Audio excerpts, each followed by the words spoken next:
put a lien on my neighbors for not being able to pay an illegal special assessment, I'll put a lien on your $20 million mansion. Posted by MKAir01. This may be the most petty thing I have ever done in my life. I'm a pretty petty person, and I also believe in malicious compliance, but this takes the cake. So I bought a condo in a building in a large city in the US about 2.5 years ago. The building has an HOA that we all pay into monthly. Since I've lived here, the building has rapidly deteriorated, and we have all hired an attorney for a class action style lawsuit. I'm talking broken elevators, broken rooftop AC units, the pool was empty for 4 months during the summer, and so on. The people in the building are great though, and we are a friendly bunch. Last year, I took the HOA to small claims court because they failed to provide financial documents that show us how our fees are being spent. As this is a legal requirement for all HOAs in my state, I won the case and was awarded the $30 filing fee plus $1. Symbolic, I sued for documents and not money. The fact that they can't provide the docs as they are legally required to do is a separate issue, among others, including possible criming that we've hired the attorneys for. I have asked the HOA to pay the $31 to me, and the president of the HOA wants to either meet me somewhere private to give it to me, or he wants to mail me a satisfaction of judgment form, have me sign it and mail it back to him, and then he will mail me a check. No to both. 3 days after I won the case, the HOA announced that they were going to charge us all a special assessment of about $1,000 each and an increase in our monthly dues of 10%. In my state, a membership vote gets triggered if you charge a special assessment that brings the building more than 5% its yearly income, which means 51% of the owners must approve of the assessment for it to take effect. As this money is about 20% of our yearly income, a vote should have taken place. When we asked about this vote, the HOA said that it was being made under an emergency clause, which means that the membership vote doesn't have to take place. The emergency? Fixing the elevator that broke on December 24, 2021. The spirit of the emergency clause is for things like fire and earthquake, flood, and so on, not a broken elevator that's been broken for a year already. When there was understandable pushback, the HOA sent out a little email stating that anyone who didn't pay the assessment would have a lien put on their unit. The liens came down yesterday to those that couldn't pay $1,000 on short notice. Our attorneys told us that even though the money is still in dispute, we still have to pay it, and I did pay mine, but we also have a lot of retirees and lower income people in the building. The HOA president's house is currently on the market for $20 million. I just got back from the courthouse where I filed a $31 lien against it for $140, clouding its title. It's a matter of principle, not money. Now, the title can't change hands until he pays me my $31, and I am perfectly within my rights to collect on a judgment owed. I will for sure keep you guys updated after the attorneys do their thing. That might be a story for Pro Revenge though. And some confusion here. I initially filed the small claim with the HOA as defendant. The small claim judge determined that was incorrect and said I should sue the individual as the president of the HOA and made me amend the case. Therefore, the defendant in this whole case was the one individual person, and therefore, he is responsible for the $31, and I can exercise my right to put a lien on his home in my effort to collect. I can only put a lien against the defendant, and the defendant is a person. I can't put a lien against the HOA because they were not the defendant in the case. The courts had already determined that the person owes me money. I don't need to continue to argue a case that I've already won. People are accusing me of lying because they don't understand the legal system. Thank you to all those that are supporting my efforts. We hope to have the people overthrown and in prison by the end of the year. We've turned over all that we have to our attorneys, who are the best HOA attorneys in LA.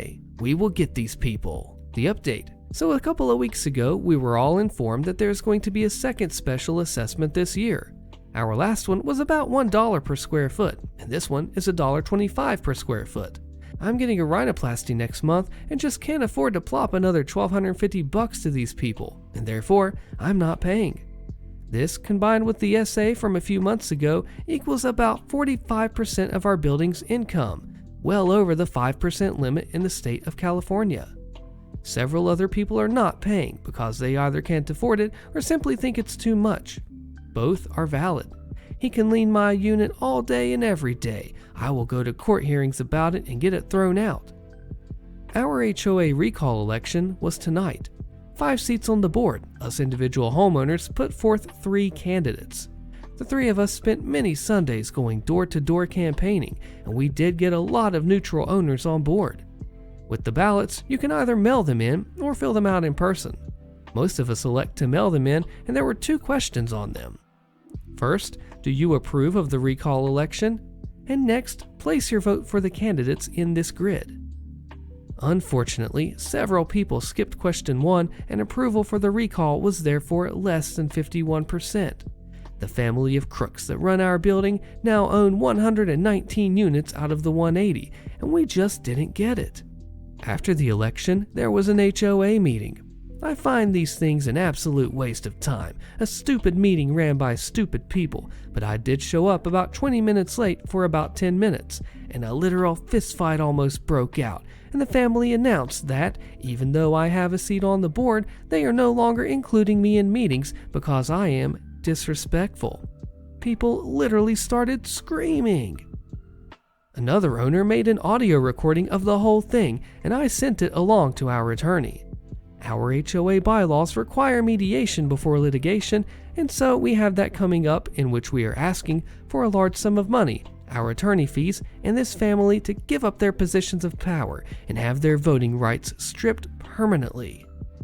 If they refuse, we go to litigation, and a judge will subpoena their financial records, which will show laundering, embezzlement, theft, and God knows what else. So I have a pretty good feeling that they'll accept to avoid the alternative potential prison.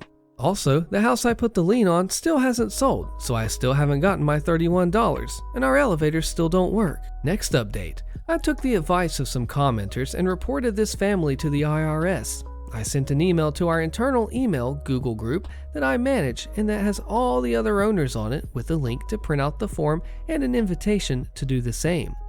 3 days later, I was served with a cease and desist regarding defamation.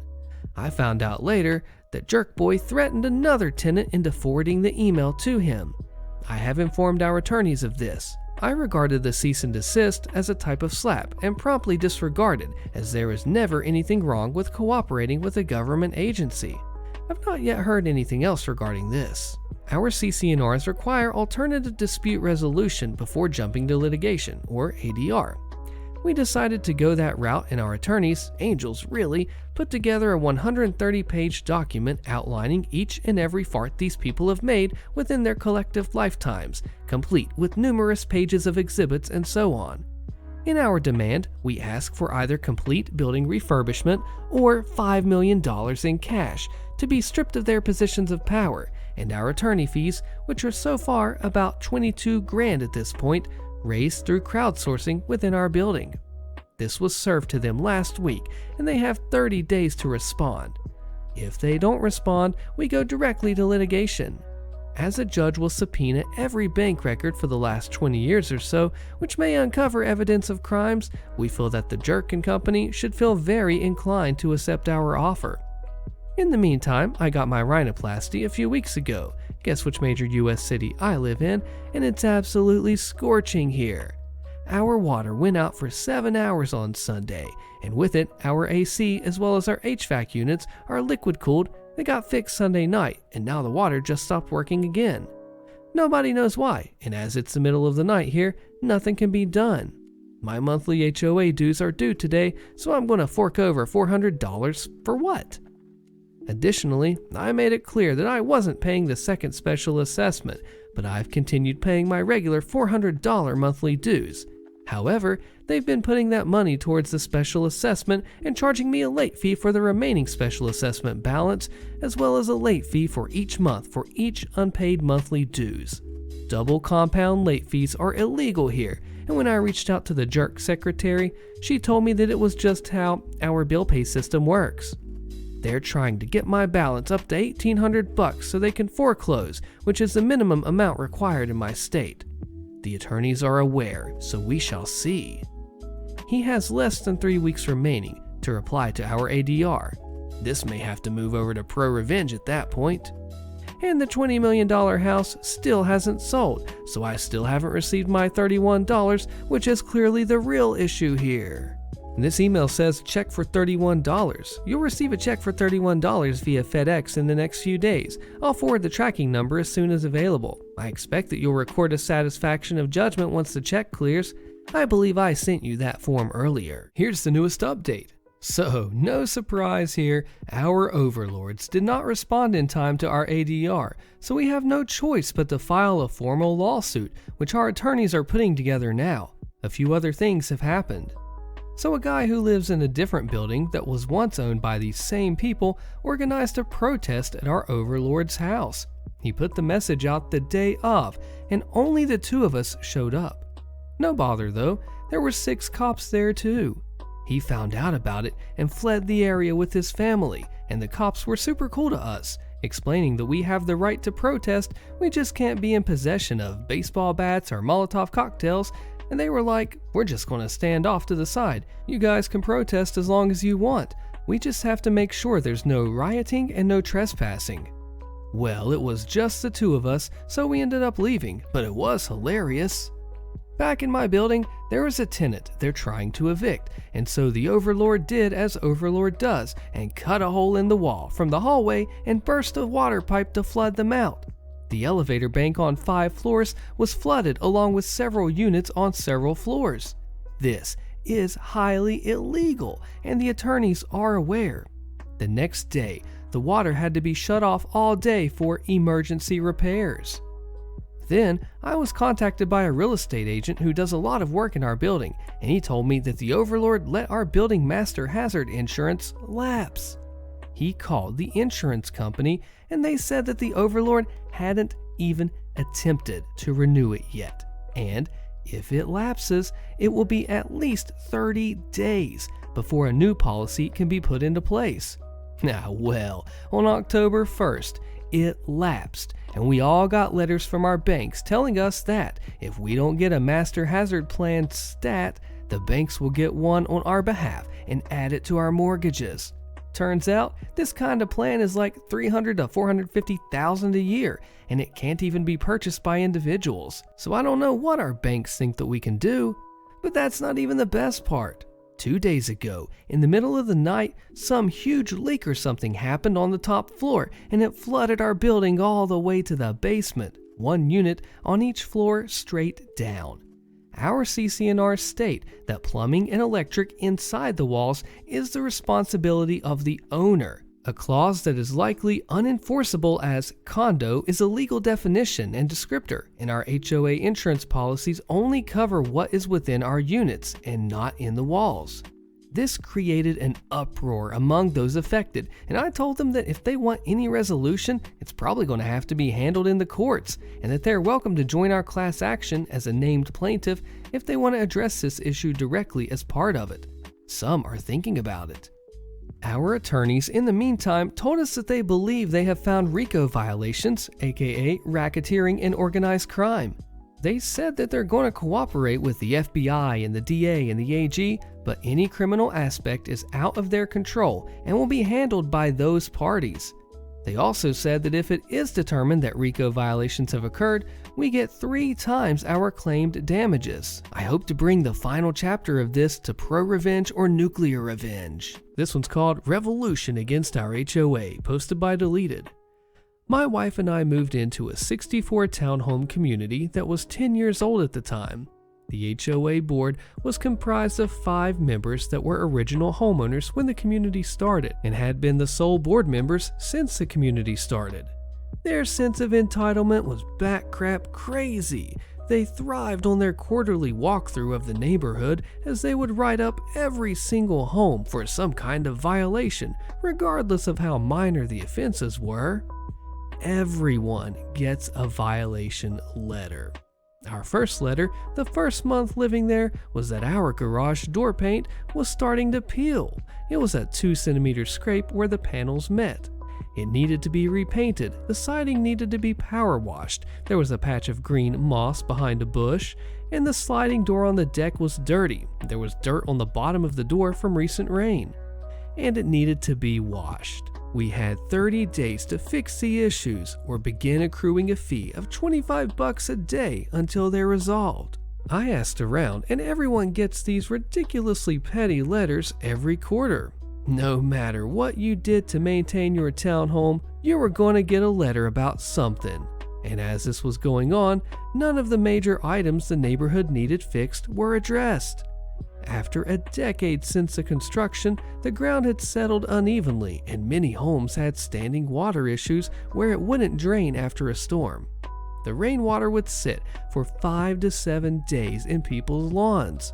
And, more importantly, there had been a legal fight with the town since the community started about our road being dedicated, meaning that the town was responsible for snow removal. Our HOA dues included paying for our own snow removal, which we shouldn't have to, and we were paying an attorney for 10 years to fight this, with no resolution in sight. Fast forward 2 years, and a few of us had enough, and we decided to band together to replace the board at the next annual meeting. The existing board got wind of this and hit us all with pages worth of issues with our properties, since if you have outstanding issues, you are not in good standing with the community. Thus, you cannot run for a board position or even vote for those running. This petty move brought the community even closer, and we all spent the weekend before the meeting helping each other clean out their HOA honey-do list. We took pictures, documented everything, then we had the US Mail certified delivery of each packet with the completed list and photos to the HOA board who lived 75 feet away. Come board night, oddly enough, the lawyer was there to give an update that no progress has been made with the township on dedicating our road. He stuck around as we moved to the elections for the next board. We brought our signed petitions to add our names to the ballot. The board says we're not eligible as we all have outstanding issues with our property. We call bullcrap with our receipts from the post office that they received our completed list with documentation. They reply that they haven't reviewed them yet, and we tell them that that's not our problem and we are in good standing. Their lawyer overhears this and he states we are eligible to be on the ballot if we can confirm the issues with our homes were resolved prior to the meeting. The HOA president glares at the lawyer, but the lawyer just shrugs, saying, "The rules are the rules." With the exception of the 5 existing board members voting for themselves or each other, we are voted in nearly unanimously to replace them. I lead the revolution because I was tired of the petty bullcrap when there were real problems in the neighborhood. Sadly, the rest of the elected board members vote me as president. I have no idea what I'm doing, but we spent the next few sessions removing all the dumb violations from most of the neighbors. We went through the bylaws to really focus on what's important. What happens next? It ends up that the lawyer was a friend of the previous president and was in no hurry to resolve anything as he was enjoying our excessive bill. I notify him that if it's not resolved in the next 6 months, we're finding new representation. He was actually good at his job when pressed to do it. He won the case, the town appealed, and they tried to drag it out. He fast-tracked the appeal as it had been going on for 10 years, and we won the appeal too. The town dedicated our road, and then the lawyer pressed that it should have been done years ago, and it wasn't him slowing things down, but the town. He ends up getting us a settlement from the judge for back pay on us paying the snow removal that the town was responsible for. We ended up using that settlement to have French drains installed across much of the community to clear the standing water issues. With the money left over, we fixed a lot of the neighborhood issues that the HOA should have been doing the whole time. Fences and sidewalks in disrepair, replaced dead trees and shrubs, and so on. It was great getting all that done without having to hit our capital reserve fund. I remained president until we moved out a few years ago. Our family began to outgrow the townhome, and now we live in a new, larger development with a new HOA. I was asked to run for a position on it, And I replied, not a freaking chance, but I will lead a coup d'etat if I need to. An update. As to the original HOA president, 50-year-old male, he wasn't actually eligible to be president. He wasn't on the mortgage. The townhome was in his mom's name. No one knew because he held the books. So, being the vengeful leader at the next annual meeting, I wait until ex-press shows up with his petition to try and get his position back. I tell him, in front of the other 60-plus homeowners, that he can't even be at the meeting, let alone vote or be on a ballot, as his name isn't on the property. But his mom is eligible if she wants to. That was embarrassing enough for the entitled little jerk. HOA thinks our residential building is a hotel, posted by PutridAd695. My country has HOAs for multiple owner occupancy buildings, and I need to rant about my family's HOA. My parents have retired into a semi-touristy area near the mountains. They bought an apartment in a building where about half of the owners rent theirs out for tourists. The other half lives in the building. The building is registered as a residential building, and even the HOA bylaws declare it a residential building. It's legal to rent out as long as it's not done commercially. However, over the last 10 years, the owners participating in tourist rentals have banded together and introduced a hotel reception with 2 full-time employees and a website, all paid for by the HOA fees because the rental pool, as they call themselves, control the HOA. They've used that to bully the residents. First off, shortly before my parents bought the apartment, the HOA decided, instead of paying for routine maintenance on the communally owned parking garage door, to just get rid of that garage containing mostly residents' parking spots. Those spots were private property. They decided this was against the will of some of the owners. Next up, they make residents help cover the bill for the reception and employees. And then they forbid residents from doing renovations or any other loud activities during vacation season, which is nearly all year round, like ski season, hiking seasons, and summer, so they don't disrupt guests. They say guests have priority. They allow guests to throw loud parties and throw their trash in the garden because it comes with the territory of living in a hotel. They won't even allow changes to the outdated patios because it ruins the hotel's uniformity. My parents did it anyway and caused the first huge fight between the rental pool and the residents. The fire department recently did a fire safety check, which is unusual for a residential building. They discovered the building was missing escape route signage and told us that we only needed them if the building was used and registered commercially. The HOA now wants to buy extremely expensive signs and bill all the owners, including residents, several $1,000s.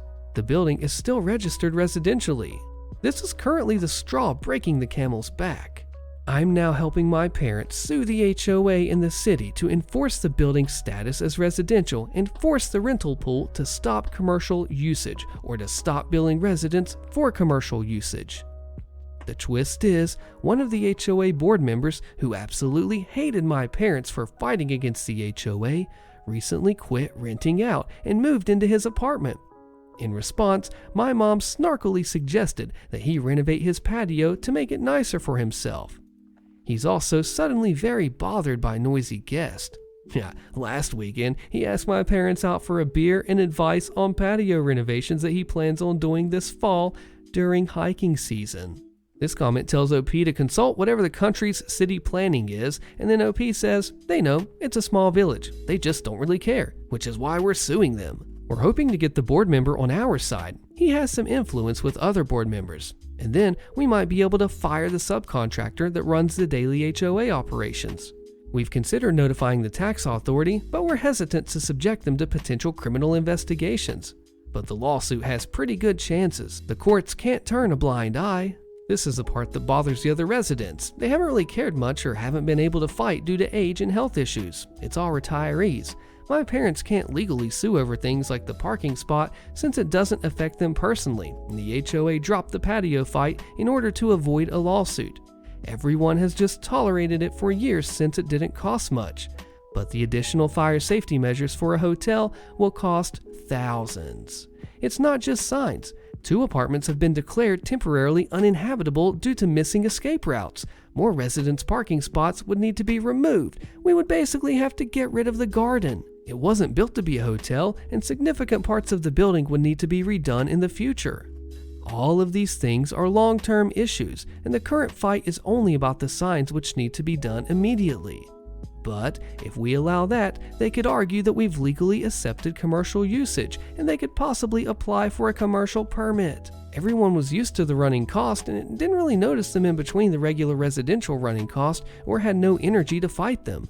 The residents are all elderly, some with cancer or other severe health issues. This is the first time they would actually send a separate bill for something that the residents don't need. And my parents have been arguing about it since they bought the apartment.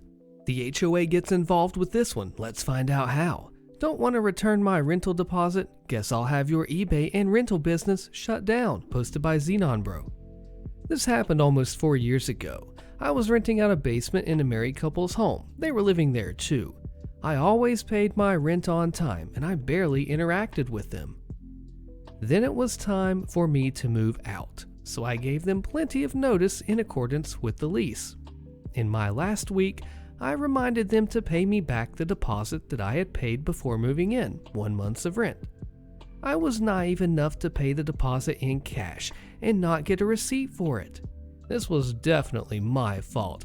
But hey, I was in college and it was the first time that I was renting a place from someone. They refused to refund back my deposit, and they made some stories up about how I had damaged the carpet, broke some lease rules, and so on. None of this was true, and I even had pictures of the whole basement. I didn't want to bother with legal recourse since it would be really hard proving a cash transaction with no paper trail, so I cut my losses and I let it go. Until I had some ideas. The husband was running an eBay store from his garage. That was his full-time gig. The entire garage was filled with items and boxes and shipping material and so on. It was a very successful business, to say the least.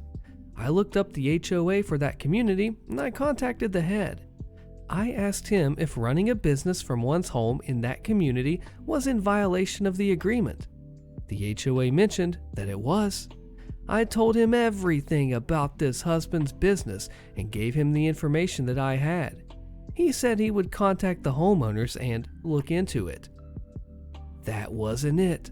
There's a law in my city that, according to the zoning ordinance, no more than one family plus 2 renters may live in one house. Guess what? It was a pretty big house, and there were 4 other renters living in the same house. I obviously let the HOA know about this, but I also called into the code compliance hotline and I gave them a tip. Both said that they would look into it. Fast forward to earlier this year. I had almost forgotten about this whole ordeal until something reminded me, and I tried to look up this guy's eBay store and it had disappeared.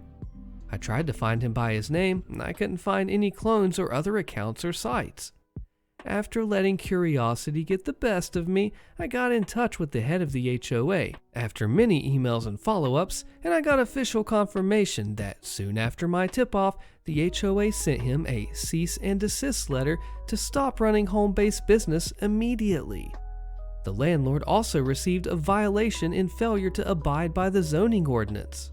HOA compliance, posted by Useless Skin. I hate my HOA. The only reason I live here is because the house was dirt cheap at the end of 2010. For the most part, I haven't had a lot of complaints, but during the lockdown, I decided that I wanted to give my yard some much needed TLC. It started with putting a gazebo in my backyard. I secured all the permissions that I was told that I needed and completed the work. Not 2 weeks after completion, I received a letter stating that it was out of compliance. After weeks of arguing, I had to literally pick up my 3,000-pound redwood gazebo and move it 3 more feet from the wall. Now I get letters complaining about the vegetation in my front yard. I get it, it's been neglected for a while. I'm doing my best to comply, but the trash guy only comes once a week, so I can't throw away much yard waste at a time. Cue more angry letters and enter the malicious compliance. I decided that I'm going to remove my tree and replace it. I also want to just remove 5 plants. One of them is clearly dead by now. Their paperwork specifically says that I have to submit 1 item per design change request. So I submitted 7 different requests, 1 for each plant, 1 for tree removal, and 1 for tree installation. Now they're sending me generic copy-paste replies saying that I can change the yard. None of them specify what design change was approved. I just keep replying to all of them asking for clarification. The last one I got said it was for the tree removal and planting of a new tree, but it didn't include the original letter or even a reference number. So I just replied back that I would like the specific letter included in the email so that I can have an approval paper trail. They burned me bad with the gazebo incident. I won't get burned again, and I'm having a grand time, wasting as much of their time as possible. I smile every time I reply to an email asking for specific information. An update: since many of you are saying that I should run the board, here's why I won't. I have a full-time job that requires at least 2 weeks of travel each month. I have a teenage daughter that I want to spend as much time with as possible before she moves out. We go to a BJJ Brazilian Jiu-Jitsu gym 4 to 5 nights a week, and I also have a foreign exchange student living with me that wants to see America. My wife's a principal, and I absolutely hate the HOA, so joining that team and dealing with others' hatred for it is most definitely not what I want to do with my free time. I'll play their games, maliciously.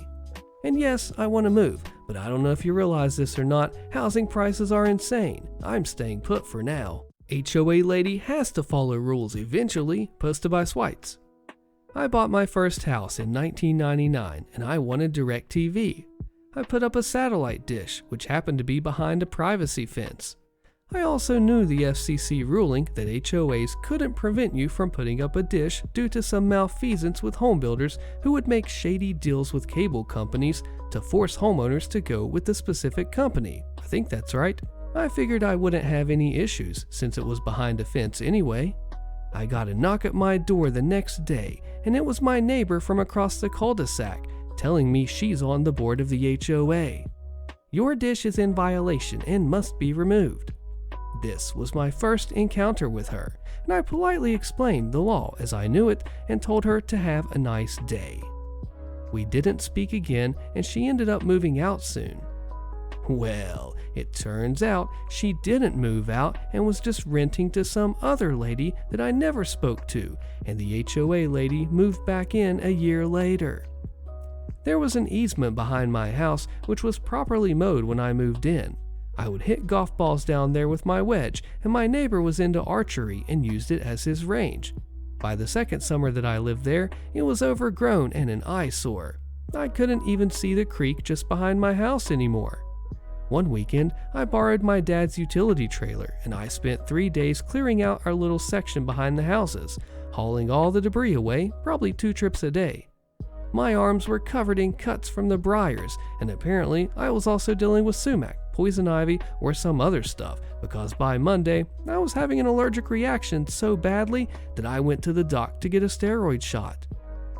I laid up in the house all day, and I get a knock at the door. It's the neighbor woman again. Apparently, there's a rule that you cannot store a trailer in the driveway for more than 3 days, and this was day 4. I needed to remove it by the end of the day or face a $500 fine.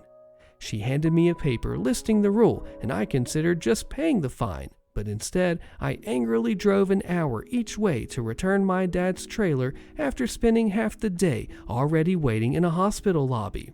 I got home after dark.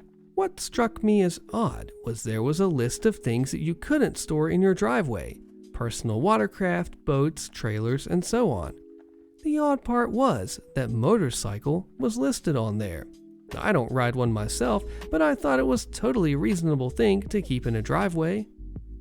After I finished all of this work, this woman would routinely walk through my yard without asking, but since she was taking her grandkid to play in the creek, I never even said anything, though it bothered me that she never asked. A year or so later, I wanted to sell the house and move into something bigger. I had talked to a realtor already, and I was getting things tidied up to have the house shown. As I was cleaning out a drawer, I noticed that paper the HOA lady had given me, and I remembered the part about motorcycles being listed. You see, the HOA lady had started dating an older gentleman, and he had moved in with her. Turns out, he rode a Harley, which was always parked in her driveway. She was home, so I walked over there and politely informed her about the violation. The next day, the motorcycle was parked on her back porch, the one she bragged about to everyone who would listen so that she could tell them how much it cost. I laughed to myself, but then I remembered the part about it needing to be behind a fence. Another knock at the door, and within a few days, a fence company was building a 6-foot privacy fence which completely hid her fancy new deck. My realtor had been on my case for at least a week about needing to put up a for sale sign, so as soon as the fence was finished, I told her that it was okay. I sold the house quickly and moved out at the end of the month. Oh, and by the way, the fence was completely hideous and looked out of place because of the way her lot was shaped. Oh, what's the old saying? Rules for thee, but not for me? Look, HOA lady, you're going to obey the rules if OP has to. Alright, what do you think? HOA is angry that I called 311, not 911, to clean up the gasoline leak in extreme heat, posted by Live Through This 37. I live in a historic building separated into 8 units. 3 weeks ago, where we live, we experienced record-breaking temperatures. Our air conditioning could barely get at 85 degrees inside. I keep smelling automobile-grade gasoline, and I couldn't figure out where it was coming from. I saw that our neighbors, who recently purchased 2 condo units, had used a pressure washer and placed it in the hallway and common area. I'm on the 3rd floor, with no access to exit the building besides the stairwell, and it was left under said stairwell. The temperature in the hallway read 107 degrees. The pressure washer in an adjacent can of gasoline appeared to implode, and someone had covered the mess with 2 mattresses.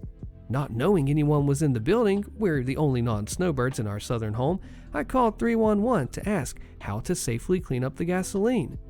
The fire company came out, per the operator's instructions, not mine, and it turns out the neighbors were home.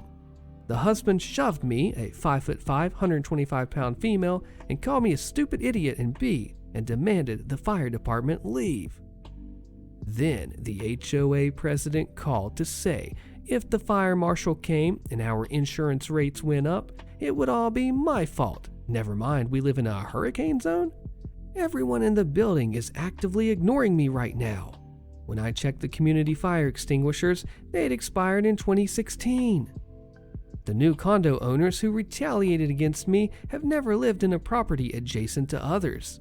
They've been doing construction for over 7 months, despite him only being licensed to perform drywall work. I tried to explain that I only called 311 to get advice on how to clean up the gas spill, not to get anyone in trouble, but here I am being treated like a pariah around here. Maybe I'm just venting, but this seems unethical, no? The idiot stored flammable liquids under the only exit route from your home, and the HOA blames you? Time to let the fire marshal know about the expired extinguishers. The HOA should be enforcing rules against people who carry out unsafe practices, not people who report them. This is mental. You gotta report this kind of thing for you and others' safety. Everyone's together. What's going on? These people are nuts. Another HOA story, posted by OK13240. This was about 10 years ago, 2010-ish. My family lived in a very nice gated community with an HOA. It was during the summer, and most weekends we would bring our boat to the house on Friday nights to take out on Saturdays, and then move it back to where we stored it Saturday night. The HOA had a rule where you aren't allowed to keep boats within view of the street. Our driveway ran up beside the house, and we'd intentionally position it to be as invisible as possible. For the one night it would be there. Basically, all that was visible was a small T-top over my dad's truck. Our HOA was actually pretty awesome, super laid back, and really only did anything when there was a complaint. It was a relatively small neighborhood, less than 50 houses, and the HOA was really good at throwing monthly parties where we'd shut down a cul-de-sac and everyone would bring food and music and we'd all have fun. This was kind of what an HOA is supposed to be in theory, a good thing. Well, Karen had made a complaint to the board about our boat and had provided time-stamped photos of multiple violations. Mind you, one night a week, but she claimed it was consistent. The president came by to tell us, and it wasn't there when he was. We told him our side of the story. Basically, it was only there for about 12 hours on the weekend, and he said that he nor anyone on the board had ever noticed it. But since they had a complaint, they had to request that we remove it. I completely doubt they'd actually fine or do anything past asking, but rules are rules. Cue my father's mastery of the art of malicious compliance.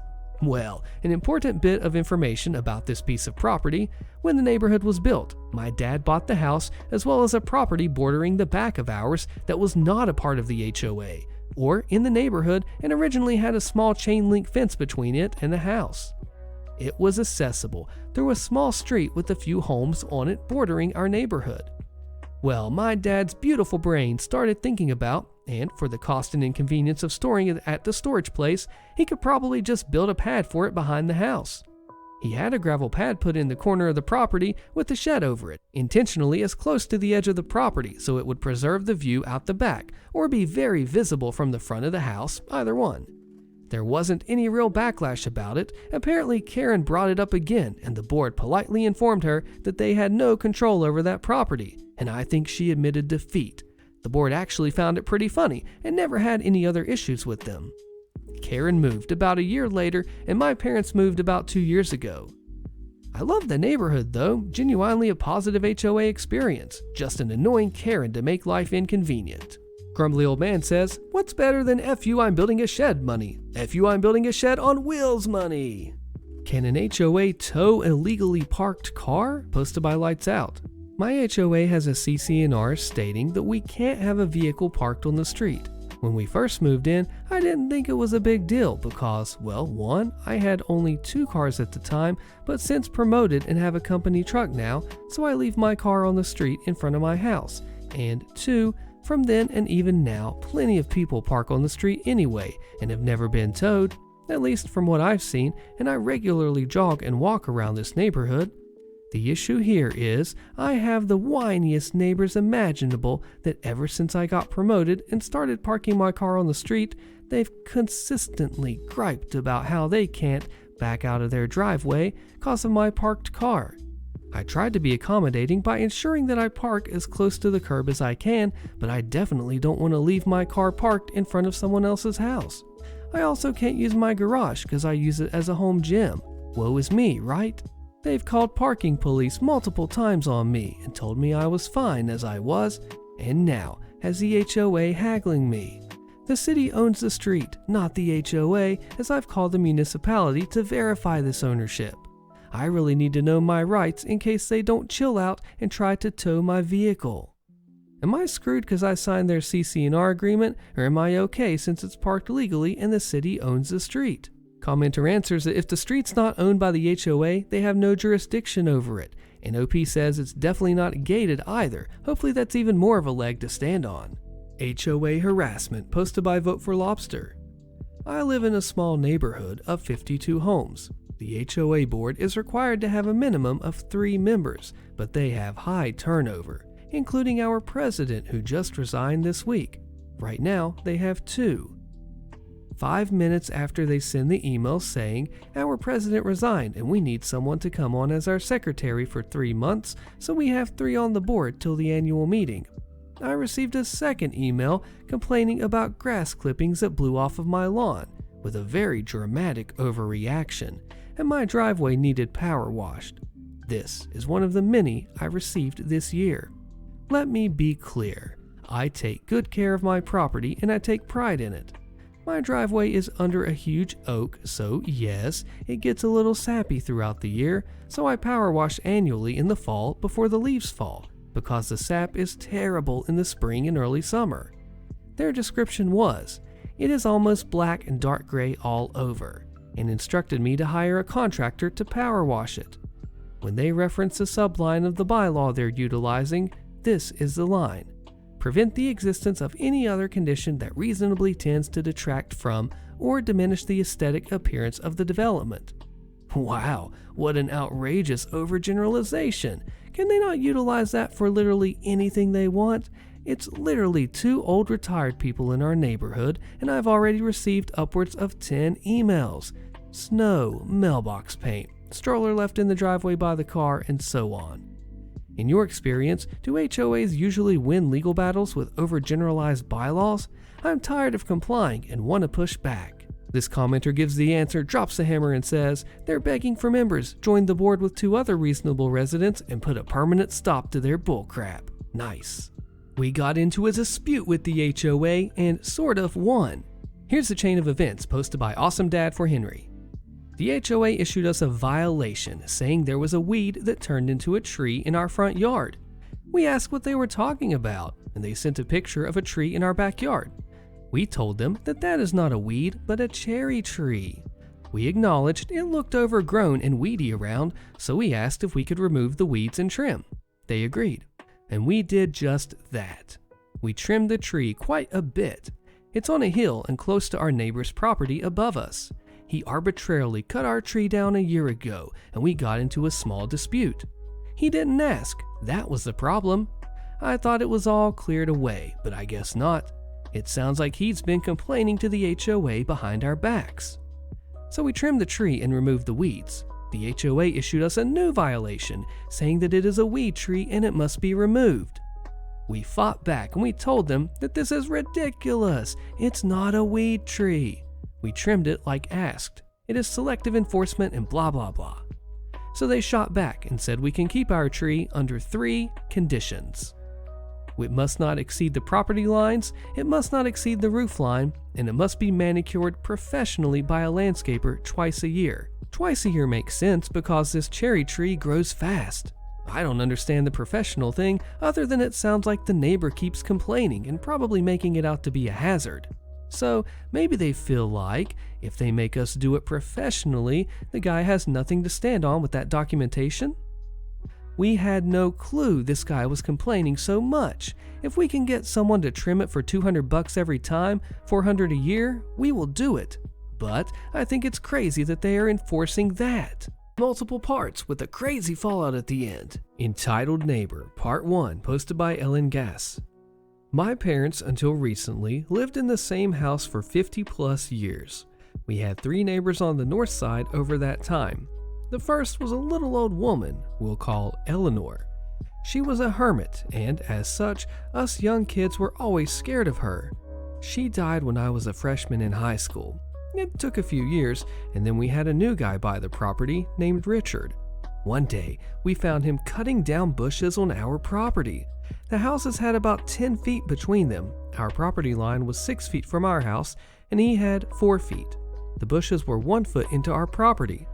Eleanor never had an issue with them. She was a nature lover. She never mowed her backyard. She only mowed the front. It was a push mower, non-power, at 6 a.m. My dad and I confronted him and let him know that those were our bushes that he was cutting down, and we were not happy about it. He didn't care. He needed to do it so that he could get his cars into his backyard. We said, you have a curb cut out on the other side of your house. You can mow it and have a straight access to the backyard as the original builder intended. He stormed off, and the next day, the bushes were all gone.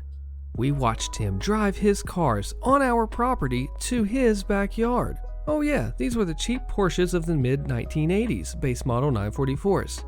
Then Dad and I decided that we needed metal fence posts to mark the property line. We put them 5 inches on our side of the property line and drove them down really deep. There was very little room for him to get anything past them, especially his cars. When Richard got home, we could hear the yelling and cussing for quite a few hours. And then we heard a car start up in the back, and he successfully got one of his cars out, but not with serious damage to the side, nice sized scrapes all along the side of the car.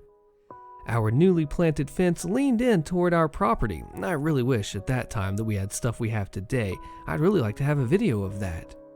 In any event, we contacted police about the damage of our property, our newly constructed fence, and they gave him a ticket. He tried to claim that we damaged his car and that the officer pointed out that he had no right to use our property unless we gave permission, and it's obvious that we had not. He got the other car out not too long after. Same deal, scraped sides to all heck. This was just the beginning of the issues that we had with him. Now this is going to include the fence. Ultimately, we pulled out the metal fencing and put in treated wood fence posts. We sunk them 4 feet into the dirt and then used a wood lattice panel between them. All of this was up to city code at the time. We also extended the fence well into the front yard. Again, Richard was ticked. He began stacking concrete, rocks, and wood up against the fence, which is still 5 inches inside of our property line. Over time, it made the fence sag more into our yard, and he continued to pile it higher and higher until one day the fence broke. All of his crap fell into our yard. Dad wasn't home at the time, so I took it upon myself to relocate everything back into his yard. So one by one, it all ended up near his front porch. As I was getting close to being done, he steps out of his house as a nice-sized rock happens to hurtle right by him. Well, this ticked Richard off. Cops were called, and they arrived after I had finished relocating everything. When the cop came to interview me, I just pointed to the fence that was damaged. The weight of the crap that he kept putting up against the fence that was well within our property line caused it to fail, I said. I was just relocating the mess that spilled into our yard back into his. By this time, the cops had been out a few times and knew what was going on. They pointedly asked if he had caused the broken fence, and I said yes. I mean, it was the truth. I explained what had happened. They dismissed my throwing a rock at him and wrote a citation for destruction of property. He was fuming when the cops left, and as he usually would do, he left for a couple of hours. Dad got home and I told him the story, and we had a good laugh. Now this was a fun one too. Richard acquired some signs that said no parking by the order of the police and put them out front of his house. At that time, I was driving an old 4-cylinder Datsun pickup, green for those who need that, and I was parking out front of our house. The neighborhood, over the years, has moved from single family to students renting places. We live in a college town and we're an easy walking distance to the school. We had a lot of students parking on our street, so sometimes my truck was parked out in front of our house or in front of his. With my sister now driving as well, it was just easier to park on the street instead of playing Tetris with cars. Anyway, a few days after the signs popped up, I noticed he was still parking his cars, with the scrape marks still on the side of the mall, out front. Okay, fair game. I parked out there as well. He called the cops, and the ticket lady came out and issued me a ticket. When I asked her why, she pointed at the signs. I asked if they were official and if he had the permit for them, and she checked, and no, in fact, he did not. Then the cop showed up. He was questioned why he needed the signs and how he acquired them. He pointed to his house. Let me get sidetracked for a moment. He had been working on renovating his house for 2 years at this point. The house was small, like efficiency apartment small. 1 or 2 main rooms, a bathroom, and so on. I had been in the house on a few occasions when Eleanor was living there.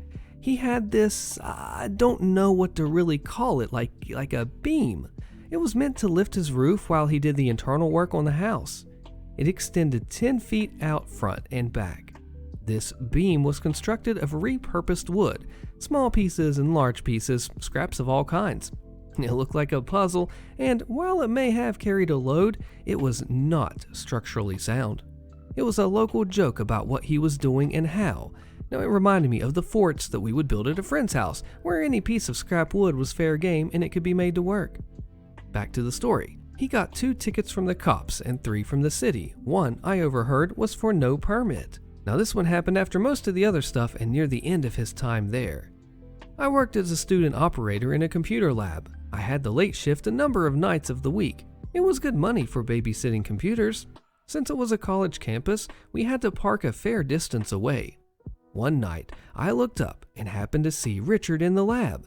I should also mention that by this time, we had a full family no contact order on him. I didn't think he was a student, but we got a lot of non-students in the lab since we had publicly accessible computers. No logins needed to use them. He was typing like it was going out of style. Then he got up and he left. We did have cameras at the entrances, so I saw him leave. I went over to his machine and I pulled the file from the trash that he'd been working on. I printed a copy out and I read it. It was about all the trouble that the neighbors were making. Hey, that's us, and how he can't get anything done because we keep turning him in. Then the letter went legal. He was trying to write like it was a letter from a lawyer or something. I laughed it off.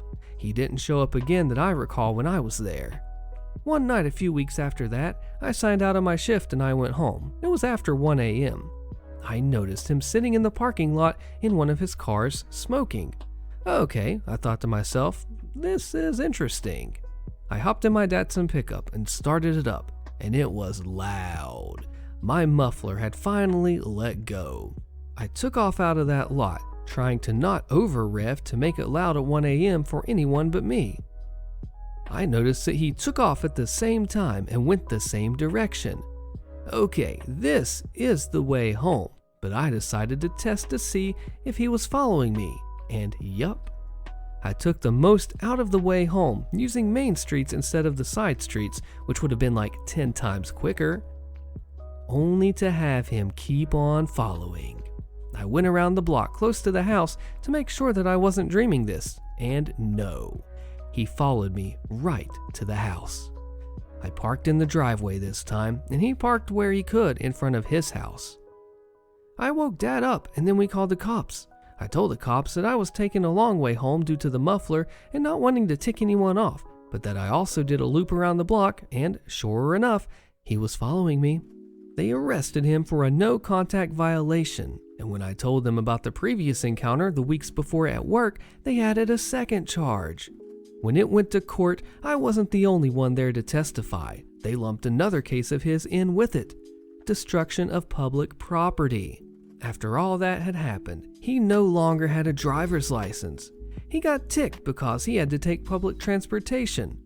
He got even more ticked when the driver wouldn't stop between 2 stops to let him out. He kicked the windows out of the bus. He went to jail for about 3 months. After that, he lost the house and his cars. We would see him from time to time walking all over town, banned from the bus, banned from his house, and his cars. Overreacting, posted by Patient Leopard 2704. We moved into our house about 16 months ago. 3 months after we moved in, we had our first baby. Our neighbor's property is very close to our son's nursery, and they have a pool. We quickly learned in the summer that they had frequent parties with grandkids, lots of screaming and so on, which we could live with. All was fine until about 2 months later, they bought an enormous RV that sits directly next to our property line. When they have it extended, it's literally in our front yard. So much so that we can't cut the grass unless they put the extension in, and even then it's still a challenge. When they bought it, they immediately came over to apologize and stated it wouldn't be extended unless their grandchildren were over. He also said that he would take care of the grass. Neither turned out to be true. It was always extended, and he frequently would wait weeks to take care of the lawn. We had a brand new baby, so it really wasn't a priority of ours. Fast forward to this year. All was fine until RV shows up last month. Same song and dance as last year. Have to ask him to move the extension to cut our lawn. Frequent and late pool parties with kids screaming. Now that our son is 1, noise is more of a concern, especially at 9 and 10 o'clock at night. Additionally, he was doing work on his shed and left a bunch of debris in our yard that we cleaned up. Guests always park in front of our house, and when we take walks, they obstruct their driveway so that we have to go on the street. Last night, they had another party, and when we got home, there were a total of 12 cars on the street. They were all in front of our house, and we couldn't even back into our driveway. The RV extended into our yard. It was excessive. The cars were only in front of our house, not the opposite neighbor. While they have told us before, we are good neighbors, and we try to be quiet for your baby, it just seems inconsiderate, especially having to ask your neighbor to move their crap so you can mow your own lawn. Selling my previous house, demand I bear all the repair and upgrade costs, posted by Snoo Seagulls 4821. Some background story. The previous house was owned by my parents, around 850 feet. They bought it in 2003, and it was previously owned by another owner. My parents spent almost $5,000 for the repair and upgrade of the house. We replaced the floor marble, we repainted the walls, upgraded and repaired the bathrooms, we checked the pipes. We even replaced the main door to a French door style and also upgraded the kitchen. Anyway, back to the story. Recently, my parent bought a new house because they want to be near to their friends and relatives. Because of that, they're selling the previous house and planning to use the money for upgrading the new house. They hired a real estate agent to help with the process and contractors to check if there are any damages or things that need to be repaired or replaced. Last month, a buyer was interested in buying because of the location. It was near her boyfriend's house. She came a few times to inspect the house and even hired a lawyer to be a witness. My parent didn't mind and tried their best to assist. After a week, she was satisfied and agreed to buy the house and went to the bank to get the loan. That's where the problem starts. Let's call her K and the lawyer L. K recently demanded some furniture of the house to be given to her. The furniture she requested is the air conditioning, the fans, television, the closet. Now she insisted because it's made out of wood and marble, and the bed frame for 3 of the bedrooms. She even asked the lawyer to write that down in the contract and stated that my parent willingly gave it to her. My parent doesn't want any confrontation, just agreed except the bed frame and the closet. When she found out, she got more and more demanding, asking for a discount, more furniture, and even asked my parent to pay for the maintenance fee until she moves in, including when she repairs the house. My parent must continue to pay the maintenance fees. My parent's fed up with her and won't sell the house if she keeps up with more demand, and then she quiets down. After the bank loan was approved, the following week she applied for the loan and the money is in. My parents moved out and gave her the keys, so they're temporarily staying with me. This wasn't the end of the story. Last week, she contacted us and demanded my parents pay for the repair cost and upgrade of the house. Like what? My parents couldn't keep up with her, so they asked me to handle her. This is the following conversation. "Where are your parents?" she said. "I need to speak with them about the housing repair." I said, "Miss, did you think you're buying a brand new house? Why would they pay for anything that's under your own?"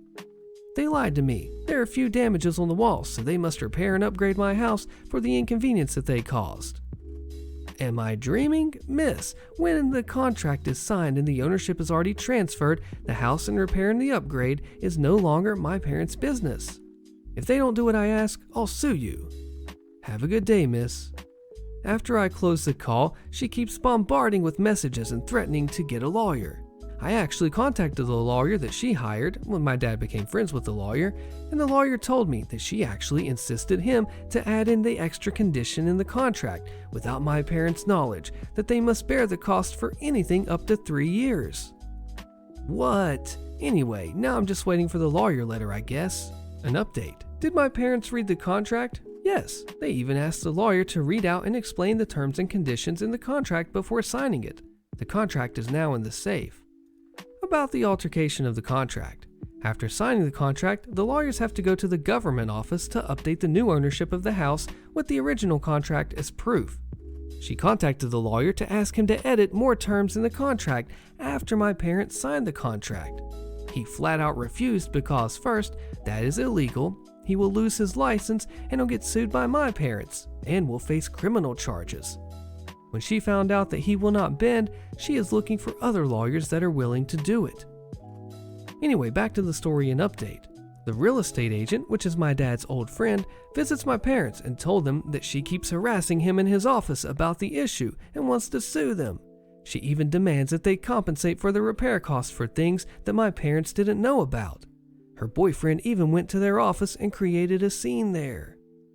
My dad felt so guilty about this matter and couldn't sleep since her harassment started. I couldn't do anything because, by law, she doesn't have proof and there will be no case. The lawyer told my dad and the agent if she did find a lawyer and the letter of demand came, the lawyer asked to be their representative because he is there since the beginning. My dad is now debating about this issue. Overbearing neighbor, posted by Logical Pineapple 624. How do I deal with a neighbor who just trauma dumps and wants to be more than just neighbors? Context.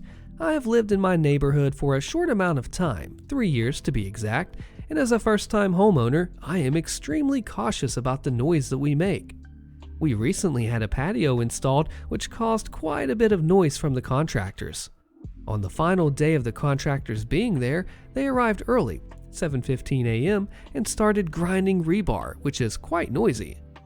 I felt terrible for the early wake-up call to all of my neighbors, and I decided to write them a handwritten apology card with a Starbucks gift card as an olive branch. One of my neighbors just moved in, and we haven't introduced ourselves yet, so we took the opportunity to welcome them to the neighborhood in the card, and we gave them our phone numbers in case they needed anything.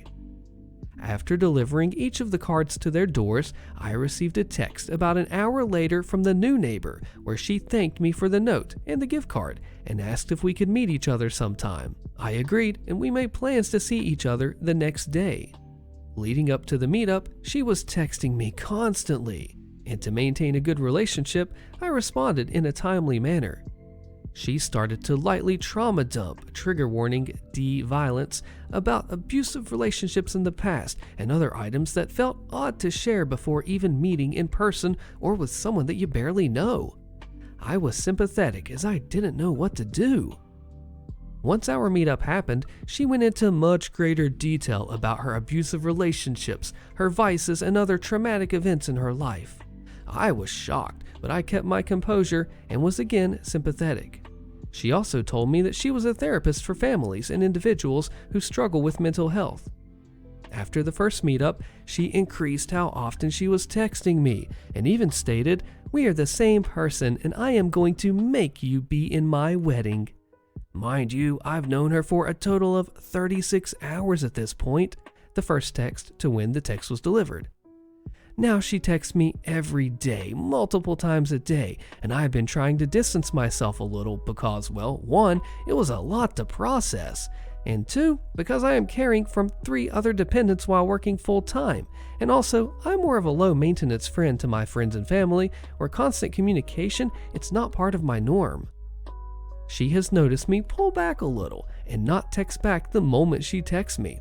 She mentioned, hoping she didn't scare me off, multiple times, where I had to tell her, "No, but I'm quite busy, so it's difficult to text, and I like to unwind and unplug after work," hoping that would give a hint that I don't want to text as often, or, well, if really at all. Well, that hasn't worked. She has now escalated to asking to borrow items such as a ladder, which of course I let her borrow as she's a first-time homebuyer and probably doesn't have a lot of home tools that she'll need to settle in. My husband and I brought it over and I met her fiance for the first time. The encounter was quite awkward and she stared at me the entire time. They didn't invite us in, which was a relief after the initial encounter, and we walked back home. Within 20 seconds of leaving her driveway, I received 3 texts gushing about me and saying that we should all hang out more. And within 4 minutes, she was in our driveway returning the item. Did she actually need it, or was it just an excuse to see me?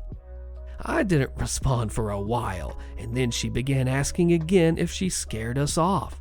She also began asking who my primary care provider, my dentist, and my OBGYN was. Also, every time I go into my backyard, she goes into her backyard. She never says hi, but it's now happening more often that it isn't a coincidence. I am in a bind because I have had bad experiences with overbearing friends in the past who have intentionally tried to ruin aspects of our lives, so I am overly cautious now with the people that I engage with, especially neighbors.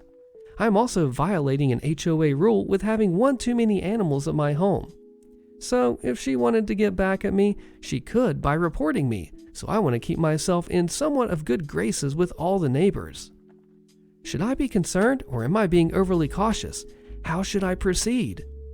Given the phone number was the first mistake that opened the Pandora's box can of worms, maybe just back off little bit by little bit and just gray rock, as they say, and don't give her any attention. I hope this gets better, OP. A crazy Karen followed me home, posted by Vulpix2317. For some context, I was a 22-year-old female, though I do have a baby face and could pass for 16 or 17 years old easy. I had a Yamaha motorbike, 125 cc's, meaning it could easily go 70 miles per hour. My dad raced motocross, and I've been riding bikes my whole life. He taught me all the road rules and the safety do's and don'ts. So one day, I'm riding to visit my uncle who lived in the middle of nowhere, and the roads there are all 50 miles per hour, and they have extreme bends, and on each side of the road is a massive ditch. I'm going 55 miles per hour, only slowing when the bends are bad. HOA Karen with 3 kids, all under 10, in the back tailing me, and I mean tailing, within a couple of feet to the back of my bike. So I speed up to ignore her, and then she pulls her minivan to the side of me and tries to force me to the edge of the road, which is just a ditch. I slow and I let her pass, my heart racing as I barely kept my bike upright. You'd think this is where it ends, right? No. I was maybe a few miles from my uncle's at this point, and I have to go through a village high street to get there. As I'm going through, I see Karen, and her minivan is blocking the street, and she stood with her door open in the road, her arms out as she tries to stop me and force me off of the road. I just managed to get past her as onlookers were yelling at her to stop. I go to the last few streets to my uncle's and stop down the road, parking my bike and taking my helmet off. With a screech, Karen's minivan pulls up in front of me, and she runs for me screaming. What the heck is wrong with you? Don't you know how to drive? When I just stare at her, she screeches again. Only cars can drive in the road, bikes have to drive on the side or on the pavement. Yeah, no, that's so wrong.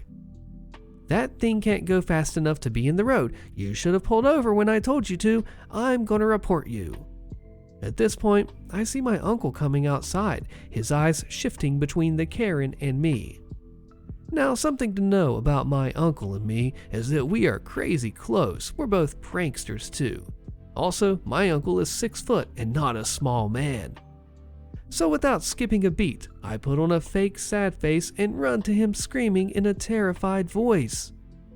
Daddy, this lady tried to grab me off of my bike and followed me home. Where I live, you can get a provisional license before 18, meaning that I could have been a minor. Trying not to laugh, my uncle puffs up his chest and yells out at the woman who had run after me and is now behind us. You followed my little girl home. She's a child. Karen's face went white, and I swear she looked like she had crapped herself as she tried to defend herself, only for my uncle to interrupt her. As loud as he could, making sure every nosy neighbor had come out, he screams, "What are you, some kind of perv? I'm calling the police." Without blinking, Karen runs for her car, speeding off with 3 confused-looking kids in the back.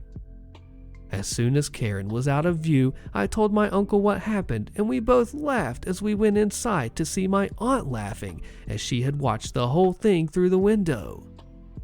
Update. Okay, so just for clarification, I didn't have a camera as this was years ago when they cost a lot more than they do now. And yes, I could have pulled over and called the police, but I was on my bike and my phone in my backpack, so I would have had to stop, get my bag off, and grab it. And if you've used bike gloves, you know it's not possible to use a phone with them. I had no intention of stopping, spending all that time and giving her the opportunity to run for me. As for the police afterwards, I was just happy she had screwed off. Weird neighbor aggressively stomping above me in the middle of the night, posted by Shade Coldfang. So I just had the weirdest thing happen to me. I live in an old building made in the 1800s, and so the flooring and the walls, they're all weird, and on some parts more than just thick, and on some parts like paper thin. So anyways, my window was open in the middle of the night, and I was about to go to bed, cause it's summer and it's hot, so I was just letting some fresh night air in. My window in my bedroom goes into my backyard, but there is also a way that people used to exit the property. When I was laying down in bed, my female neighbor upstairs stood next to my open window and just said quietly, "Hello," into my room from the outside. Weirded out by this, I just made a grunting and cough noise to make myself known that I am in here.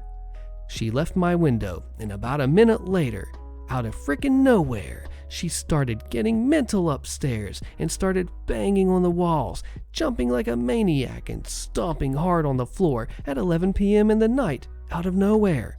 I was starting to get mad because I wanted to sleep. And then it wouldn't stop. I tossed over a jacket and walked outside. Her windows were open and I was staring up into the windows, waiting for her to make more noise so I have a reason to yell up there and threaten with the cops, because this was way over the top what she did, and it's against the building rules made by our landlord to make this much noise beyond 9 p.m. So as I was standing there in the dark backyard, it got suddenly very quiet in her home. So I was getting back into my apartment, still like, what the heck just happened? Why did she go outside into the backyard, quietly say hello into my open window, just to go away and get mental above me? Sometimes I just wish I could see into people's heads to know why they do this. This comment says mental illness, and OP replies, might be, but I can't say for sure. She was always fairly quiet, no loud noises or anything strange like what had just happened. Of course, sometimes some bumping and stomping happens through the day, but not as loud and not as aggressive, like just walking or running or dropping some stuff or cleaning. All in all, what just happened is truly strange, and I am living here in my apartment for 8+ years, and stuff like this has never happened before. Entitled HOA Karen Storytime in, D-Bag tries to enforce his own community rules while ignoring the already established ones, posted by Higure2. I live in a private community in Mexico with around 50 houses, and we have something similar to an American HOA, but this one is not legal and it doesn't impose fines. It collects monthly fees to pay gardeners and security. It also proposes community rules which are approved by the majority of the residents and are followed by almost all of them. Second, I have a duplex house. I live in the lower floor and I rent the upper one. 2 years ago, I had a tenant who got into a fight with all the neighbors about the constant parties she threw. They tried to call the police several times, but she never did anything illegal, never exceeded the maximum number of occupants under COVID restrictions, and never exceeded the noise allowed, and also followed the HOA rules by ending parties or leaving with her guest by around 2300 hours. The HOA was ticked, and the president, which I'll call D-Bag, was so angry, he decided to completely ignore all the rules and laws, skip the process to change the HOA rules, and just decided to dispose the tenant of her security service, which is opening and closing the entrance to the private community for her and her visits, until she stopped the parties, which she did since she didn't want to sue the HOA for only 1 month left in her contract. After this, I hated the D-Bag Karen and he hated me so badly because of some comments that I said to him in our last conversations, like, "It seems sad that an engineer like me knows the law better than you who's a lawyer," or "Such a shame my tenant didn't sue you, you almost had a case to defend." Last year, I adopted a puppy, which I'll call Cookie for the story, since one of the 3 parks in our community is in front of my house crossing the street that I train Cookie to go park, go pee, and go home. We usually do that 3 times a day and play catch 10 to 20 minutes each time. I have to mention, she is a very muscular 60-pound dog, mixed pit bull with something, but she's never bitten or acted aggressive in her life. 3 months ago, a lady I'll call Karen was walking by with her 2 children, about 5 to 7 years old, and probably was thinking about going to the park where I was walking towards with Cookie, and she started screaming about why I had a dog without a leash. Since Cookie didn't know them and they weren't in the park, she just ignored them and kept walking. But, oh boy, Karen was mad.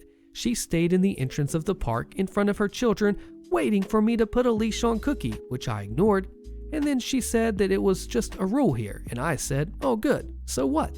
And then D-Bag appears, and it seems he is Karen's husband, makes sense now, and started saying it was a rule that all dogs must have a leash at all times. I just ignored him, saying things like, oh good, cool, whatever, don't care. But after they started to scream, I decided not to play catch with Cookie and told her to go home. After that, D-Bag said, it would be a shame if a car hit your dog because it wasn't on a leash, which I answered saying, there is a speed limit here, and I don't think anyone would hit my dog on purpose other than you. And then I followed Cookie home. Finally, for the climax.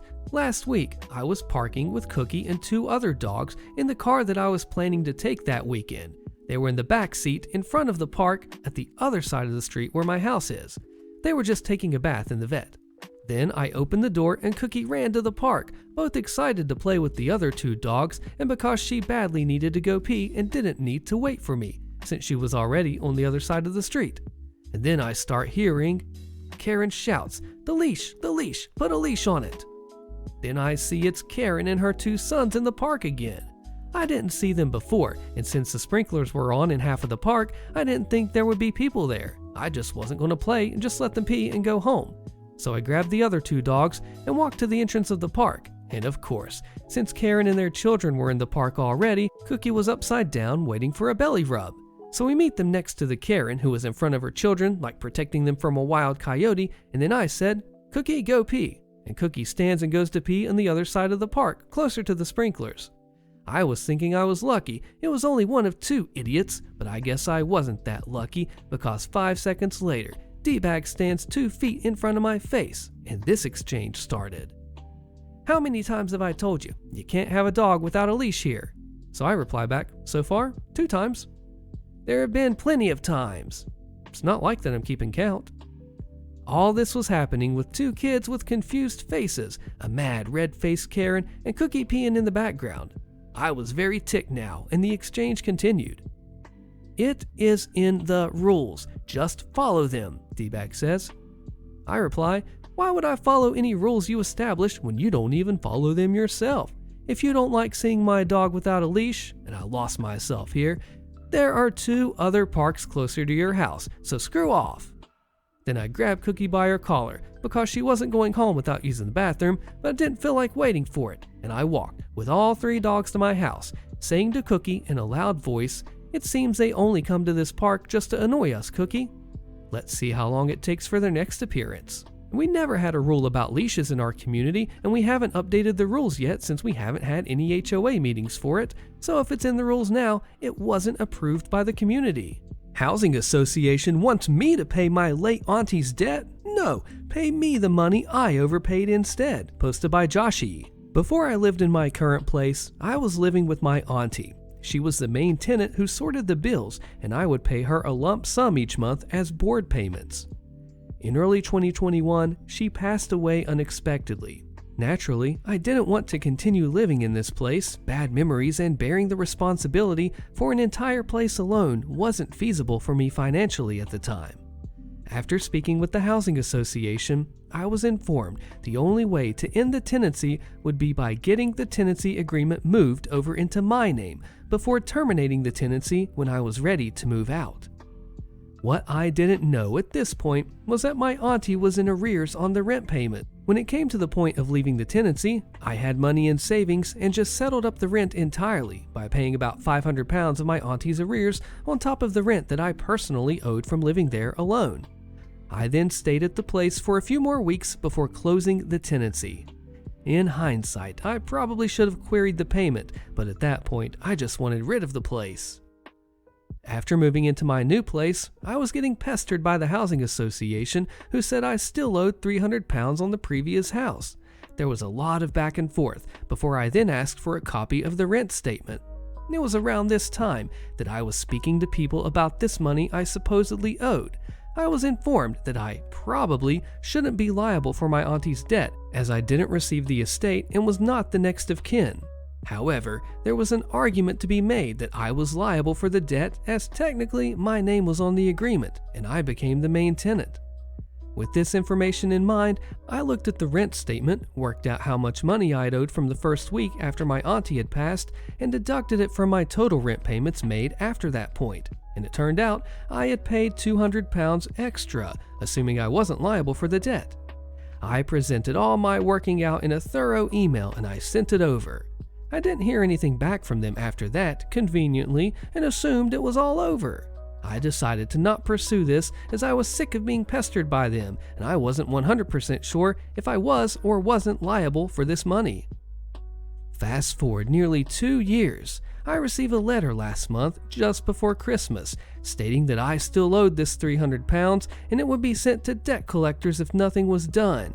At this point, I was ticked off. I spoke to someone who was able to tell me for sure that I am not liable for the debt in this particular situation. So I sent a firmly written email detailing how I don't owe this money, but in fact they owed me, provided all the evidence, and threatened small claims if the situation wasn't rectified soon.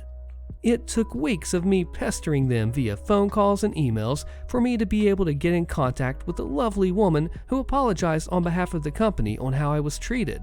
She then got the ball rolling, and eventually my £200 refund cleared the other day.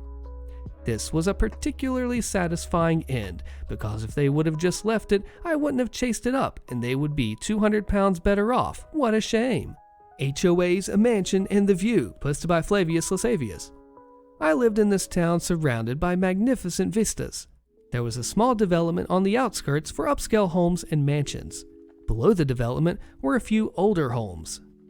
Many celebrities and business owners had vacation properties in the area, multi-million-dollar houses they used maybe 1 month out of the year. Real estate had always been at a premium. There was one older home among all of these giant view lots. A new buyer was a guy who'd owned a slew of RV dealerships and had obscene amounts of money, so he bought the most prominent lot on the top of the hill as you entered the development of maybe 20 lots. His project was a massive stucco structure with a multi-car garage and a much bigger RV storage space with a huge roll-up garage door. Think of the biggest RVs you've seen, and he had a garage built for it with an automatic door. The house was a nondescript sand color with a red tiled roof, and the entire lot was tastefully landscaped with different kinds of rocks, small mounds here and there, and a few shrubs to be low maintenance. The back of the property was fenced in with an about 8-foot or higher block wall. The fence itself probably cost $100,000. His neighbor was a school teacher who had lived there before the development started and had a modest house. He decided to take advantage of the skyrocketing land prices in the neighborhood and sell, except nobody wanted his crappy house when there were much larger empty lots available. He decided the real issue was that the new behemoth blocked his view, and that's why no one wanted to buy his 3-bedroom ranch house at mansion prices. It was really that his home didn't appeal to the market. So he became the president of the HOA, which included the older homes and the new development. And then the harassment started.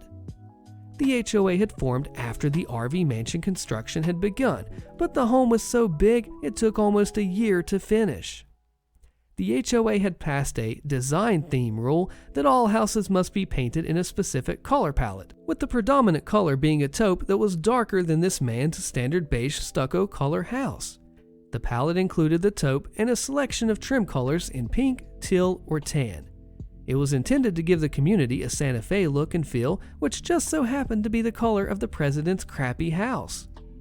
The RV owner took the HOA to court, and the trial dragged on for a year.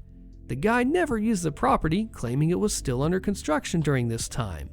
He lost in court and had to repaint his property using only the design theme approved colors. So the guy brought out his contractor and had him repaint the entire property the Pepto-Bismol pink trim color. Everything was painted this color: the house, the fence, the trim, and the rocks in the yard. Then he had the massive driveway to the garage done in the same pink stamped concrete. Even the garage doors were pink. He locked up the house and never stayed there. The HOA was in an uproar because this house could be seen at the top of the hill for miles. None of the other lot owners broke ground. The president's home didn't sell for 2 years. Elwini post piggybacking on other HOA posts, but with a twist. I'm on my HOA's board of directors. Okay, I'm the president. Shoot me. So our governing documents list any external change that requires an application. Fences, sheds, tree removal, things like that. Oh, and flowers, even annuals. The board didn't write the governing docs, the builder did, but we're still legally obligated to uphold them, no matter how ridiculous we find them. We can change them, but number 1, it's a big expense. Lawyers want dollars for some reason. And 2, we have to get 66% of the homeowners to agree to the change. We can't even get 25 people to a meeting, and we have 230 plus homes. Needless to say, it ain't happening anytime soon. Did I mention the board thinks it's a stupid rule? Unfortunately, we can't just ignore the rule if we don't like it. That can lead to homeowners saying things like selective enforcement and neighbor Z planted flowers without permission. I don't need permission to build a full-size bird of prey replica in my backyard. So danged if we do, danged if we don't. Unless, in most HOAs, the homeowners can request a variance. If the rule creates an undue hardship, if the homeowner wants to install something in a setback or easement, and so on. The HOA doesn't have to approve it, but the option exists. Cue maniacal cackling. I hatched a plan, an evil plan. I created an online survey where homeowners could request a variance to the application requirement for flowers. Everyone who signed up received a digital waiver request, which was then forwarded to the board. The reasoning for the variance? I believe this restriction is unnecessary and overly burdensome as the exterior of my lot will not change, just the flowers in the flower beds. I agree to submit applications for all other items in the governing documents. I wanted to include something about the builders being poopy heads, but I saved that for a different day. About 40 homeowners requested the waiver and variance, which the board granted en masse. What do we have here? 20% of homeowners who don't have to follow a rule? Guess that makes the rule unenforceable for everyone. Flowers for you and you and you. Please no hate for being on my HOA's board. I realize that HOAs have bad reps for being governed by power-hungry, petty, and noxious Karens, but my board is pretty chill. Just mow your lawn, pay your dues, and bring in your trash cans. This HOA president is fighting for the homeowners. Wow, way to go, man. Pastor's wife hops our fence, calls the cops on us, and maybe more. Posted by Social Anxiety Kyle. My wife and our kids, all under age 10, went on vacation to Florida. While we are gone, I have my parents coming over twice a day to feed them, dogs, and give them water when they need it. The dogs are outside, but they have access to a large backyard and sunroom. They're living the life, basically. Also important to note that we live in a nice area. It's a decent house in a cul-de-sac in a small town in Indiana. I get a call from my neighbor, who is a pastor, and he tells me that our dogs have been barking at night and keeping our surrounding neighbors awake. He also said that it didn't look like our dogs had been getting fed or watered, and that his wife went into our 8-foot-tall fenced backyard to give the dogs water and food.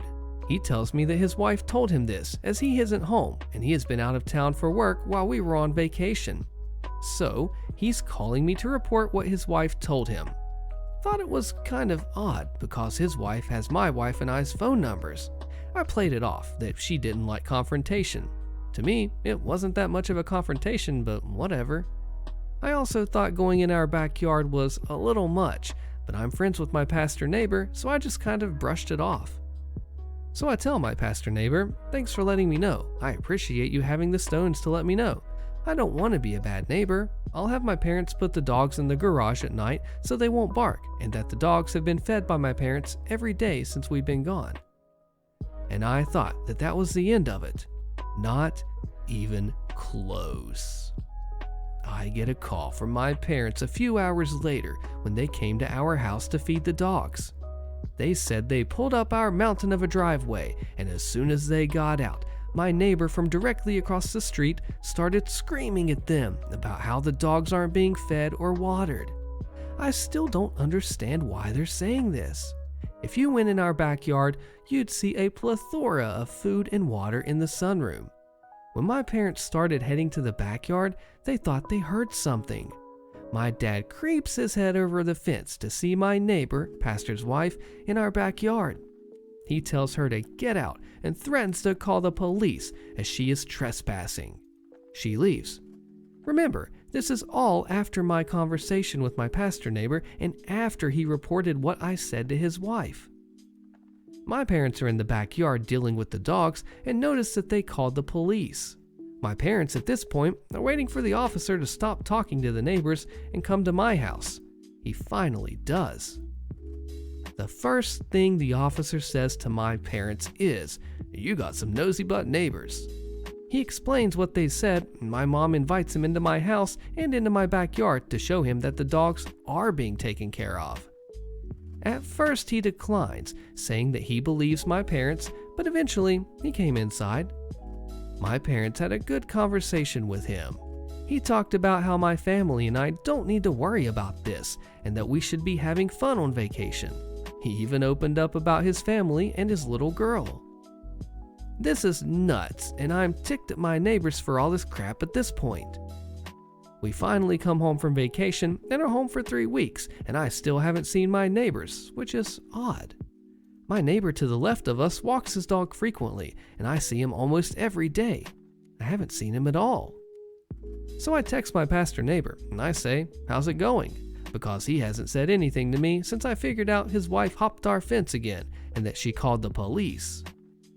So he has the idea for me and him to talk in person. So we start talking in my front yard, and he starts telling me everything that happened. Once again, he wasn't home, so this is what he knows from his wife. He apologizes for his wife. Weird, why isn't his wife apologizing to us? And he tells me the same information that I've already shared, except 3 things. First off, his wife accidentally let the dogs out, and she took them inside their house for a bit. They were back in our backyard before my parents got there and before we got back. Weird, but whatever, I guess. Then he mentions that he and his wife have a rule that she isn't allowed to drink unless he is home, and that one of the days that we were gone, she had been drinking. This was news to me. And then he told me what the cop said to the group of neighbors that were speaking with the cop. He said it like this: "I'm telling you this because you're my friend, and there's no judgment here, and you take it how you want. The cop said that when he went into your house, he had to hold his nose, it smelled so bad. It was unsanitary, and that the cop said this is a house they know about, and used the term drug house to describe my home." I felt good about the conversation, except that last part. So I questioned him on that again, and I said, "Did the cop only say this to your wife, or were there more neighbors?" He told me that it was her and my neighbor to the left of me that heard this. Red flags are going off in my head as I walk back to my house. We have 3 young kids, so our house isn't super clean, but it's not too bad, and it's definitely not unsanitary. Also, why would an officer leave my house after talking to my parents and say that about our house to our neighbors? An officer's job is to de-escalate the situation, and this just didn't seem like something an officer would do or say. Not to mention, none of it is even remotely true.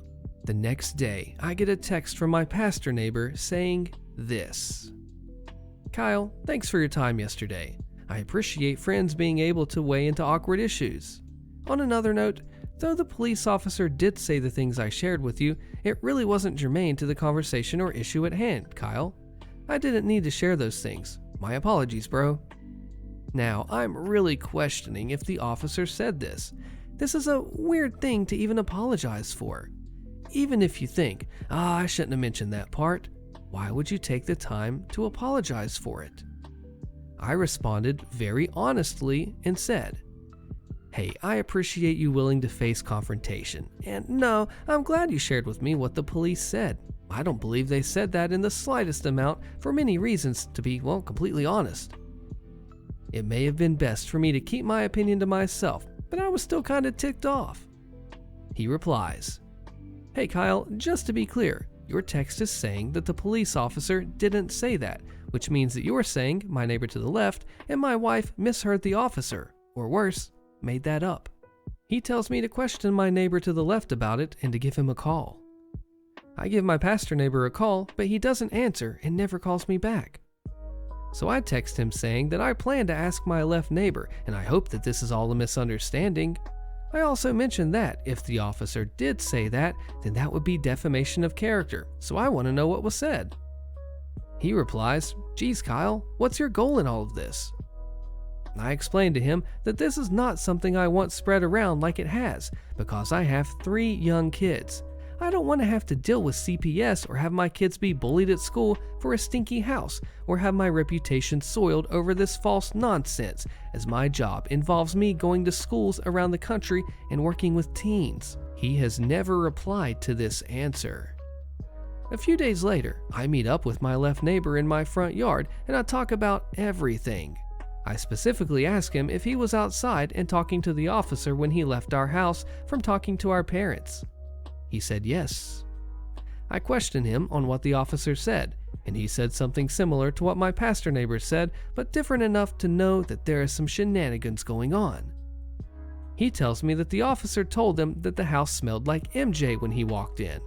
He says that he didn't say drug house specifically, but he did say something about MJ. My left neighbor didn't seem to know exactly what was said and was vague about this all. He also said that the officer said our house was known well by the police department. So my wife and I are trying to figure out how we learn the truth because something fishy is going on here. She has a friend that is a cop in another county, and he gives us some advice. First, he tells us that there is no way in heck the officer said that to our neighbors.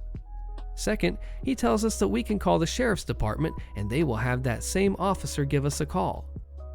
So, after 3 days of playing phone tag, we finally get in touch with this officer. We start telling him what the neighbors are saying about what he said, and he cuts us off and starts laughing, saying that none of that was ever said. He says, "I know what a drug house is, and your house is not it at all. No one knows about your house, and we don't have suspicion of anything at all. Never said it stunk or anything like that. All I said was that the dogs were taken care of, and that the matter was resolved, and then I left." The officer also mentioned that, after leaving my house and talking to my parents, he only talked to the wife of my pastor neighbor. My wife and I are relieved now because we were able to confirm that the officer didn't actually say this, but now we are left with another problem. How the heck do we approach this from here?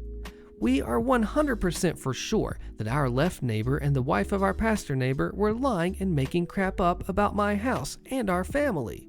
I don't understand why though. I'm not sure about our pastor neighbor. I feel that he didn't know much and was just being honest the first time that I talked to him in the front yard. After the text messages the day after, I'm not sure if he learned that his wife lied about everything and is trying to hide it, or if he is still clueless on the truth. All I know is that this is freaking nuts. It's been about a week since we've talked to the officer, but I'm not sure how to handle this from here. I'm not sweeping this under the rug. I want to confront them in some capacity and let them know that we know the truth. But it's a mess because I'm friends with my pastor neighbor, not so sure anymore, and I'm not trying to throw a wrench in this guy's marriage, but his wife sputtering this crap about us for no reason is crazy. So here I am, asking for help on how to handle this appropriately, as well as hear your theories. This comment suggests, "Time to tell the pastor, thanks for telling us your wife has a drinking problem. That explains the lies she's spreading. Would you like the phone number for the officer that was here? He will tell you what actually happened. Also, we'll be installing cameras, so warn your wife to stop trespassing." Amazon theft, posted by CCantaloupe8749. So my neighbor is a total piece of crap. Him and his wife live 2 floors above me on the opposite side of the stairs, which means they have a different doorway to go in. I got a package delivered about 3 weeks ago with a few floral button-down Hawaiian shirts and a black paper towel holder. It was put at their side of the building instead of mine, which happens sometimes and it's never a big deal. People just leave it out there if it's not their stuff. However, when I got home, the package wasn't there. So I know most people in that side of the building, and I asked everyone around where it was, and no one knew or had seen it. Now my girlfriend and I went to a small party that the guy upstairs over there was holding for his wife. Now, I don't know them that well, but we're friendly and we chat with each other a few times a week.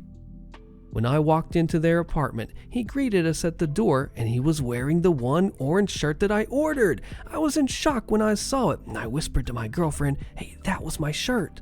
She just thought it was a coincidence. And then I walked over into the kitchen and, sure enough, there sat my paper towel holder right there on their counter, holding some paper towels. I was mad at this point and I confronted him the next day because I didn't want to wreck the party. He claimed that he had had that shirt for years and the paper towel holder was just something he picked up in Walmart the other day. I call bullcrap. The audacity of this man to lie about not knowing where my package is and then wear the dang shirt right in front of me. It's unbelievable. He knew I was coming because he's the one that invited me. I'm just very ticked off. I don't really care about the items. I got my money back and I ordered everything again. It was like $45 in total. It's just the principle. This comment gives an answer. It says, "Wear your shirts every chance you get," and then point out how it's so amazing that he has all the same shirts that were misdelivered, especially in front of the other neighbors, and especially if you're both wearing them. They won't believe his bullcrap. An update from OP says he doesn't acknowledge me when we pass each other anymore since my confrontation. What an idiot. I've never been anything but nice to this jerk, so if he wants a war, he's got one. Next week, our complex has a community day, and I remember him saying that he is going to have a yard sale table. So I signed up for a table, and I requested the one right next to his. I'm going to wear that same orange shirt and see what goes down. Entitled neighbors acting like Karens, posted by Cupid Fox. So recently, our neighbors got a baby. To be fair, I didn't know our neighbor was pregnant. We barely saw her and her kids and boyfriend, so it really came to me as a surprise. It's all good and fun when you have a baby, but the literal disrespect and entitlement is what puts a bad taste in my mouth. For instance, Ken, Karen's boyfriend, would come out to yell at my younger brothers, aged 9 and 6, to keep it down. Not say it in a nice, calm tone or anything, straight up yelling at them. Another time, my mother overheard Karen ranting to her mother about how noisy my brothers were, to which my mom interfered and gave Karen a piece of her mind, and I was just standing there enjoying the show. Karen said, "You know we have a baby. It needs to be quiet, otherwise our baby won't be able to sleep. Be considerate of others and don't act selfish." My mom said, "Considerate? Selfish? You have the stroller in the way towards the basement. I have to push it aside to access it to get my bike out of it every time. You place the bikes you don't use in the bike parking spot despite others who use their bikes needing these spots, because some of them have chain locks and they won't be able to lock their bikes safely because you occupy them, and you clearly see that our bikes are in the basement, which, by the way, we use daily, yet you push our bikes aside from their spots just to place your crap there. You don't live alone in this house. Other people do live here too. We haven't said anything, and we have to be considerate of you? What about us? You act like you own this house, and just because you have a baby, you can do whatever you want." She replies, "I'll talk to the landlord about your awful behavior. Just you wait." Typical Karen behavior, honestly. My mom and I went to buy groceries after that. We then walked inside, and my mom said jokingly, "OP, don't be so noisy. The baby won't be able to sleep if you walk upstairs so loudly." I had to chuckle as we heard Karen yell, "If you have to say something, say it to my face." To which my mom replied, "I was talking to my son, not to you." And finally, this happened last week. My brothers went upstairs as they came from school, and suddenly Ken came out and yelled, "Can you shut the heck up?" My mom, like the boss she is, responded with, "How about you shut the heck up? You're being the loudest here right now." To which Ken replied with, "Why don't you get down here then?" My mom scoffed, telling him that she didn't stoop that low to his level and that he should shut the heck up. He did eventually shut the door, and for some reason, he always has to yell at my siblings when he believes my parents or I aren't around. Joke's on them though, we don't let these entitled neighbors get their way. They want to be petty? Fine, so are we. Two can play at this game. I've lived nearly my entire life in this building. I witnessed neighborly drama all the time, and yet, never ever had they taken our family down. It's funny because that family makes themselves the entire neighborhood's enemy. This story has an update. Current HOA voted out, but not leaving. Advice on how to proceed, posted by JNash85. OP gets us up to speed by saying, "The quick update is that the HOA is trying to do a special assessment for a roof replacement, which would cost around $4,000 for each owner. A special meeting was held by the homeowners to vote to remove the 2 board members and fire the management company. We need 63 votes to pass, and we only had around 40 people show up, so nothing happened. However, it seems that in the bylaws it is written that since we did not have enough people show up to vote for a majority, we can meet again and only need around half the original number. So that meeting was held Saturday, and everyone in attendance, 44 people, voted to remove the members. There was a notice on my door Saturday evening stating the outcome and telling us that the current board members and management company would receive a letter by certified mail on Monday that their services were no longer needed.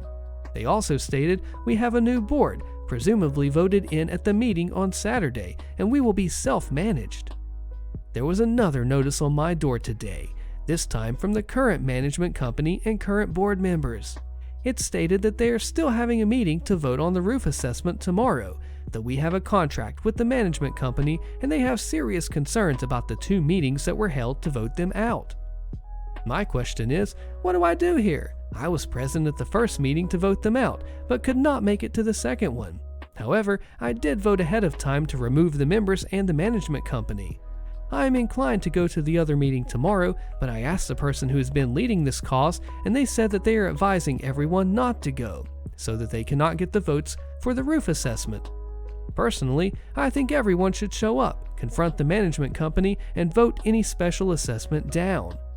As far as I know, everything has been done by the books, but I do not want to get in a situation where the management company says I owe them dues, and the new HOA says no, you don't, you need to pay us. I was on the fence about how I would vote during the first meeting, but the guy from the management company showed up, caused a scene, and had to be removed. That told me everything I needed to know about him. Update. First off, thanks for all the replies. I am not going to update so much on the roof, as this is now about having 2 HOA boards fighting it out. For the record, I do think the roofs should be replaced. Well, it seems I was in the wrong side of this one. I attended the meeting with the current board and the management company tonight. There were about 35 people there out of 100 units. I only spotted 4 or 5 that were at the special meeting to vote these people out. The management company presented parts of the bylaws and enough proof that I feel the special meeting was not valid and this new board should not be recognized. Additionally, the new board posted a notice on everyone's doors instructing them where to pay their new dues. Personally, I will not be doing that. I will continue to pay the management company my dues. If this goes to court, they can decide.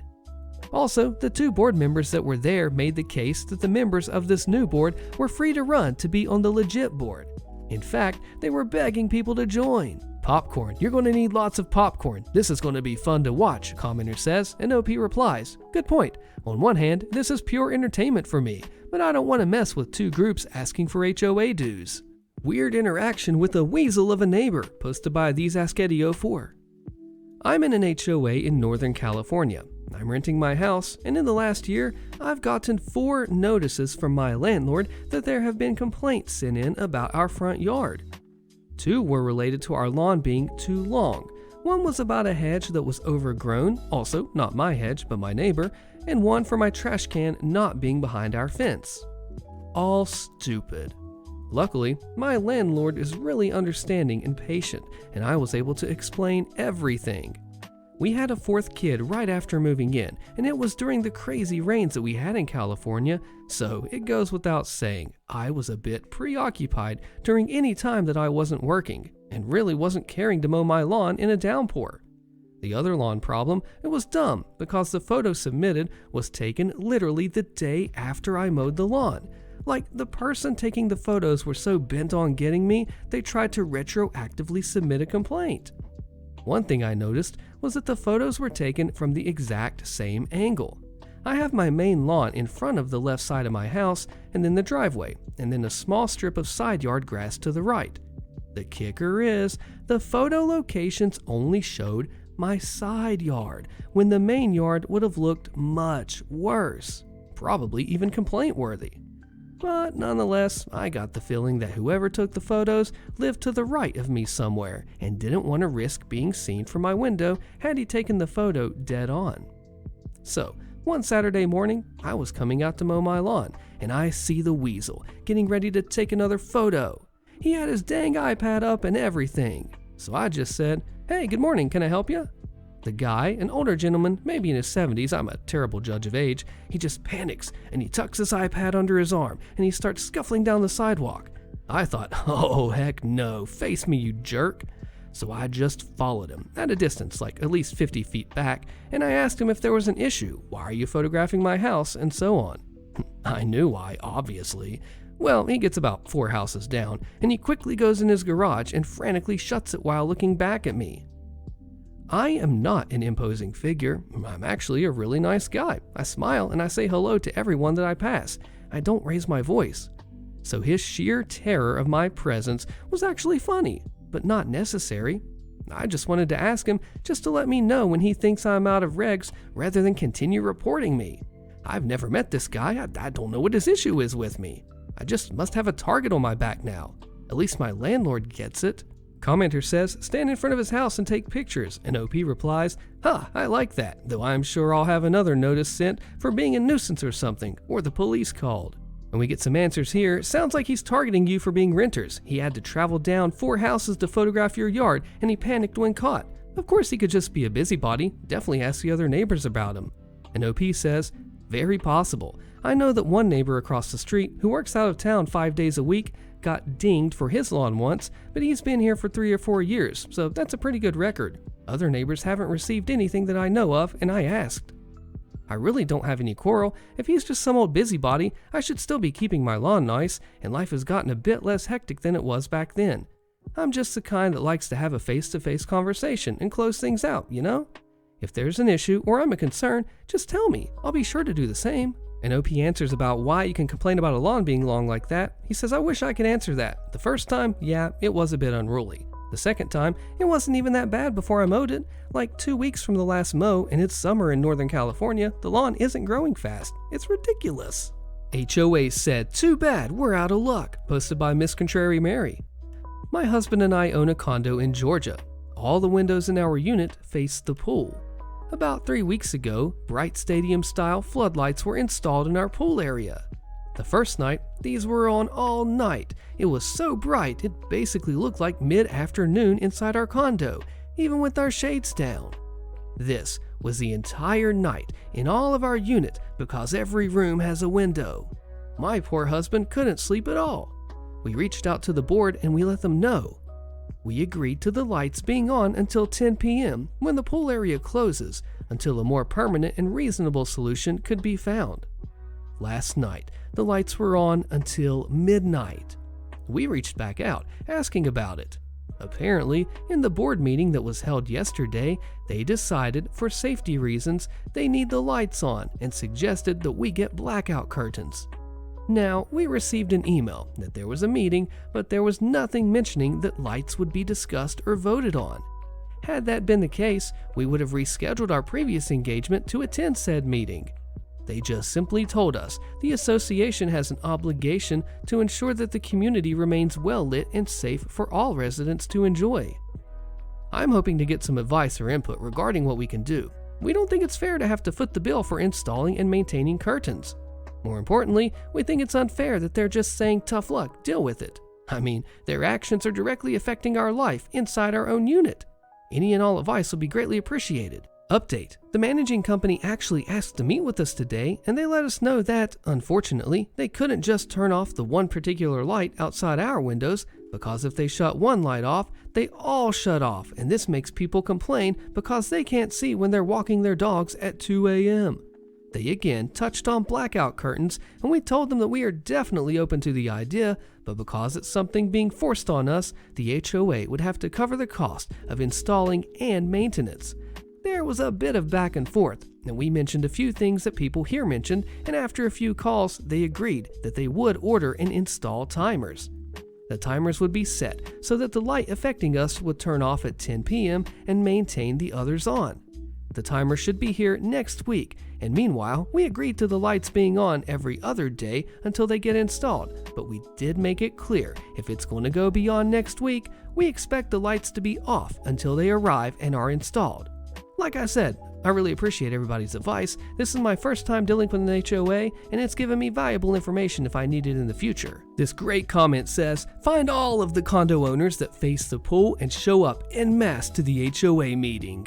I've actually dealt with the situation of huge floodlights being on outside of your window with loud machinery at night hours. It's really infuriating, so I understand, OP, what you're going through, and I'm glad that you're finally getting a resolution. Seriously, it sucks. Wouldn't you agree? HOA versus U.S. military, posted by Dr. Time Fox. Prepare for an HOA imploding.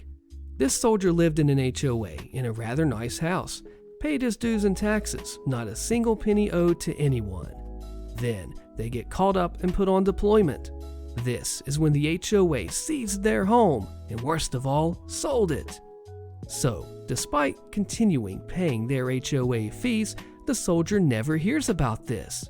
until they return just over a year later, and immediately the chain of command goes into action.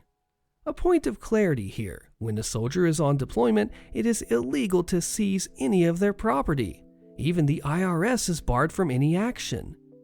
So, after ignoring a letter sent by JAG, the Army Judge Advocate General Corps, JAG and the soldiers sue the HOA. Seems that the HOA broke 11 federal laws. The judge then awarded the soldier $1.5 million in immediate return of their home and property. If none can be returned, then federal prosecution will happen. The soldier did get back their home and their property. It seems the HOA board kept it. Speaking of which, all had to sell their homes. The HOA was dissolved by court order, and what happens to those board members? Never seen again. Rumor has it they are in prison. Does it get any more nuclear than this? Holy cow, man. Horrible HOA neighbors called the cops because a kid walked on their sidewalk. Told me my dog needs to wear a diaper or I'll be fined. What can I do? Posted by Just Need to Vent 44. I am so tired of this HOA crap. Me and my family have rented the same house for 7 years. We're the first people to ever live in this house, and the neighborhood is brand new. We have these neighbors. We'll call them Joe and Beth. Joe and Beth are absolute jerks. They were nice when we first moved in, super kind, brought us baked goods, took me to Bible study. I loved them. But Joe became the president of the HOA and became the biggest pain in the butt possible. 2 neighbors had to leave their house because of them. Joe and Beth live across from us, and a couple years ago, the people that lived right next to us, 2 young parents, their baby, and their brother, used to get along with my family great. The guy that lived there would always joke with us and would hear all of our fights, and instead of calling the cops, he was cool enough to just joke around with us about it. Unfortunately, their brother was unlucky enough to park his car near Joe and Beth's house. Poor dude had no clue. The young couple were renters, so Joe, the butthole, and his jerk wife decided to have his car towed, and war broke out. He asked them why would they do that instead of just telling him to move it, and they just told him to get off of their property and not get near their house. We were friends with both parties, so we got stuck in the middle. But after the car got towed and the attitude they gave to the neighbor's brother, Joe and Beth decided to start a petition to get the couple kicked out. They had a baby, but they didn't care, I guess. Neighbor and his brother started cursing out Joe and Beth whenever they saw them. Joe happened to get into an accident, and when the neighbors saw him, they started roasting the heck out of him and talking about how happy they are cause karma's a bee. So eventually, Joe got enough signatures and got the poor people kicked out of their house. There was another family who was also renting. I don't remember the exact reason. I want to say it's because they were always loud and they had too many cars out front, that Joe and Beth didn't like it. And of course, Joe and Beth got him kicked out of their house. Throughout the years, we had to follow annoying rules. We had to buy a special light for our yard, we had to maintain the greenery on the sidewalks near our house, no cans outside, blah blah blah. Eventually, Joe lost his position as president, and there was no one running the HOA for quite a while. Joe stopped mingling with the neighbors. I guess he went into a depression because he lost his stupid title, but whatever the reason, Joe and Beth became very standoffish and even bigger D-bags than before. They installed this horrible alarm system, so whenever anyone gets near the sidewalk on their property, not even their property, but the road next to the sidewalk, lights go off and first a sound would blare through the neighborhood. "You are being recorded, alarm is being sound." And it would just repeat for a few minutes and you could hear it down the block. I guess they got complaints because they changed it from that chant to a whistle. So you get anywhere near their property and a stupid whistle starts blaring super loud. My dog's potty schedule is pretty late. He has really bad anxiety, so he doesn't like to go out until everyone is in their homes. Whenever we pass the house, the alarm goes off and he starts freaking out, thinking someone is whistling at him, and he runs back in the house. I've had to start putting him in the car and driving him to the next neighborhood to potty. How much anxiety it gives him. There is no grass on their lawn. It's just rocks and a sign that says, "Keep animals off landscape." I don't let my dog crap on anyone's yard, and I don't let him pee on their rocks because I know there's demons always looking for an excuse to bother people. But he does sniff the area. My 14-year-old cousin came over. He's a kid, but he's 6'1" and he looks like a grown man. He went for a walk to talk to his girlfriend at like 12ish or 1 a.m., and because their alarm went off, The neighbors down the street thought someone was breaking into a house, so they called the cops and squad cars pulled up on a 14-year-old kid for taking a walk. Now HOA has been threatening us because our grass won't grow. We bought every seed that exists and it just won't grow. They want us renters to give thousands of dollars to fix the lawn. Crappy Joe and Beth, nosy, miserable people. I took my dog on a walk last night and we passed by their house, and unfortunately, before I could stop him, he peed on their rocks. I knew they were going to make an issue about it. So of course, here comes Beth today, knocking on my door, telling me the HOA voted that no one's allowed to let their dogs use the bathroom on anyone's property. I understand not number 2 on their property, no one wants that, but peeing on rocks? I told her my dog never chews on anyone's property. He only made the mistake of peeing on their lawn once, and their alarm scares the heck out of my dog, and it causes him to have a nervous breakdown when I'm not even on their property. Told her that the cops were called on my cousin because of her alarm, and that I would have to take my dog for exercise. So no, he won't chew, but sorry, he has to walk, and if he pees, I can't stop him, and there's no way to clean it. She lied and said she has him on video peeing on her rocks all the time, which I told her he's just sniffing it. It only happened once, but she wouldn't let up. And that no one should be walking around late at night, and she's happy that someone called the cops because a man walking that late, it's very suspicious, and her alarm only goes off when someone's on her property. I tried telling her to watch her videos from her camera because we'll be in the middle of the street, nowhere near the property, and it'll go off. For reference, my father just now pulled in our driveway while I'm typing this, and their alarm went off. Basically, we kept going back and forth that their alarm is a nuisance and people should be allowed to walk without having the cops called on them, while she wouldn't stop lying about it's only on my property line. Until my mother intervened and Beth told me that if I'm going to walk my dog, I need to put a diaper on him to stop him from peeing. I'm going to call the property manager to talk about what kind of nuisance their alarm is, but why the heck are they allowed to tell us what we can and can't do, where we are and aren't allowed to walk, and if we go against the bullcrap rules they voted on, it's not even real laws. We'll get fined or kicked out. Do I have any chance to get that horrible alarm turned off, and what's the best way to go about this?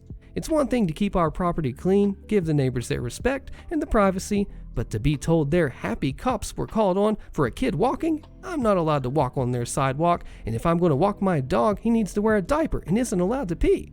Does California law say that sidewalks are part of the homeowner's property? Because it's just wild to me that walking on a sidewalk could be considered trespassing. How are they allowed to tell me that?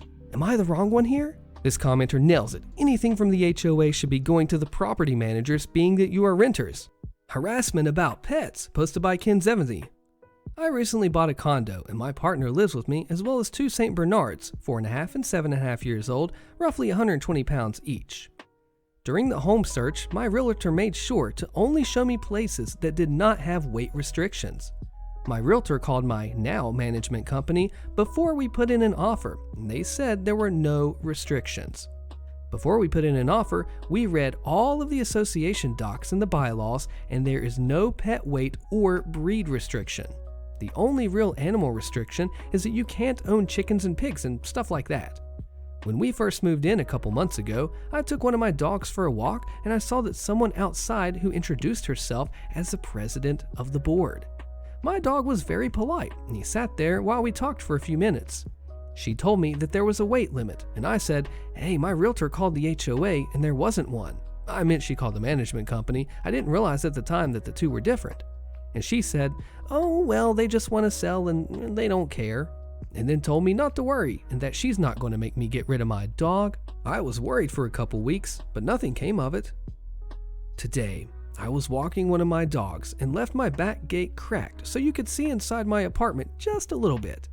Someone walked by and must have spotted my other dog. The person who lives next to me is also a board member, and complained to the board member. Well, I get inside and I settle down from working and I hear a knock on my door for about a minute.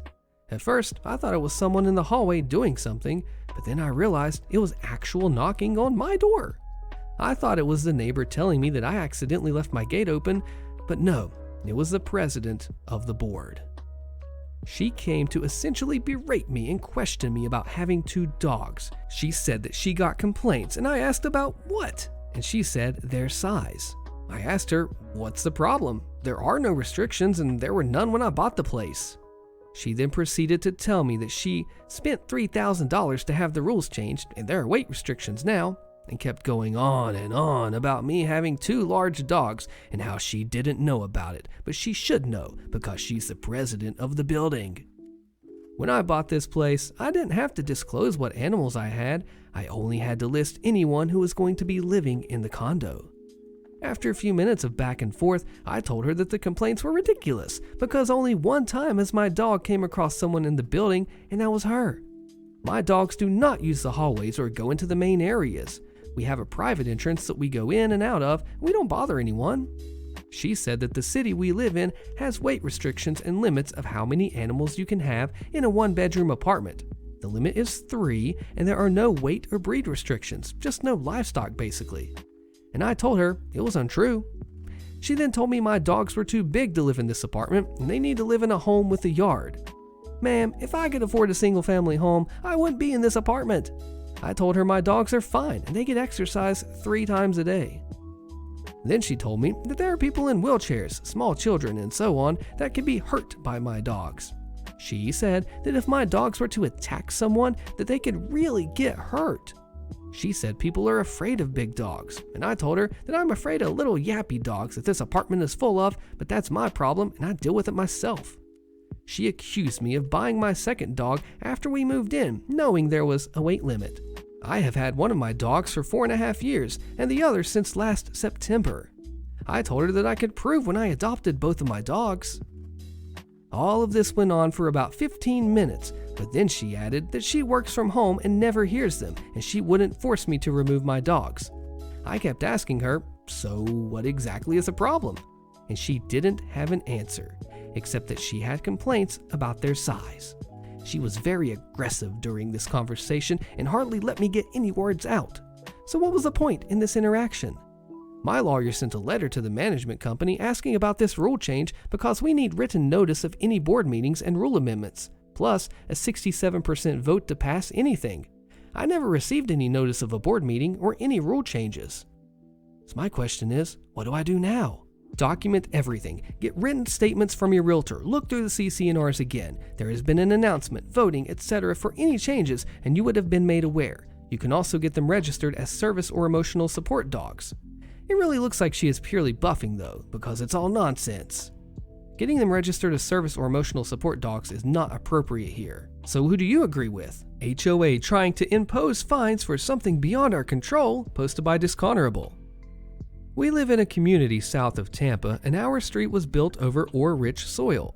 Naturally, the rust oxidizes and bleeds out onto the cement and the paved sidewalks in front of our house, and the whole block, when it rains or when the home sprinkler systems run.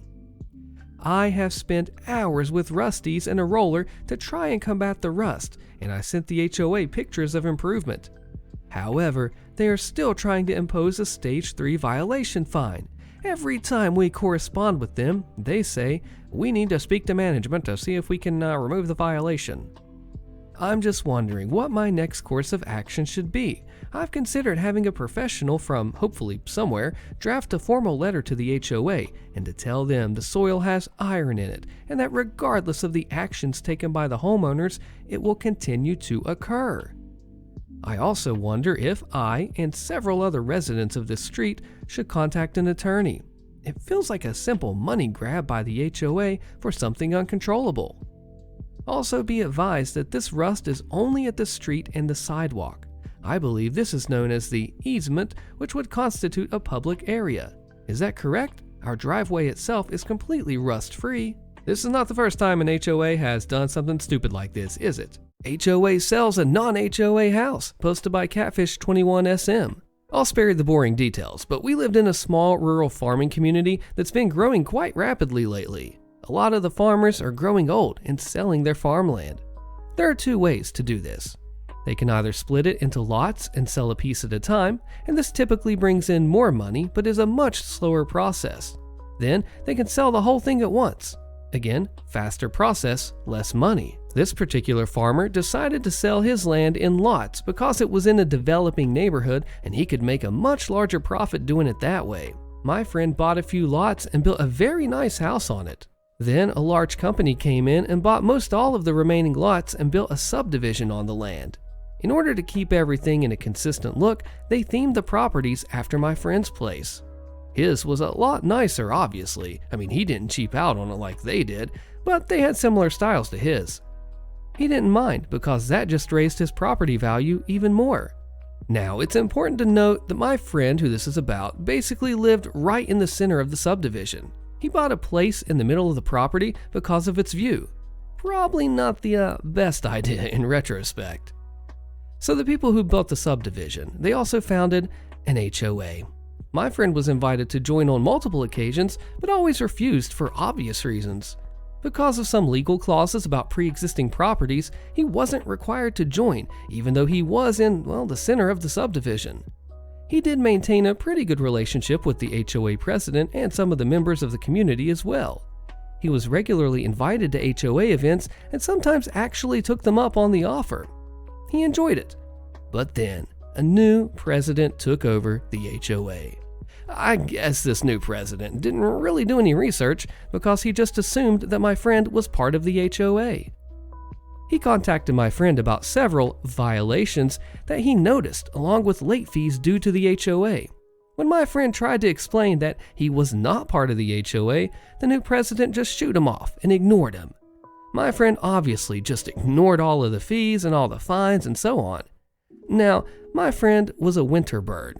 For anybody who doesn't know what that means, it's a fancy way of saying that someone that lives in the south during the winter and in the north during the summer. They typically own two houses, or sometimes they're just retired and they jump around between family members that are happy to take care of them for that time. My friend in particular was a doctor who worked for a hospital here in the summer months and a hospital in the south in the winter months, so it all worked out. So saying this, you could probably imagine the horror on his face when he came home and found all of his locks changed and another family living in his house. The HOA president knew that he traveled south every year, so he waited until he was gone, then sent an eviction notice for all of his being late, and he had a friend that owned a realty firm and they sold the house and moved in a new family, all while my friend was gone. My friend contacted a lawyer friend of his from back in the south and they started the process of suing the HOA. Big city lawyer versus small town HOA who was absolutely in the wrong. Guess who won? Oh yeah, and did I mention that the family that moved into my friend's house, they joined in as well. They also sued the HOA because they had to be relocated on short notice and they had taken out a very hefty loan for that property. Now, I don't know exactly what happened, but I do know that the HOA president lost his house and he skipped town. I'm guessing he probably took the brunt of the attack.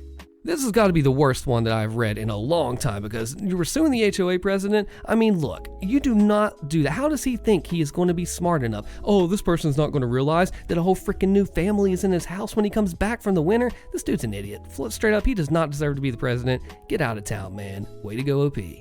OP's HOA has a problem with the support group meetings being held at their house, with updates posted by I'm Fed Up With My HOA. Nice name. For the last 18 years, I have been a member and an organizer of a support group for trauma survivors. The room that we were using for our meetings in a nearby church was recently flooded and badly damaged, and I haven't been able to find another suitable room for our meetings due to the pandemic. Not wanting the group members to be deprived of an important resource, I decided to host some meetings in my basement or in a secluded area of my garden with a reduced number of attendees. Now, we respect social distancing rules, we wear masks, we sanitize our hands, and everything. So this came to the knowledge of the HOA board. A few weeks ago, some HOA board members knocked on my door and told me that they weren't pleased with this at all. They told me that people in the neighborhood feel unsafe knowing that drug addicts gather at my house.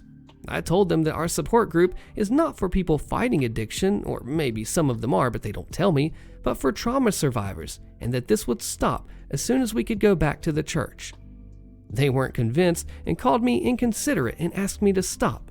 I didn't because I consider that I have a right to invite people at my house and talk to them. Yesterday, I received a strongly worded letter from the HOA demanding that I stop inviting drug addicts to gather at my house because it puts everyone in danger and they're not the kind of people we want in that neighborhood. They said that I had a chance to make things right. but didn't, so they're fining me $500. They will fine me for every meeting I organize from now on and threaten me with a lien on my house if I don't pay the fines. The reason they invoke is that our meetings are breaching the peace of the neighborhood and making people feel unsafe. This is completely untrue. Our meetings are 6 to 7 people, max. We don't make noise. We don't drink. People park on my driveway or on legal spots in the street. We cause absolutely no disturbance. I checked the HOA rules and I cannot seem to find which one I would be breaking. Does the HOA have any right to stop me from organizing meetings at my house? I don't see how our support group is any different from having a few guests at my house.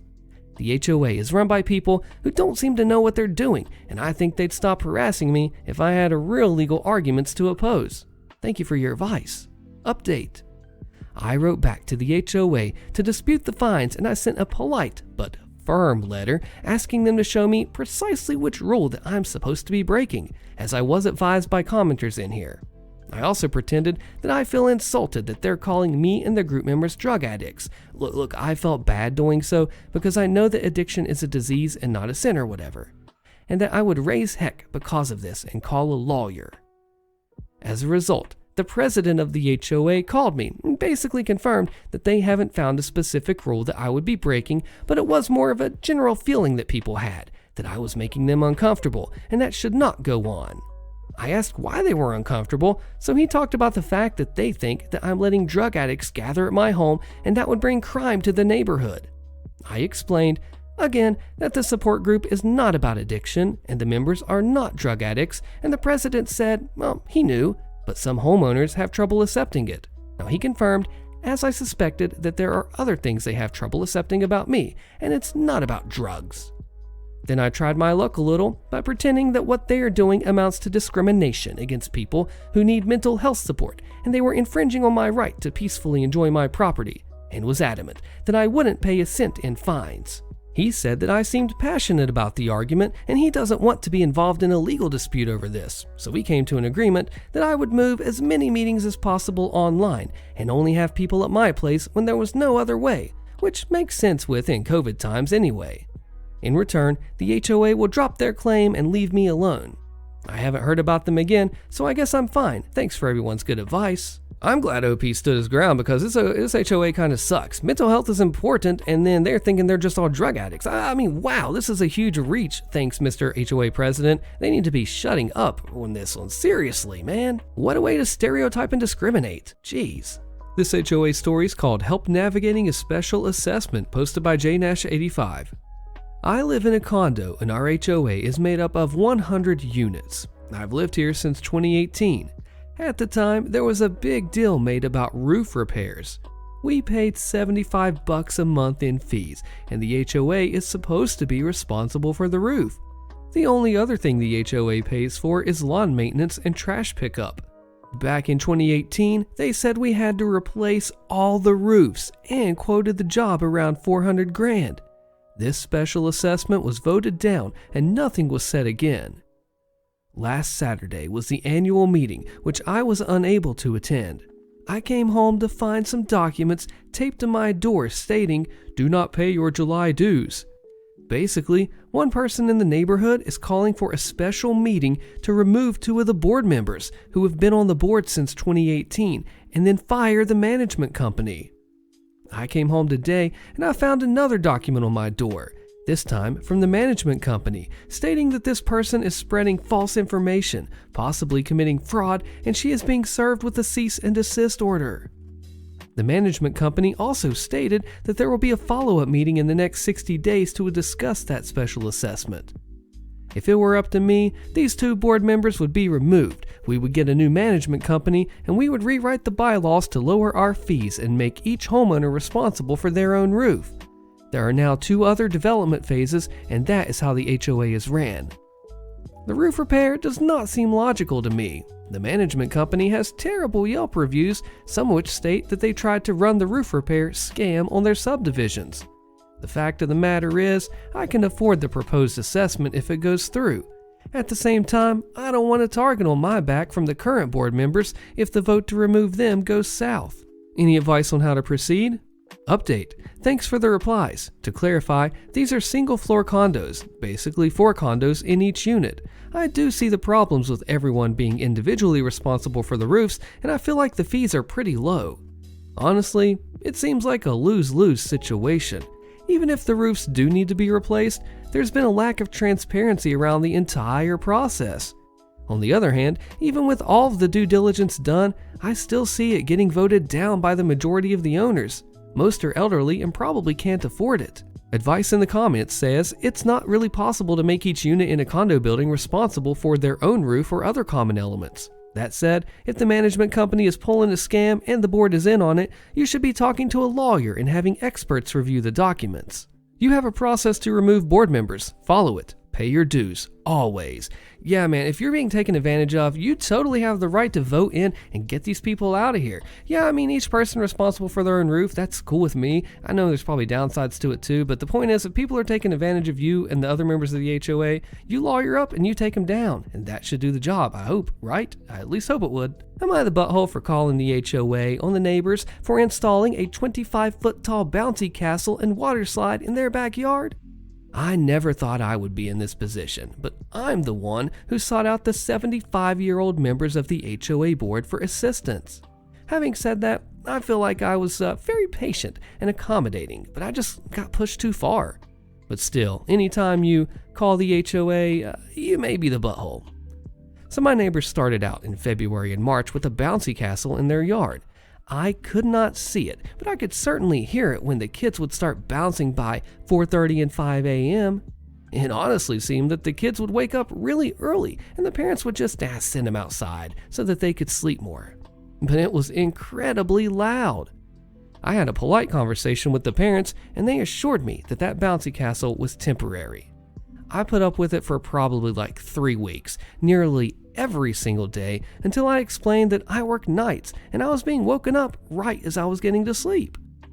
So to their credit, they stopped jumping early in the morning and everything was fine, until about 3 weeks ago, when a huge bouncy castle suddenly appeared in their backyard. It was at least 25 feet tall. It completely blocked my view of the mountains so that I could see the kids were able to look right into my bedroom window from the top too. Unfortunately, this coincided with a shift change for me, and now the kids were up until 11 or 12, even 1 a.m. on some nights, and now I had to wake up at 4:30. I didn't even realize it was also a water slide until I realized that probably hundreds of gallons of water had run under our shared fence and actually pushed all my dog's poop up against the back door. I went over and I talked to them, and the dad essentially said, "Oh, we were polite enough to change our schedule for you the first time, and this is our backyard. Screw you." I decided something had to be done because potentially my house could be damaged, let alone the sleep issue. So I called the HOA, and however the machine works, my neighbor had been called in front of the board meeting, fined about $1,000 for covenant violations, as well as being ordered to pay for damages to our joint fence. I thought everything was good, except for some dirty looks from the neighbor, but literally every one of my family and friends are saying I'm the butt for going to the HOA. While opinions do vary, the general gist is now I'm the crabby neighbor ruining kids' fun. Then I should have got some noise-canceling headphones and ignored it, and they would have popped the slide at some point anyways, and it would have taken care of itself. The idea, I guess, is that I tattled and got my way by unleashing a bunch of busybodies with too much free time and too much undeserved power. Commenter Fortune-Telling Boobs says, "Not the butt. I don't typically side with snitches, but this is pretty clear. The early hour noise and the damage to the property are big no-nos." Yeah, dude, you are completely fine. I'd never take up for HOAs in the stories that we read, but honestly, you just use them as a vessel to get your neighbors back. If you gotta sleep, man. I'm a dad. I got kids. Yeah, I get how it is. But your sleep, they are violating those noisy hours. I'd report them. I would. I don't care, because they're damaging your property too. No sleep, damaged property, it's gonna make me pretty grumpy. I don't know. Would it make you grumpy? It would me. Management company bought. Auto pay canceled. Late payments due. Posted by JJR92 with updates in the comments. Apparently, in February of this year, the management company that runs my HOA was bought. I just got a bill from collections telling me that I owe the back payment, plus $90 in late fees and collection fees. I had been set up on auto pay for years and I'd never missed a payment. As soon as I got that, I contacted the new management company and offered to immediately pay all the back payments, but requested for the late fees to be waived. The phone call went very poorly, and I was informed that there was no way for the late fees to be waived, and the only options were pay the assessments, collection fees, and late fee, or hire an attorney. Yes, she jumped straight to an attorney when I asked if there was any other option. She said that all the statements were posted to the online profile and were mailed out. I didn't know the online profile had changed from our old one, and I don't think I missed any mail. I'm pretty good at opening important mail. Also, they had my email on file, and I can confirm that I was never notified by email. When I asked for any sort of confirmation that they were sent via snail mail, she said, "It's not my responsibility to prove that to you. It's your responsibility to make sure your dues are paid." I have a Facebook account, but I only check it once every year or so, but I knew that our community has a pretty active Facebook group. After that call, I went on the group and I did a search for the new management company name. Horror stories all the way down. I paid the fees mainly because I don't have the time or money to fight over a $90 fee. So I'm mostly here to rant, but any suggestions would be appreciated. First update. OP says, "Thanks a ton for the advice. I already paid the fees because I was pushing up to that date that they were going to put a lien on the house. I know, probably more scare tactics, but they worked. I also found out that the board already voted to drop them and we're hiring a new management company. So while paying the late fee sucked, it's motivated me to get more involved. I'm going to start attending all the meetings I can, and there's an open seat that I might consider trying to get on. I can take an informal poll in our Facebook group. The rep on the phone said, when I asked for evidence, that they sent previous notices, so 90% of homes got them, but you just randomly didn't?" To which I replied, "Well, why did 10% of the homes not get them?" I think she was maybe just trying to make a point, but maybe it's an actual number that she didn't just pull out of thin air. Next update from OP says, "Well, the board is replacing the company. This new management company bought the old one. I think the board is handling it well with replacing them. It just seems like it's taking some time. I was on a call a few weeks ago when they were presenting new management companies. They seem to be doing a decent job. Yeah, my neighbor just stepped down from being in the board. Super nice guy, but with another change in management companies and trying to fill 2 board seats, I want to give them some time. As I said in another comment, this has made me want to get more involved and possibly try to get on the board. I just have 2 small kids and one on the way, so time is valuable right now, but seeing how bad this can turn so quickly has been a motivation. I almost had a lien placed and more. And they may have been sent, I can't really verify, but they did have my banking information, and I know I didn't get any email about it, which I also know they had on file. As I said in another comment, the buck stops with me. I just personally don't feel like they made a good faith effort to remit payment, and when I called to try to make it right, there was zero working with me. This is just straight up greed here. I hate when you call a company and you can't get their representative and they just want to take your money but not help you out. Best of luck to you. What have I gotten myself into? Currently in inspection period for a new home in the HOA. Posted by HOA Rogue. I've been looking for a house in Miami for the last year. I finally found an amazing house. The price was a bit high, but the house is 15 minutes from my work. It's large and almost exactly what I wanted. The one negative. It's in an HOA. But this is simply a small gated community of 8 houses. The seller's broker said there aren't that many rules. The main point of the HOA is to maintain the gate, and the HOA hires gardeners to maintain all the front yard. All for a few $100 a year. It doesn't sound like the horror stories that I read on Reddit daily. So, our offer gets accepted, and my lawyer asked for the bylaws of the HOA while we are in the inspection period. After a few days, we get the amendments. But this isn't the main paperwork that we need. It takes 8 more days until we can finally get the primary HOA paperwork. We have no idea why it would take this long. The bylaws, in my opinion, well, aren't that bad. You bring in your garbage containers within 24 hours of pickup, quiet hours of 10:30 p.m. on weekdays and 12:30 a.m. on weekends. No chickens and roosters, no Airbnb, any assessments over $500 must be agreed on by the majority, and so on. I am older and past my partying years, so I'm all about the peace and quiet. There are additional rules that all the owners and tenants must be approved by the board, which is less great. I do like that there are no rules about adding a generator, colors a house may be, driveway rules, car must be in the garage, and so on. To me, this would be overreach. But my lawyer discovers that the HOA can't be making up most of the rules.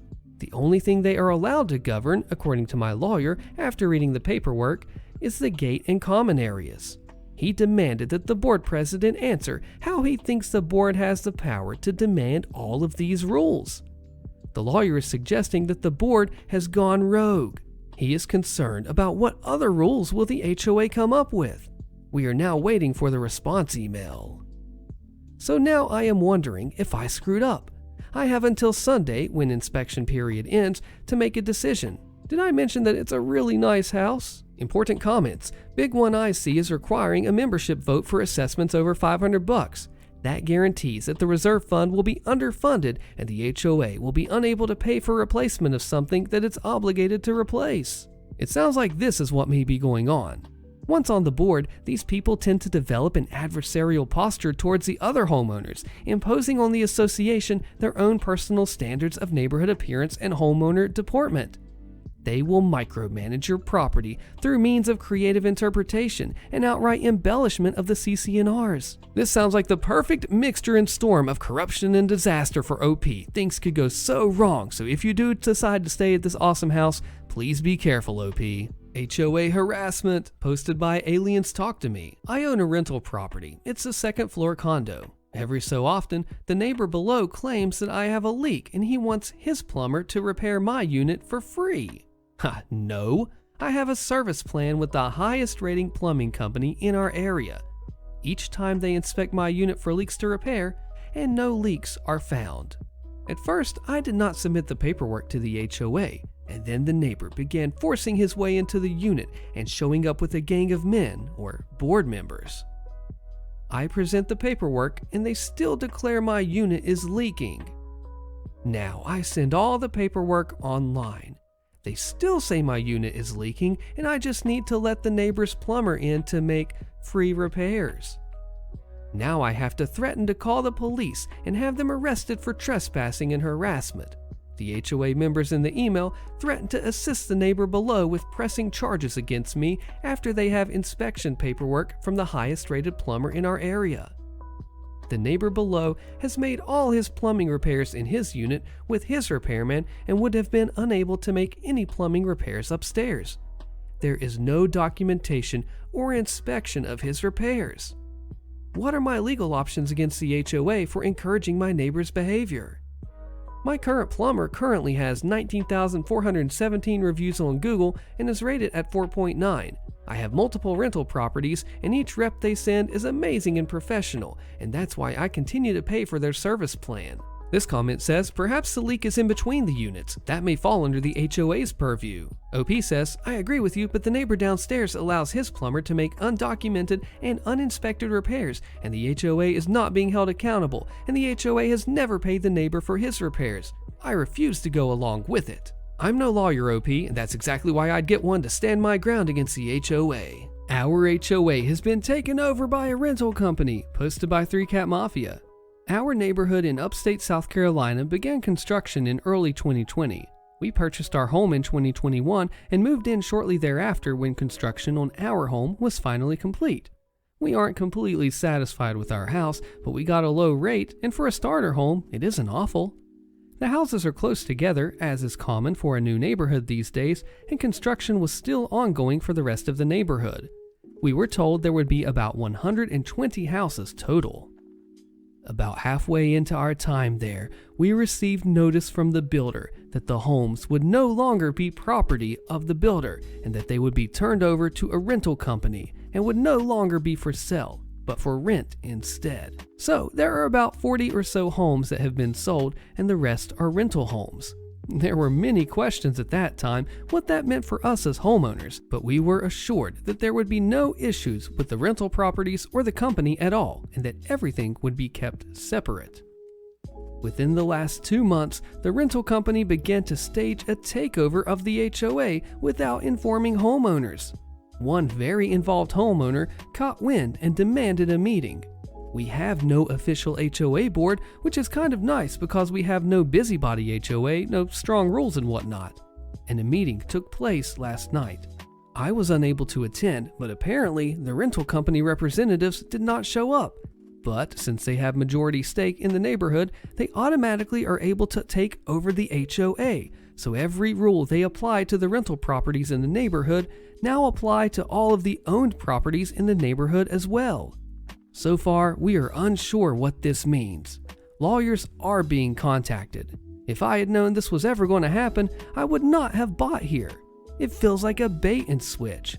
I was fine without almost absent HOA previously. I don't want to be subject to rental rules when I'm not even a renter. Oh my goodness, straight up your answer here is lawyer up. I mean, they are going way above where they should be. And this is something that's above your pay grade to be able to tackle by yourself. Let me know what you think. I forced 2 board members off of my HOA for thinking that they can pick on me in a meeting. Posted by Brain Tumor Boy.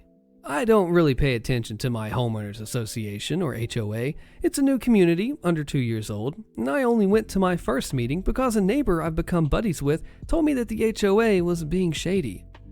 My undergrad degree is in political science, so being a government structure and process nerd, I figured I'd check out the shenanigans for myself. At the meeting, one of the board members was being confronted about something that they had done. Initially, I had no clue what they were talking about. But by listening, I quickly understood the context and the scope.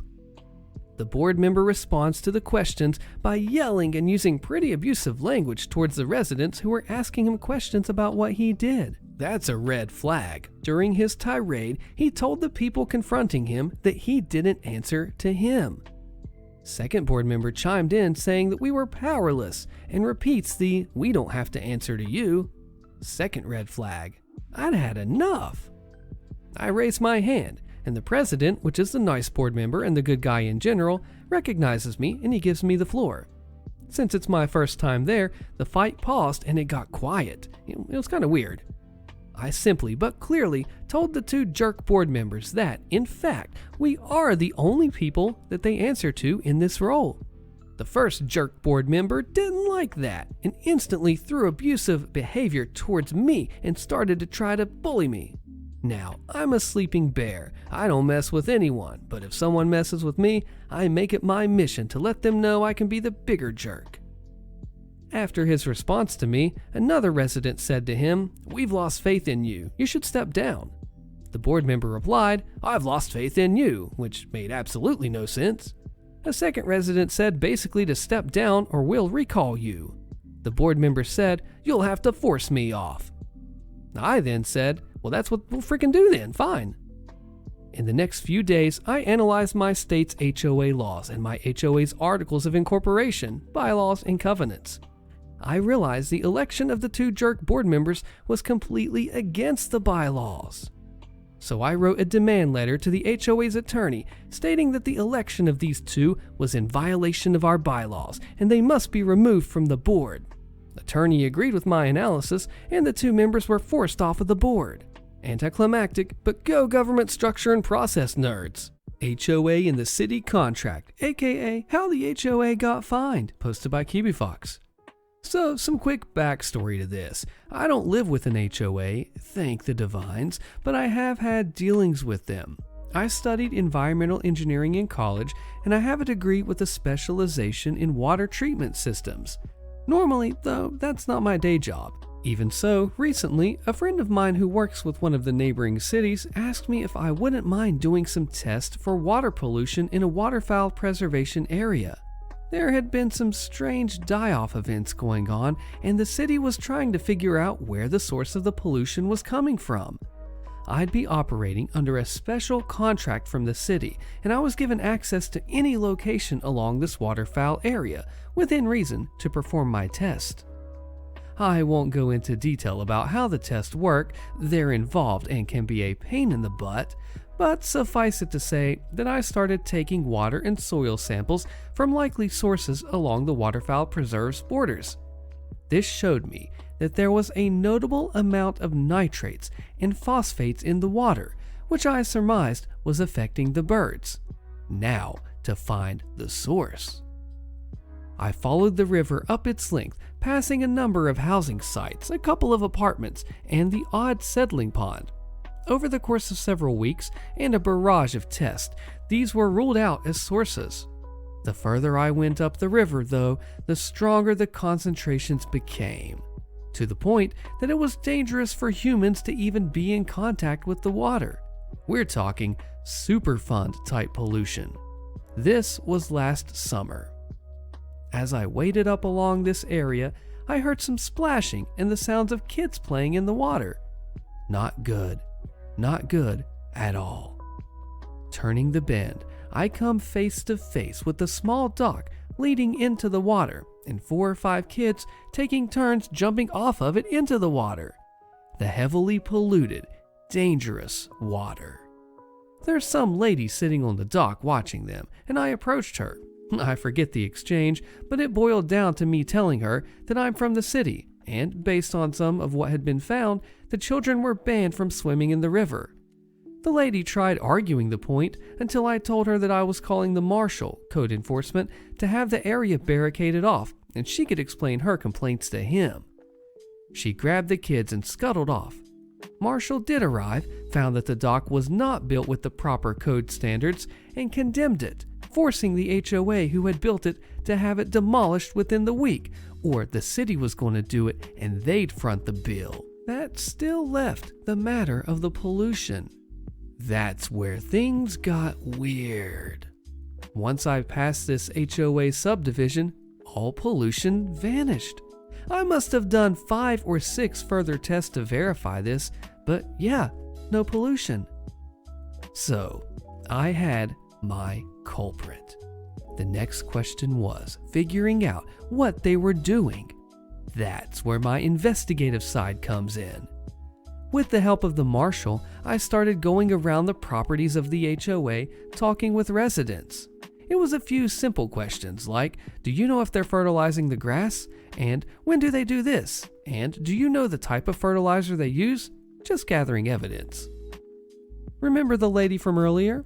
Turned out she was the HOA president. I only found this out after she called the police on the marshal and I, reporting strange men wandering around her neighborhood.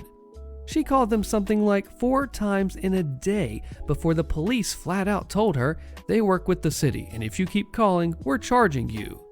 That didn't stop her from following us around in the car and taking photos of us with her phone. Eventually, we spoke with one older gentleman that broke the case, as it were. The HOA president had been fining people for not having perfectly green grass. We were in a drought at the time, so that's no surprise there. After several of the people in the subdivision got fined by the city for watering their grass, she had taken matters into her own hand.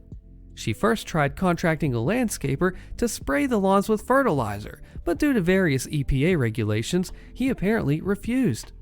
The homeowner couldn't be certain what the lady had done next, but a couple days after that, some guys turned up with a large farm-type trailer of liquid and sprayed every single foot of grass that the HOA controlled, even right down to the water's edge. With the homeowner's permission, I took several soil samples from around his property and then samples from the common area that joined the grassy area beside the river and the dock. It took about a week to get full results back, but I had my answer.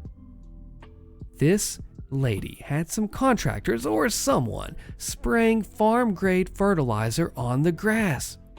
This particular fertilizer is heavily controlled by the EPA and requires a special license to even possess, much less use. I presented all my evidence to my contact at the city and laid out just how serious the damage was, and that I was legally obligated to report the HOA to the state regulatory board for gross violations. My contact took the papers and paid me for my services, thanking me, but also noting that if this went to court, I would need to testify about my findings. Epilogue. The court was originally scheduled for March of 2020, but it never came to that. The HOA president entered a plea deal with the state, where she and the HOA was required to pay for the environmental cleanup of the river, as well as restitution to the state. The fines alone topped close to $250,000, and the cleanup, still ongoing, is expected to break $1 million itself. The HOA president got the boot, while the HOA itself was, last I heard, facing being dissolved by the state due to multiple cases of negligence and inept management. I don't know how they came in contact with that fertilizer, though I suspect that some of the charges against the HOA president had something to do with that. Want to know the sad thing though? If the HOA had simply contacted the city or the state, they would have been given a list of approved fertilizers to use, which both wouldn't have polluted the surrounding water and wouldn't have put them on the hook for an environmental disaster. The number is right on the city and state's website. The HOA just couldn't be bothered to look it up. Ruining the HOA president, millions of dollars of fines, and then illegal stuff all on top of it. This is insane HOA madness. What do you think? Neighbor and HOA harassment, posted by Sean B for Life. My coworker's neighbor behind him has been reporting him to their HOA for months now, getting them fined for literally nothing. The latest issue was having a fire pit on the back porch. The bylaw mentions you can't have an open fire or have fire pits in use, but grills are allowed. But the issue here is that the fire pit is not in use.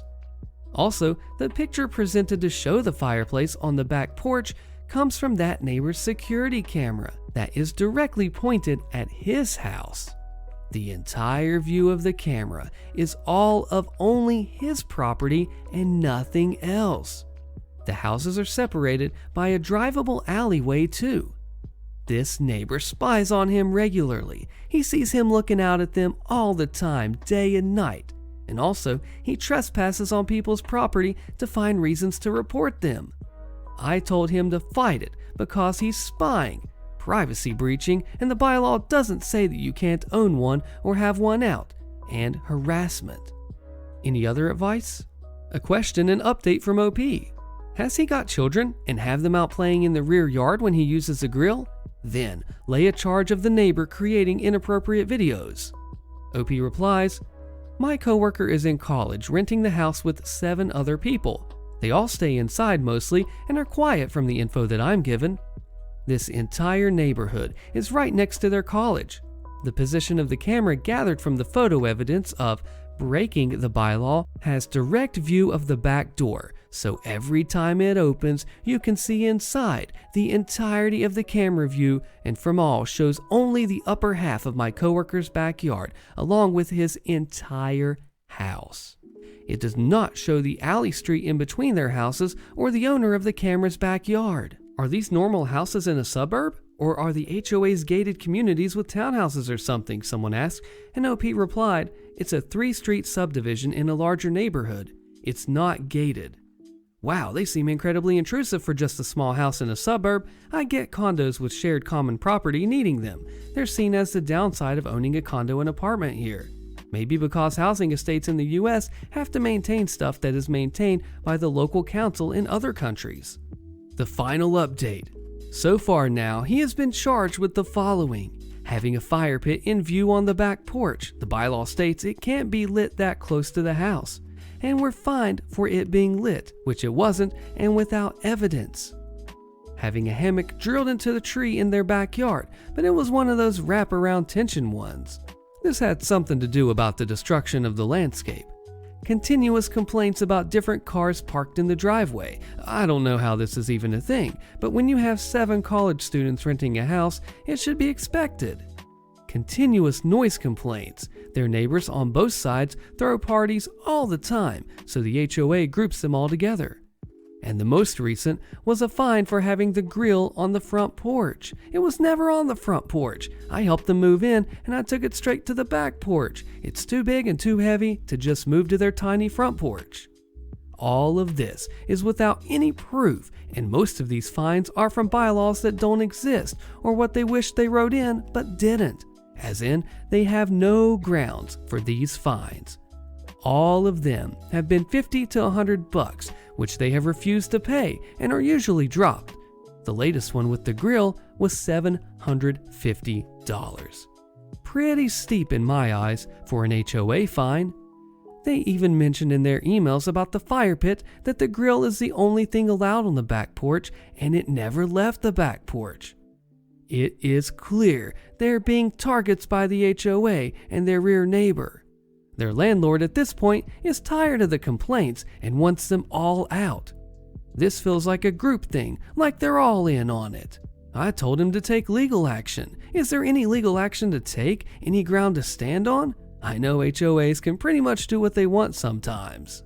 This would make me uncomfortable. What about you? Neighbor dropped her $50 on the ground in the parking lot, accused me of stealing it. The police are involved. With an update in the comments posted by Elizabeth Honey. Neighbor is a female in her 30s and accused me, 30 female, of stealing her dropped money in a parking lot where we park our cars. I pulled up to park after getting coffee this morning, and she's outside in her car. She asked me if I've seen her $50, and I say, no, I haven't. But if I found it, I'll let you know. So I go inside, give my coffee to the boyfriend, and then I took my dog out.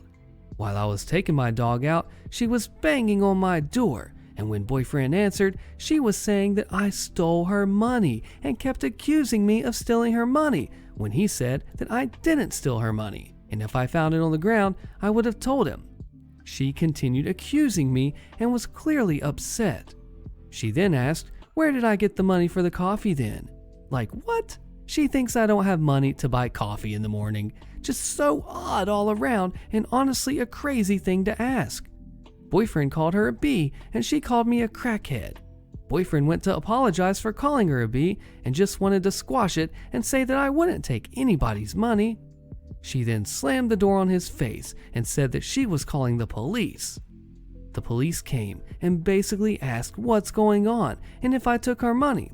I told him no, up and down, that I didn't, and they said, okay, we're going to check the cameras. I replied, okay, great, just please check the cameras. They kept using the word, if I stole her money, and I just broke down and started crying because I felt like I was being accused for something that I didn't do because he used the word if at least 4 times. Finally, boyfriend says, listen, she said that she didn't do it. You don't need to keep saying if, and I said, please go check the tapes.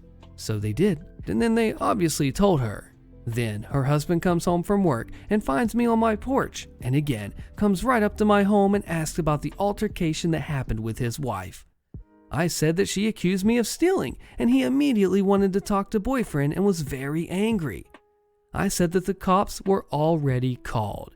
I did not take her money. You guys can watch the cameras. This is over. Please stop harassing me. And at this point, I'm getting extremely upset and emotional. And he said, no, I'm the police now. Whatever that's supposed to mean. I filed a harassment thing with my apartment complex because of this so that I could document some paper trail. My boyfriend's at work and I don't know what's going to happen when he gets home. But these people are crazy. I'm assuming that he's angry that boyfriend called her a B, but she was being one by the way that she was acting, and he even apologized after. I am just upset, being accused of something that I didn't do and would never do.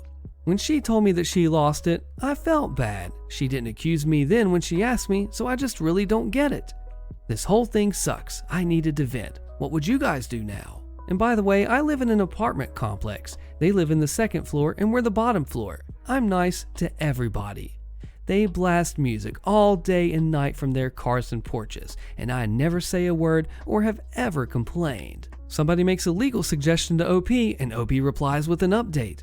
Commenter says, you have proof. Management has proof. Have the police check with the management for that proof. Ignore these people. If they continue to harass you, call the police on them, and then tell them you're being harassed and you do not feel safe. Hugs and support your way. Sorry you had a bad day. OP updates with, the police did check the cameras and they told me that they would tell her that I called them for an update, but the sheriff never called me back. Yeah, I don't know what to do. Her husband wants to talk to boyfriend and I just really don't want it to turn sour. I have no idea what he is going to say to him or what. But he just seemed to want to talk to him like he was ticked, and I don't know what these people are capable of. I filed a harassment report and I wrote down what happened, and I said that I felt harassed at the end. I mean, these people are knocking on my door, yelling at me. Basically, it's insane and calling the cops on me. Now, her boyfriend wants to get involved with mine? Just insane. I am so over it. My boyfriend is not the type to hold his tongue, but I have begged him to because I just want this to be over. This story makes you realize never take good neighbors for granted because the bad ones can be literally insane. Being considered an unauthorized boarder by the HOA, posted by Motive LaBrosse, with updates and drama in the comments. Well, over a decade ago, I was forced to move back in with my dad. I was only planning to stay a few months till I was financially stable enough to get my own place once again. But my dad insisted that I stay rent-free while I got my car paid off and some serious dental work done. This lasted 4 years. My dad owns a really nice place in a subdivision that had an HOA. For about 2 of those 4 years, things went fine, until a woman who I shall aptly call Karen became head of the HOA. Me and Karen had many unfortunate run-ins in the past.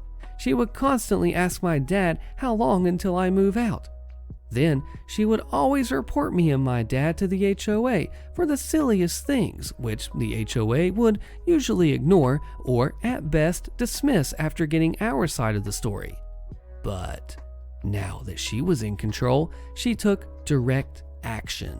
The first was to declare me an unauthorized boarder after instituting a bylaw that all adults 21 and older in a household have to be registered with the HOA as a permanent resident with a minimum of 5 years that they have to stay without penalizing the homeowner. My dad refused to do any such thing because I would eventually be getting my own place. But Karen insisted, even serving him 2 years of backdated penalties for having me there. My dad ended up having to spend money on a lawyer to send her a cease and desist order because I was legally grandfathered in since I was there before the bylaw. Of course, the fines were begrudgingly dropped, but afterwards she would try to nickel and dime my dad with constant little things like me being out at all hours of the night, well, I worked late, or the way I dressed in public being inappropriate, jeans and a band t-shirts mostly, and other stupid crap that most of which weren't in the bylaws. She even took to using a selfie stick over the fence to see if there was anything in the backyard violating the rules.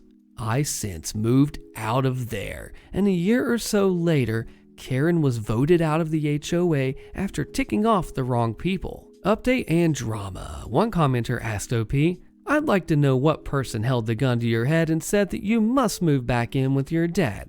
Chances are, it sounds like you messed up in life, and this was the easy and convenient thing for you to do. Yes, this HOA was bad, but do a bit of self-reflecting and come to terms with the fact that this wouldn't have even been a thing if it wasn't for your life decisions." And OP fires back with, "Nice to know you're freaking psychic. If you must know, there was some bad blood between me and my at-the-time roommate's psychopath, now ex-wife, and it got to the point that I didn't feel safe living in the same apartment with her. The lease had to be broken, and it drained me out of a ton of cash. My pop was good enough to give me a temporary roof over my head. Otherwise, I'd be homeless. I was only planning on spending a couple months at my pop's place till I was on my feet, but he insisted that I stay until my car was paid off and I got some much-needed dental work done."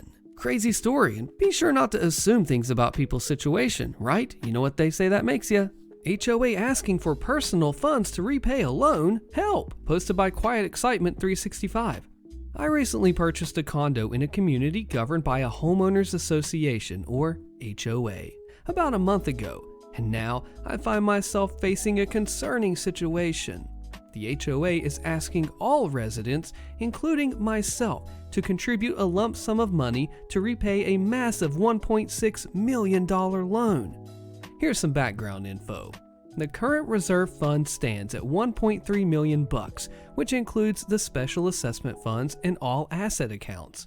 Apparently, a previous assessment was conducted in 2021, which I wasn't a part of, to repay the reserves for the down payment of the loan. The intention was to increase the budget gradually, hoping that, over time, we could repay the loan. Unfortunately, due to multiple water-related issues within the neighborhood, the reserves were never replenished, and the increasing budget couldn't cover the remaining 3/4 of the loan. Now, the HOA is proposing this special assessment solely to cover the remaining portion of the loan owed to the bank. If approved, I am being told that the funds raised from this assessment will be held in a designated account and used for monthly payments to the bank until March 2027, ensuring accountability regardless of any management or board changes. The idea is that this special assessment allows homeowners to finance the completed improvement using a fixed-term loan at a relatively low interest rate of 3.5%, as opposed to permanently increasing homeowner dues. Is this normal? Secondly, the HOA has presented us with a dire warning. Without this special assessment or significant budget increases exceeding 30%, they claim our community cash flow projection for the next 12 months is grim, and the HOA could run out of money. They argue that reduced funds on the balance sheet and income statement would negatively impact potential buyers who require substantial reserve funds for mortgage approval. What?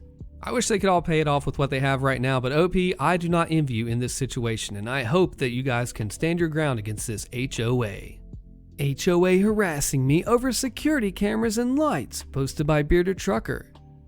My wife and I bought a house in an HOA back in May of 2020.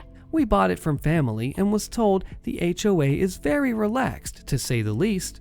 Basically, pay your dues and submit the proper documentation when doing major changes to the house and landscaping.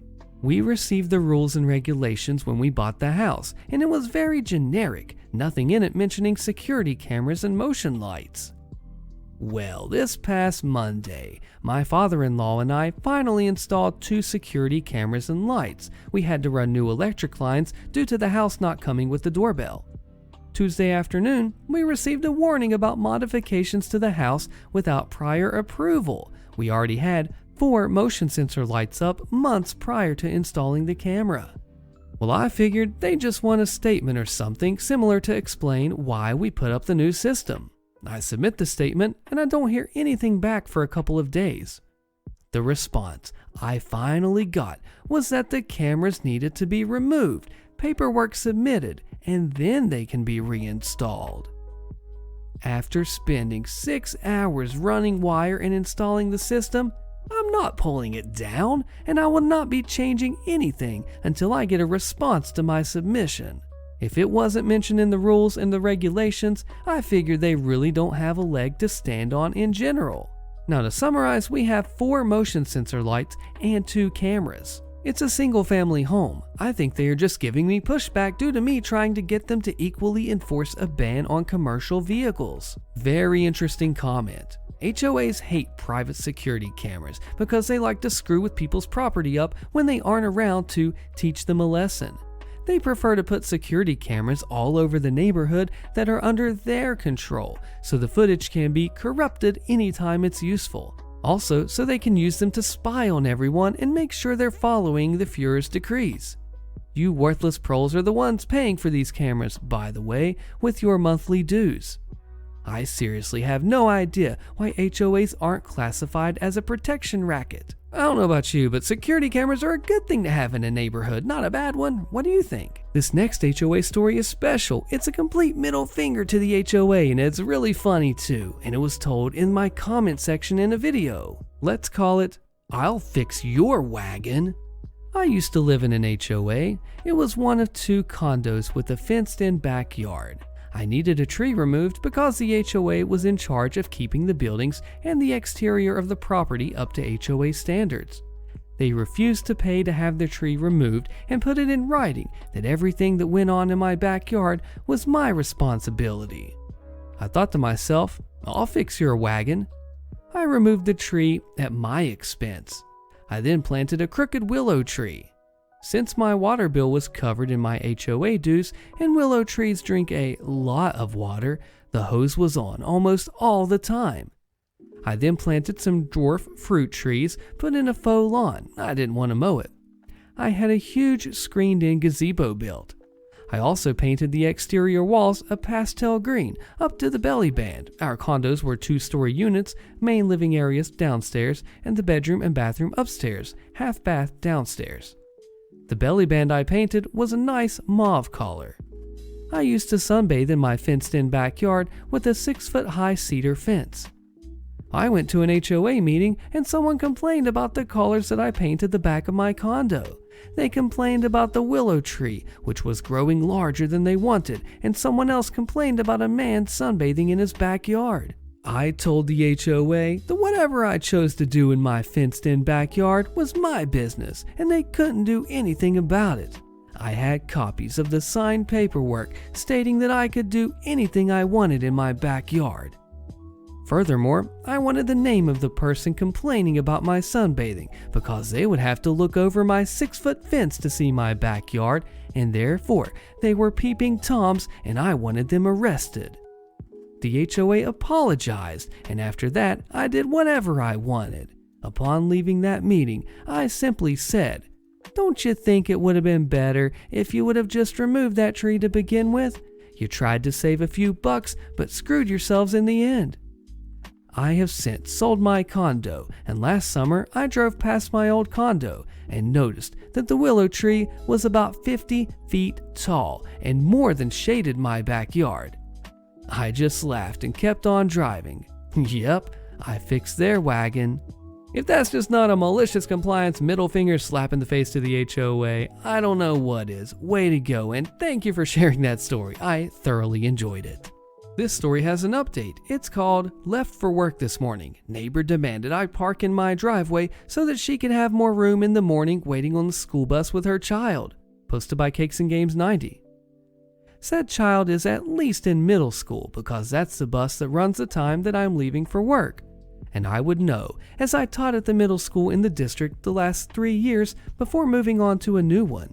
First, I hate bus stop parents. Why? Because they litter. They just toss trash out their windows into our lawn like they own the place. They also wait outside our house with their music blaring, and they're always out at the bus stop 15 to 20 minutes early.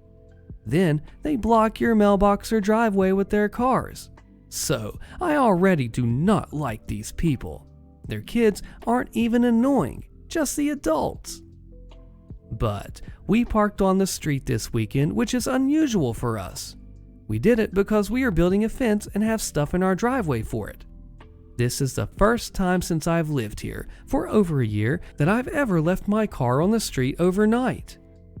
Random lady pulls up behind me and stops me as I'm loading in my things for work and says our vehicles are in the way of parents waiting on the bus for their kids.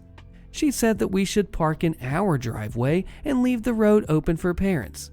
Didn't ask, just said, "Tomorrow these spaces will be open for parents, okay?" Then I just walked away. So, needless to say, we will be parking on the street until further notice. My husband has 2 trucks, so that means even more room will be taken. Update: parked on the street, got the stank look from the same person. She drove past and looked our vehicles up and down and shook her head. She ended up parking on the main street instead. Ours is off the main street in the neighborhood, so we don't get all the traffic from people going to work. We just have a corner lot. Fun fact about one of my husband's trucks though, it's a work truck from his company. So, anytime you have to use public parking, such as street parking, you have to put a cone 5 feet in front and one 5 feet behind it per company policy, even if you're at your house. This Karen is crazy. What do you think? HOA moved in on my uncle, posted by Lil Bit Evil. About 25 years ago, my aunt and uncle moved into a new construction single-family home neighborhood on a half an acre. About 6 months after they moved in, he was informed that his neighborhood was being taken over by an HOA. He disregarded his HOA application as he did not wish to join. Not long after this, random neighbors began complaining to him directly about his boat and the cars in his driveway, violating HOA rules. He just informed the often rude people that he was not a member, that they would argue with him that everyone was a member. One of the major issues is that his driveway, garage, and front yard was on the main level of his home, and the backyard dropped down a cliff to level with his basement and backyard. So he had no way to back his boat around the side of the home into the backyard. Eventually, the HOA began harassing him with threats if he didn't move his boat to the backyard. His backyard had been closed off by a vinyl fence. The HOA installed and lined another road back there. So one day, my uncle decided to compromise by trying to take down a section of his back fence so he could make a gate for boat parking access. The HOA called the police on him for destruction of property. The police left my uncle with a warning if the fence was returned to proper condition by the end of the day. Uncle put the fence back up and placed his boat back in the front driveway. Now the fines started coming, week after week, month after month. When the fines reached $10,000, the HOA filed a lawsuit against him. He countersued for the harassment and the street access to his backyard. In court, the HOA showed the HOA boundary and showed my uncle's house was in the middle of the HOA, explained the violations, and the police report filed over the back fence. My uncle explained that he never signed up for the HOA. He moved into the neighborhood before the HOA existed, never gave them permission to fence in his backyard, provided all mortgage documentation and a blank HOA application with the HOA security stamp and date. The HOA argued that it didn't matter if he didn't turn in his application because he was within the HOA's borders. The judge declared my uncle's property was grandfathered as private property and not part of the HOA. The HOA was to immediately take down their illegal fence on the back border of my uncle's lot. Since the HOA had fined my uncle $10,000 and more in illegal fines, my uncle was owed over $10,000 in damages for the harassment. My uncle rebuilt his yard fence in see-through chain link with a gate where he parks all his toys in full view. He moved the boat from the driveway to his front lawn, let the lawn die, and paved it over, all 10 feet from his front door to the sidewalk. The HOA neighbors in the decades since still approach him to complain, and he just tells them to take a walk, knowing there is nothing they can do to him. This is beautiful. Normally the HOA tries to run over you and take advantage, but no, he stood their ground and won. Nice job. HOA mistakes me for my cousin's wife, posted by Deleted. Back when I was 18, I'm 26-year-old female now, I was helping my cousin, 30 male, and his newlywed wife, 25 female, move into their new home that has an HOA. I was carrying boxes into the house, and I was just covered in sweat. As I was enjoying some rest with a bottle of water, one of the HOA members came up to me to introduce himself. We exchanged pleasantries and then asked, "How long have you and your husband been married?" After that, I told him to please wait and brought in the actual married couple to meet the HOA member. They came out and the man's face dropped. Then he faked a phone call from the HOA and left. We didn't know anything was wrong at the time. Not even a week after they moved in, I get a call on my cell phone from my cousin. He said that the police were raiding his house for possible drugs. I know my cousin. He has a criminal record of a Boy Scout. Every time he gets a prescription for painkillers, he either shreds the note or dumps the pills in the toilet due to fear of addiction. The police found nothing and left, and they did apologize. The very next day, his wife was stopped by the police in her own driveway. They said that she was suspected for prostitution, even though she was wearing a pantsuit from her job as a cardiologist. They called her hospital to confirm her whereabouts, and she was let go. The police came back the day after that after someone claimed that his wife was breaking into their own home. How can someone break into their home through the front door and with their own keys? After a month, the HOA came up to them claiming that they are a nuisance and attempted to put a lien on the house for so many calls to the police. Luckily, my cousin's brother is a lawyer and fought against the lien in court. At court, the HOA member that met the couple on day one was revealed to be the one that sent the cops after them so they can be kicked out of the neighborhood. As it turns out, that person testified that he didn't want their kind in his perfect neighborhood. Everyone in that room was dumbstruck.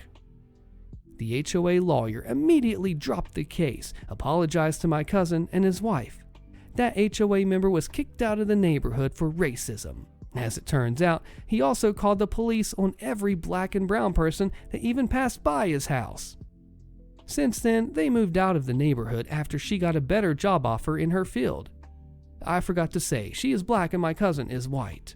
That's blatant racism, and the HOA member deserves the punishment that he received. Nightmare HOA story time. RBF 2000 says, my at-the-time girlfriend, now wife, rented a townhouse with friends in a community that had an HOA. There was parking reserved for guests of the tenants. Ironically, parking was always an issue for my wife and her roommates, but always simple for me. I just popped on the visitor's pass and I was good to go in that lot. I spent the night probably once or twice a week, and one day I awoke to find my car missing. After some ace detective work, I found out that my 10-year-old, at the time, 5-speed manual transmission Honda had not been stolen, but just towed. When I reached out to the HOA, they told me that there was a provision in the bylaws that said a car could only be parked in a visitor spot for a maximum of 72 hours, and that a board member submitted my car to a list of cars to be towed due to abusing a visitor's pass. They argued the language in the bylaws was such that the total amount of time that a car may be parked in the visitor's lot was 72 hours, non-consecutively. For example, if you park there once a week for 10 hours each week, on the 8th week we are in violation of the policy. This in opposition to the clear purpose of the provision, which is to prevent people from storing their cars in the lot. They summarily denied my request at the next HOA meeting to recover the $150 towing fee. Long story short, I sued them in small claims court and got back the towing fee plus court cost. Plus, they engaged a lawyer, so I feel good about wasting some of their retainer as well. Deleted says, we live in a condo and began receiving $100 fines for not picking up dog poop. The area behind our building is a common area, and lots of people walk their dogs around. I offered to submit DNA testing for my dogs, and they ignored me and continued to send notices of fines. I began taking my phone with me on every walk and took photos and videos of me picking up dung with timestamp evidence. I sent a folder full of photos to the HOA with photographic evidence that I was picking up after my dogs. We continued to receive fines. I got a small trash can and kept on my patio, and I began saving my bags of dog crap for 2 weeks. I did tie the bags, but they were still obviously smelly as dung bags are very thin plastic. I then mailed a box of them to the HOA office along with copies of time-stamped photos showing I had picked it up. I told them that I had better not ever receive another fine for dog crap because I had provided more than sufficient evidence that it was not us. Miraculously, the fines stopped and we haven't received any for over 2 years. Debaser626 says, I rented a house in an HOA. It wasn't too bad, just normal stuff, but every now and then some board members would tool around and hand out fines for dirty driveways and such. I wouldn't have cared if the president and a board member didn't live on the same street as me and their driveways were in massive disrepair. The board member's son did some work on his truck and there was a massive oil spill, partly covered with a red towel that sat there for 8 months, while a few rust-colored streaks on our concrete was worthy of a fine. The funniest was when the HOA decided to install very aggressive speed bumps. The ones that were there previously were fine. They were graded to not be too jarring, but required that you slow down. The only accident that occurred while we were there was the spouse of an HOA board member driving drunk and plowing into a tree. But there were always notices and mailings for people to slow down as this is not a racetrack. I guess they felt adding in a couple of literal asphalt curbs in the middle of the street would show people who dared to drive over 10 miles per hour on the main road. The only way over these things without feeling like you were going to break something on your car was to ease up on the first side, come to a complete stop then, and then slowly ease down the drop, once the front wheels and then another for the rear. Some people had just taken to driving on the grass around them, so they put up concrete barriers there. After a few weeks, someone decided to pour diesel fuel on the speed bumps the day before the garbage truck did their rounds. The speed bumps got completely destroyed. The HOA reinstalled the bumps and somehow made them even more aggressive, and a week later, Captain Diesel struck again. They yanked them out again and just paved over the holes. It was beautiful. They did end up installing speed bumps a few months later, but they went with the stock plastic ones that bolt to the street, which was much more preferable to the man-made cliffs of Dover that were there previously. Nigunk says, I would sit in my yard with my dog between 4 and 6 p.m. every Friday for 3 months. Why? Because the HOA would measure my grass every frickin' Friday. My lawn guy was the best and I refused to switch. However, he could only come on Saturday. The HOA let us choose which day we inspected, and everyone voted for Saturdays. They secretly vetoed it for Fridays, but claimed it was Saturday that they were coming. To prove this, I sat with my dog every Friday waiting for him. He would park, wait a while, and then go to another street and measure there. My street was the only one who didn't receive fines for breaking the agreement. It became a party when everyone figured out what I was doing. People would cook out in the front and we would all go throw coals on and food as needed. I got reported for something or other after the 3-month marker, so I brought my supercut 3 months of time stamped videos and submitted them to the HOA distribution list before I went to meet with them. There were 40 or 50 people there because we had organized a day to go and air grievances. It was maybe the best time I ever spent with any HOA. Gimp2X says, Upscale Beach neighborhood repeatedly refused my solar panel application, cited the location of them as being an eyesore, which was atop of the backside of my house, not visible from the street, and fought me at 4 different meetings, delaying my installation, ultimately cited the state law, and they immediately backed down and amended their covenants. P.S. A clothesline is a solar collection device, and they cannot deny you use of that either. So, if you want to play dirty, hang a bunch of beach towels in your yard. OP's mom and dad say, I lived in a neighborhood with a park in the center, located directly behind my back fence. The entire neighborhood was managed by the same HOA company, but the neighborhood was officially set up as 2 different HOA communities. Even though it was on the other side of my fence, the park was designated as part of the community that I was not in. On multiple occasions, the irrigation system in the park broke and completely flooded my backyard. 3 or 4 times over a span of a few months, I woke up to literally 1.5 feet of water. Over time, my brick fire pit literally sank into the ground, an entire layer of brick. Water came into my kitchen on 2 of the occasions, and every time my home's foundation looked weaker and weaker after cleanup. I called to complain to the HOA each time. The flooding almost always happened on a weekend, and it wouldn't be until Monday that they came out, leaving my home flooded for a minimum of 2 days each time. After the 3rd or 4th complaint, I finally reported them to the BBB and the Water Authority, and I sent a video to the local news. The next business day, the head of the HOA company called me furious. Despite all the pictures and videos that I'd sent, she said she was convinced I was making it all up.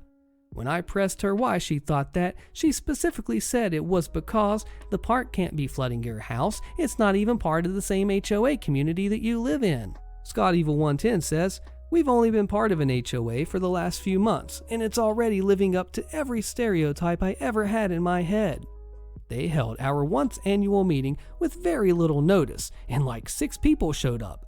They elected a new association and immediately decided to spend $700 on dog crap receptacles, even though like 4 people have dogs and the whole neighborhood is on one street.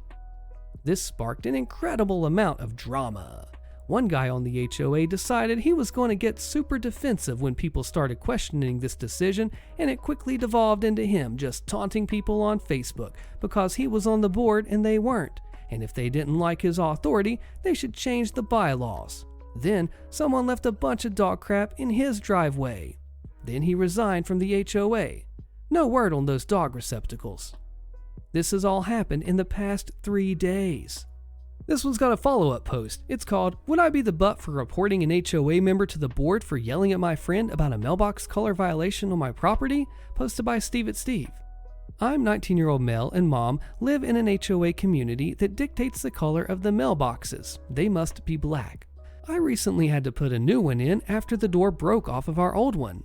While I did not know about the rule, and I put in a white mailbox. Fast forward to this afternoon. A retired man who lives in the neighborhood recently volunteered to help the board enforce violations. He does a drive every few weeks to check up on houses. Well, today he went down my street as my friend, also 19 male, pulled in the drive to work with me in my basement. He texted me that he is here. Before he made it up to my door, the friend told me the HOA dude walks up to him and starts to ask him questions, says he is in direct violation of an HOA code. My friend tells him he does not live there and the HOA dude doesn't buy it. It's been a few minutes now, so I assume that I forgot to unlock the door and he's stuck outside. When I open the door, I hear HOA dude pulling the "Do you know who I am?" card. He's raising his voice when I butt in, also not knowing much about him. He goes off about the mailbox to me and how it's making the neighborhood look bad. I told him I'm unaware of it and I will talk to my mom about painting it when she gets off work. His tone shifted. He legitimately thought two 19-year-old kids owned a $300,000 house, had no idea that my mom owned it. Things then go full bonkers mode. Dude started to cover his tracks to me, saying that my friend was the one with the attitude and sarcastically answering questions and was full of crap. In reality, my friend was confused on why some dude approached him talking about a mailbox. He calls us violators and leaves, and we both just laughed.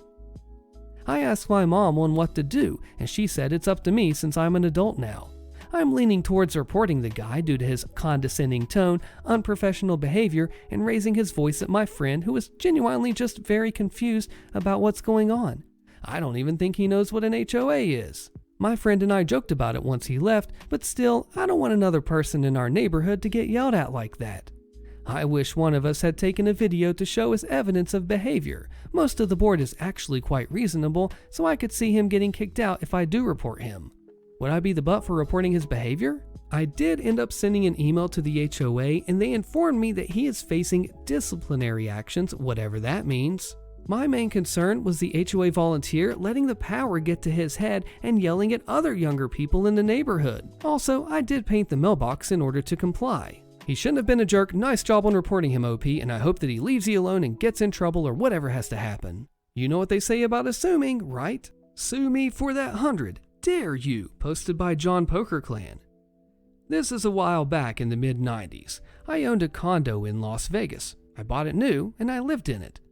I don't recall how long ago I lived there when I received a letter from the HOA asking me for my address. I just ignored it.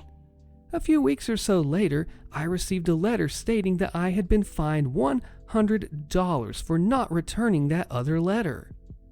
I went down to the office to visit the HOA president, and I said exactly this to him. The only way I will pay this fine is through judgment, because I want to see you explain to a judge how you sending a letter to my address to verify my address and then fining me because you did not receive a response is going to fly with a judge. The reaction was priceless. He thought for a minute, and then he conversed with the other person there, which is probably an HOA board member maybe, I don't know. And then he said to her, "Could we have misplaced his letter?" Okay, no, fine. His reply was simply disjointed. I never said I did not send the letter. I simply said I was not paying the fine without judgment in small claims. He was just pulling BS. Great comment and reply from OP. Comment says, "What kind of idiot writes a letter to you asking for your address?" Probably the same kind of idiot that texts you asking for your phone number or emails you asking for your email address. True story, got a letter from Bank of America saying they were closing my credit card because they didn't have my address on file. And OP says, "Your reply reminded me of a little joke we played on a desk clerk at a sleepy hotel and casino that I was shift manager at. My buddy, the security guard, went up to a room and called down to the desk complaining about the phone in the room that it was not working. It was at least a half an hour, before the look of clarity came across her face. HOA hates the sound of freedom, posted by Russer. I live in a township, so in Ohio, that means I can hunt and shoot on my own property. I also live next to an HOA, but not in it. I also have some crazy neighbors who seem to think that my property is their property. Example, I live on 2.5 acres, and I'd probably say 70% of it is wooded with a large amount of 100 to 150 plus year old trees. I had just moved in back in March, and one of the first things I did was walk around my property and locate and remark all of my property stakes to know exactly what was mine. I also marked all of the standing trees that were dead and needed to be cut down. And then, a police car shows up because of one of my crazy neighbors that I have caught multiple times trespassing on my property. Thinks that my trees are apparently her trees and didn't want me cutting down the dead ones.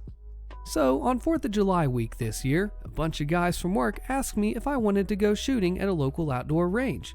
When I asked what range it was, I told them no. Why don't you all come over to my house and we can shoot for free and not have to drive for an hour to a crappy range? And they asked, well, what about my neighbors? And I said, screw them. That's exactly why I bought this property, to do whatever the heck I want. So I posted on the local neighborhoods group to give everybody a heads up. If they hear a bunch of gunfire on that Friday afternoon, there's no need to freak out. I was just using my range with some friends. And of course, that's when the fun started. There was a good mix of people saying great, wish they could come, and then a bunch of the HOA busybodies complaining that I can't do that and the noise would be offensive and they have rules against that, and so on. Now flash forward to the Thursday before, and I'm out in my yard setting up all of my steel plate targets on my 100-yard range when I see a police car pull in my driveway again. So the sergeant says, you can probably guess why I'm here, laughing. And I said, yeah, I probably have a good idea. He says, I just want to start off saying, you are 100% right, and you can shoot and hunt on your own property, and it's not a problem. But since we had a bunch of calls, I wanted to stop out here and talk with you. That way, we don't have to bother you at all during your shoot tomorrow. He says he just wanted to stop out, introduce himself, meet me, and take a look at the range real quick, and everything looked great. So this way, come Friday, if they get a bunch of calls into dispatch, they won't have to send anybody out, and they can just let everybody know on the phone call that everything's legal.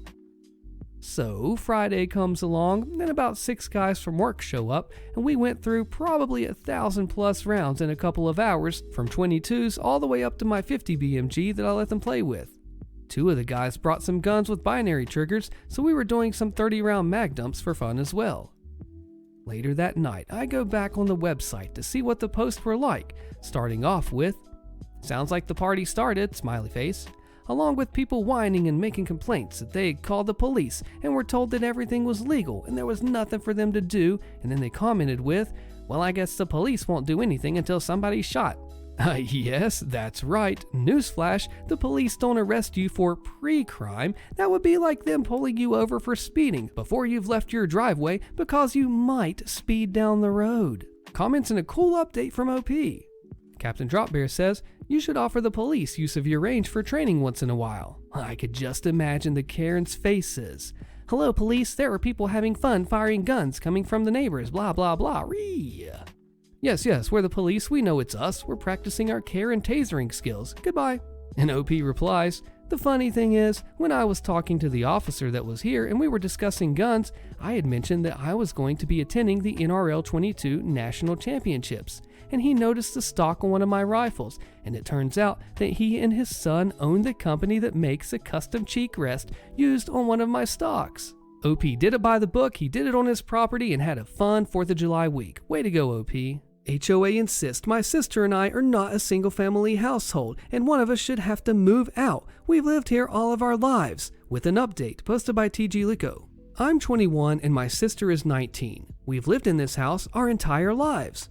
Our parents bought this house 27 years ago. They joined the HOA about 15 years ago. My dad died 5 years ago and mom died 6 months ago. We are now the owners of this house. We've been visited by the HOA multiple times. They're citing that we're not a single-family home anymore since our mom has died. They've told us that according to the terms, only a single family can be resident in the homes, and being single family is defined as a person or couple and their legal unmarried children. This meant that my mom could live with me and my sister as it was a single family according to the definition, but me and my sister living here after our mom's death means we are two families of single adults. They want one of us to move out so that this place becomes a single family home again. They visit us 4 times now asking us to leave. They say they don't like to sue out of respect for our parents, but they will do that if we continue to refuse to comply by the community rules. Can they kick out one of us out of our own house? What should we expect and how can we fight this? The update. So I first confirmed that they are from the HOA, not just some people harassing us for the fun of it. We also got the CC&R of the HOA, which included a clause about single family and its weird definition.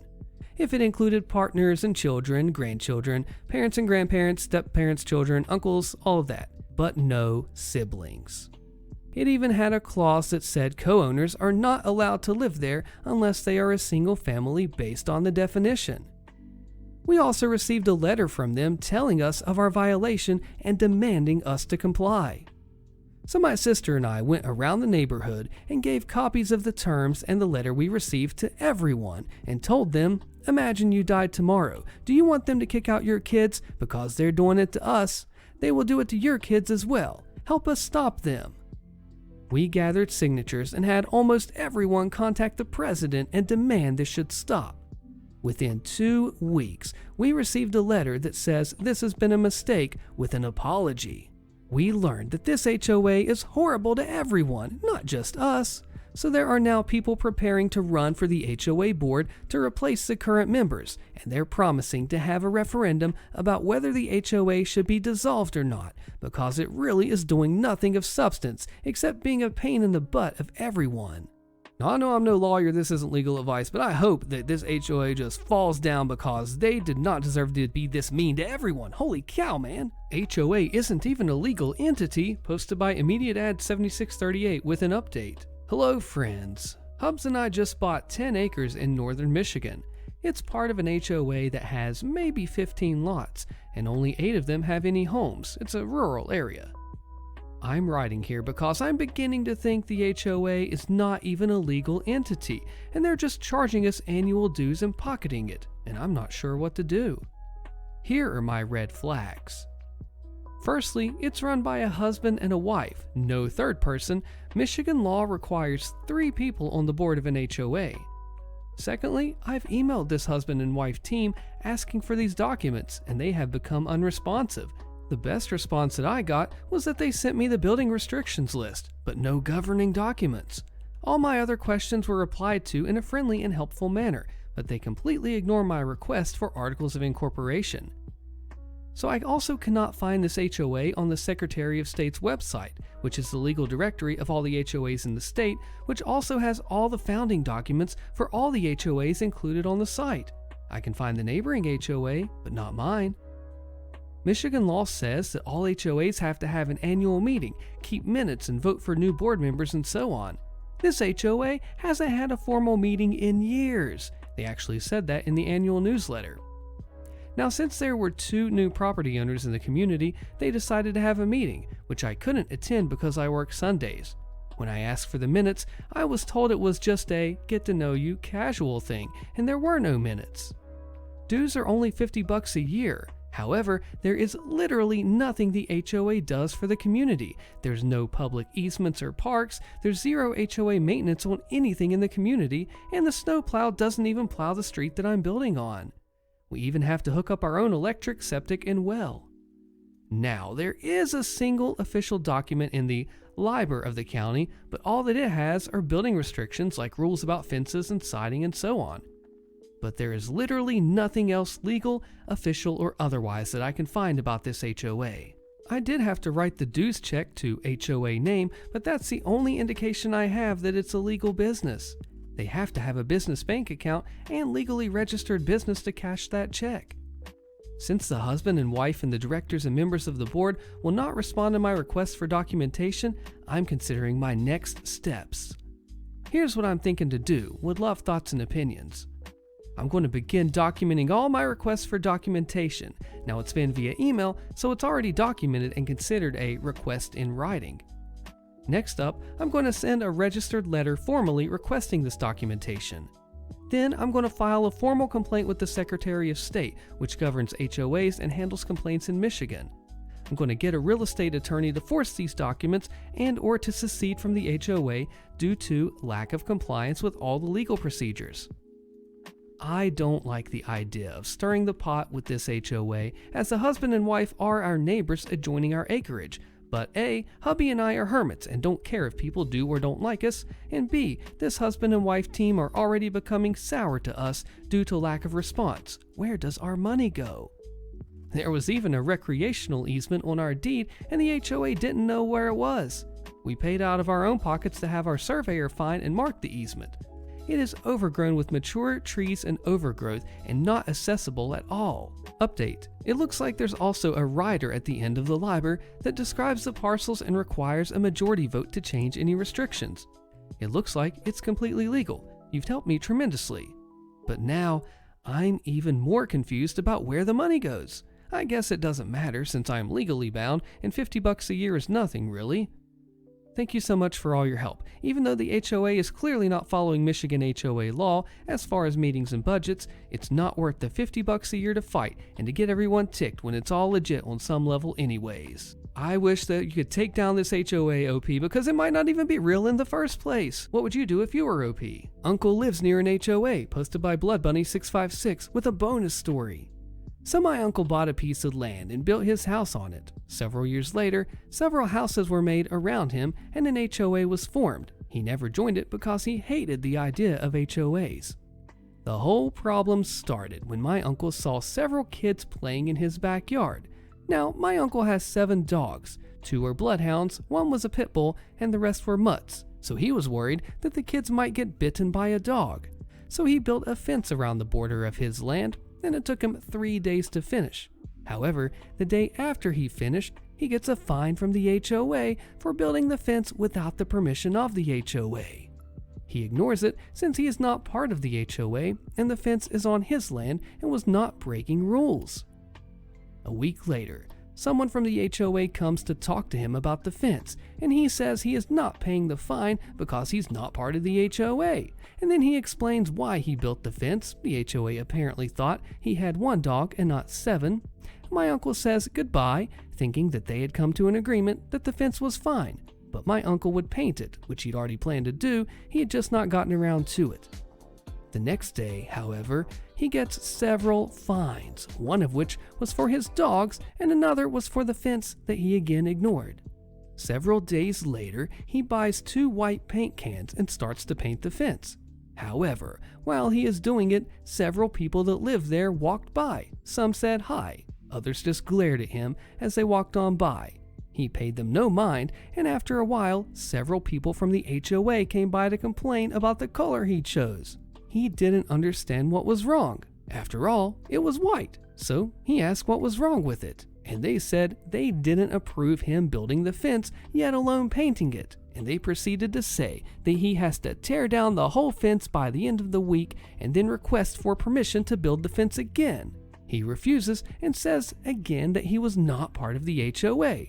This turns into an argument where his dogs are brought up, and by the end of it, they were threatening his dogs.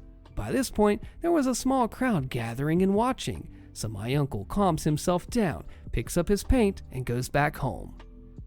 3 days later, while he was still walking around the inside of his fence, he finds several pieces of bacon covered in a white powder. When he picked them up, he realized they smelled like a chemical, and he realized that someone was trying to poison his dogs. Getting super ticked, he installs several cameras around the fence to find out who it was, and he actually gets them on camera one night. So he goes to the HOA meeting that was happening next month, but when he gets there, it turned out that the person trying to poison his dogs was the HOA president, who I will call Karen. He hadn't even met her until then. He still showed the video and even brought some of the bacon as proof and said that if it continued, he would contact the police.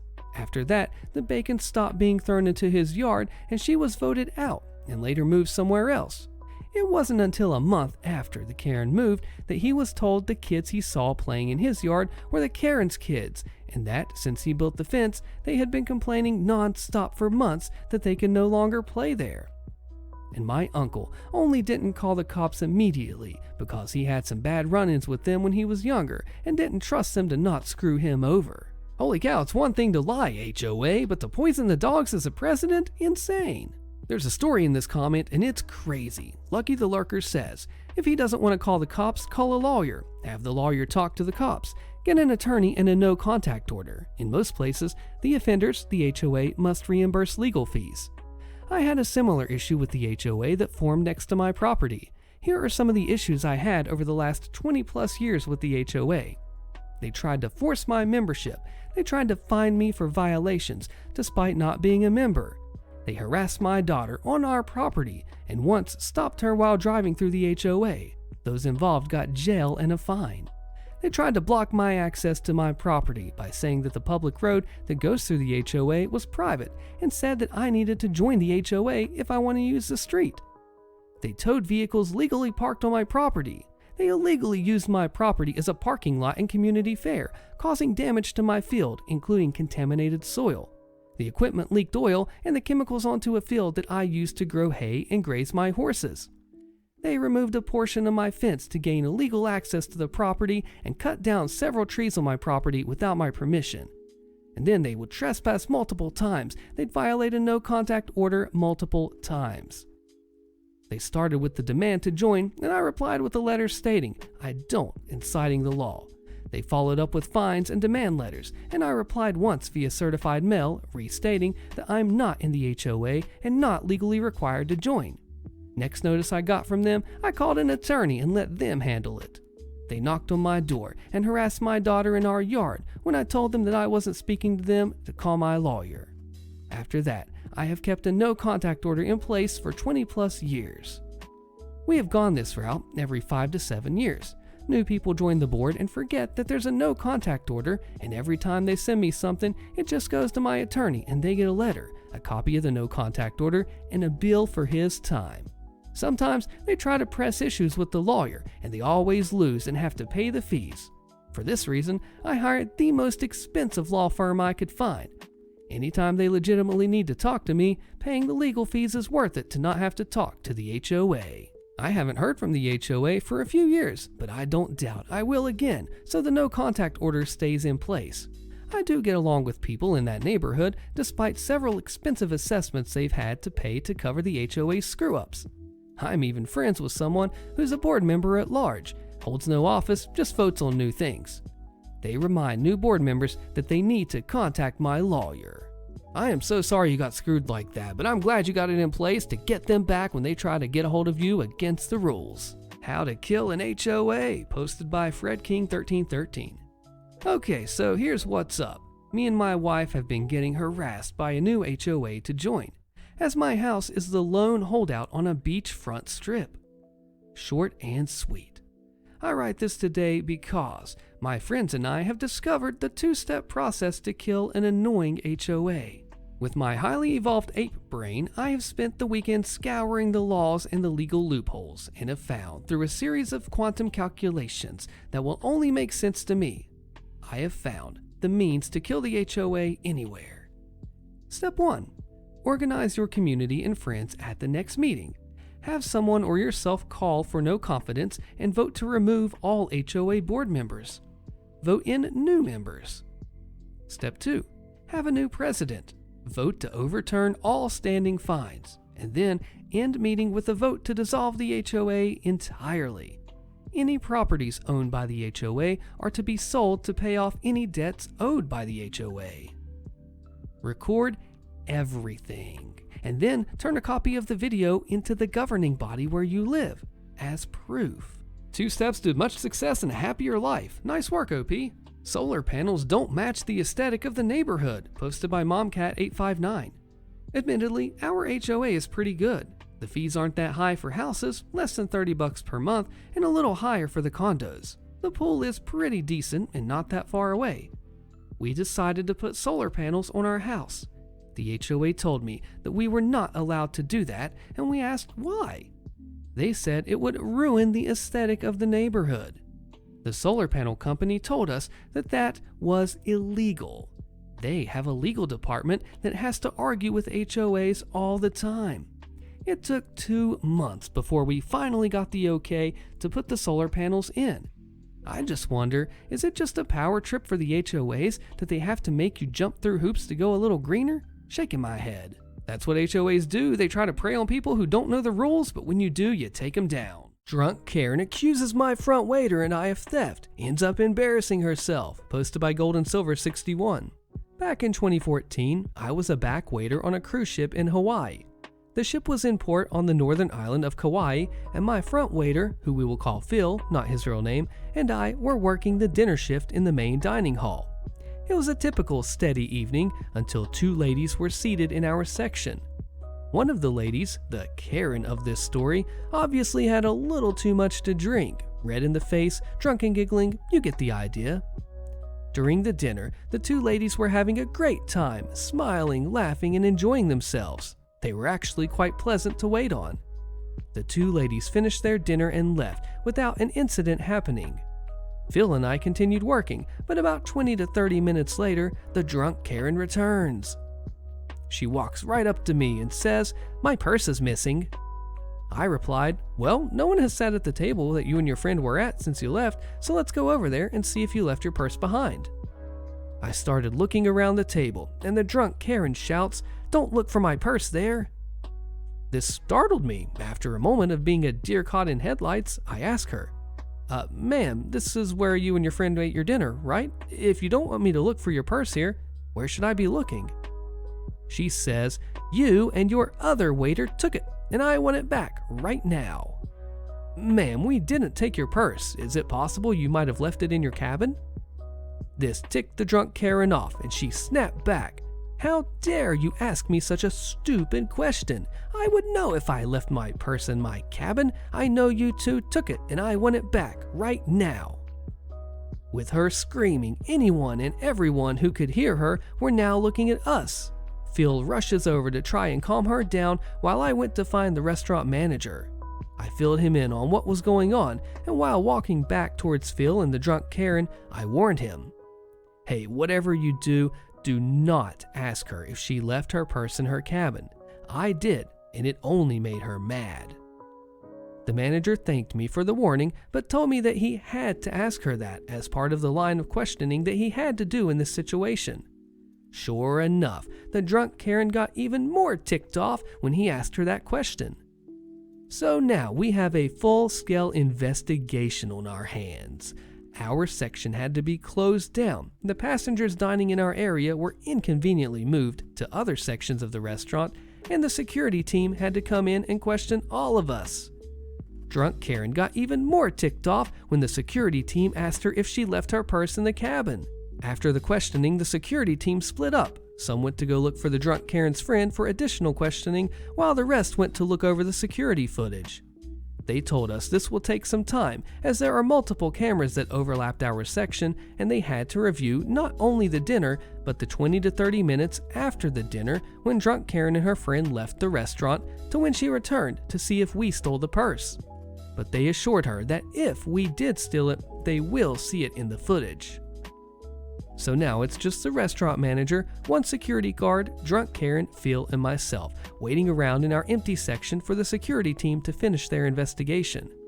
The manager and security officer did a good job keeping drunk Karen calm for a while, but she eventually lost her patience and screamed, "Why is this taking so long? I know those 2 stole my purse, and I want it back right now. If you delay any longer, I will call the cops, have them come on board to arrest those 2, and I will sue this cruise line." Upon hearing this, Phil had enough, and he started yelling back at drunk Karen.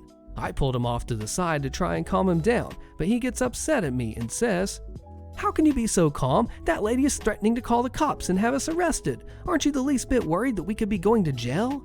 "Why should we be worried?" I replied. "We didn't steal her purse. The security team will verify this when they finish looking over the security footage. The purse will be found somewhere and everything will be fine, so we have nothing to worry about."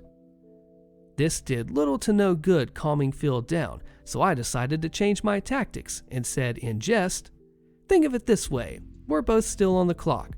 We're getting paid right now to stand around and do nothing while we wait for the security team to finish their investigation. Think of it like we're getting an extra paid break during what would otherwise be a standard busy dinner shift." Phil did not find this amusing, and he yelled back, "Why aren't you taking this seriously? We could be going to jail and you're making jokes. Don't you have any pride? Where's your integrity?" So Phil's yelling at me, drunk Karen is yelling at us, and Phil is yelling back at the drunk Karen. Things were getting out of hand. Fortunately, a short while later, drunk Karen's friend walks back into the restaurant with the missing purse. When asked where she found the purse, you've probably guessed it by now. It was in drunk Karen's cabin the whole time. I didn't think drunk Karen's face could get any more red from the booze she drank and from how angry she was, but she turned 3 shades of red darker from sheer embarrassment. She snatched the purse from her friend's hands and ran out of the restaurant. The friend tried to apologize on drunk Karen's behalf, but Phil rejected it and he yelled out, "That lady came in here, accused us of stealing her purse, threatened to call the cops and have us arrested. Yet when the purse was found, she runs out of here without apologizing to us first. What a bee!" The restaurant manager knew that emotionally Phil was in no condition to keep working, so he told him to clock off for the rest of the night to calm down and that he can clock back in the next day once he's done so. The manager apologizes to me and asked if I could do the close down procedure for our section on my own. I had no problem with this, since when I was done, I would still be clocking off for about an hour earlier than usual. As I was finishing up, the manager calls me into his office and says, "Hey, I want to thank you for how you handled the situation earlier tonight. You were calm and collected while Phil lost his cool. Please don't think I was rewarding Phil by letting him off early for his bad behavior. You acted like the experienced front waiter while he acted like the immature back waiter. He wasn't in the right mindset to continue working tonight, and I promise, in the next week or 2, I will find a night to give you off as a reward for how you responded to the situation." Drunk Karen never returned to the main dining hall to apologize in person, but she did write an apology letter which she had her friend deliver on her behalf. Phil was still ticked and wanted to tear up the letter in a horrible rage. This time I managed to calm him down and convinced him to be the bigger man and just accept the letter. It may not be the apology that he wanted, but we are all still receiving an apology in the end. Upper class Karen disrespected my family and then tried to attack me when I retaliated, posted by No State Greenery. So yesterday, my family and I went out for a nice dinner and a trip to the movies. This is something we rarely do, since we live moderately far apart and we all work our own jobs. Our party included my dad, my mom, my sister, and me. Everything was pretty chill and we were enjoying ourselves. The food was nice and the movie was kind of funny. Nobody was expecting what had awaited us just moments later. When the movie ended, we started walking out of our row towards the exit. This cinema is rather small, so there was only one door. When I looked back up to see where the rest of my family was, I saw that my mother was arguing with a couple. The man was a balding middle-aged snob with thick glasses and an oily face. The woman was dressed in a black dress, golden necklace, and had a fake blonde Karen haircut. Both had this unbearable upper-classy, I'm better than you feel oozing out of them. It was pretty clear that they didn't want to get up to let my mother pass through. Now, you see, my mother has a medical problem with her knee. She wanted to pass the row in this specific direction so that she doesn't have to huddle through the whole length of the row to get out. She tried to explain this to the woman, Karen, but Karen just made fun of her, taunting her with, "Oh, just climb over me then," and "No, I can't let you pass, I want to see the credits." I saw how, after a while of arguing, Karen put her feet demonstratively on top of the seat in front of her to block my mother's way. My mom was all worked up, crying, and passed me by the exit, taking the long way. I don't take disrespect lightly, and I knew that if I didn't act, this scene would follow me for some weeks. I remembered that I have my water bottle with me, filled to the brim.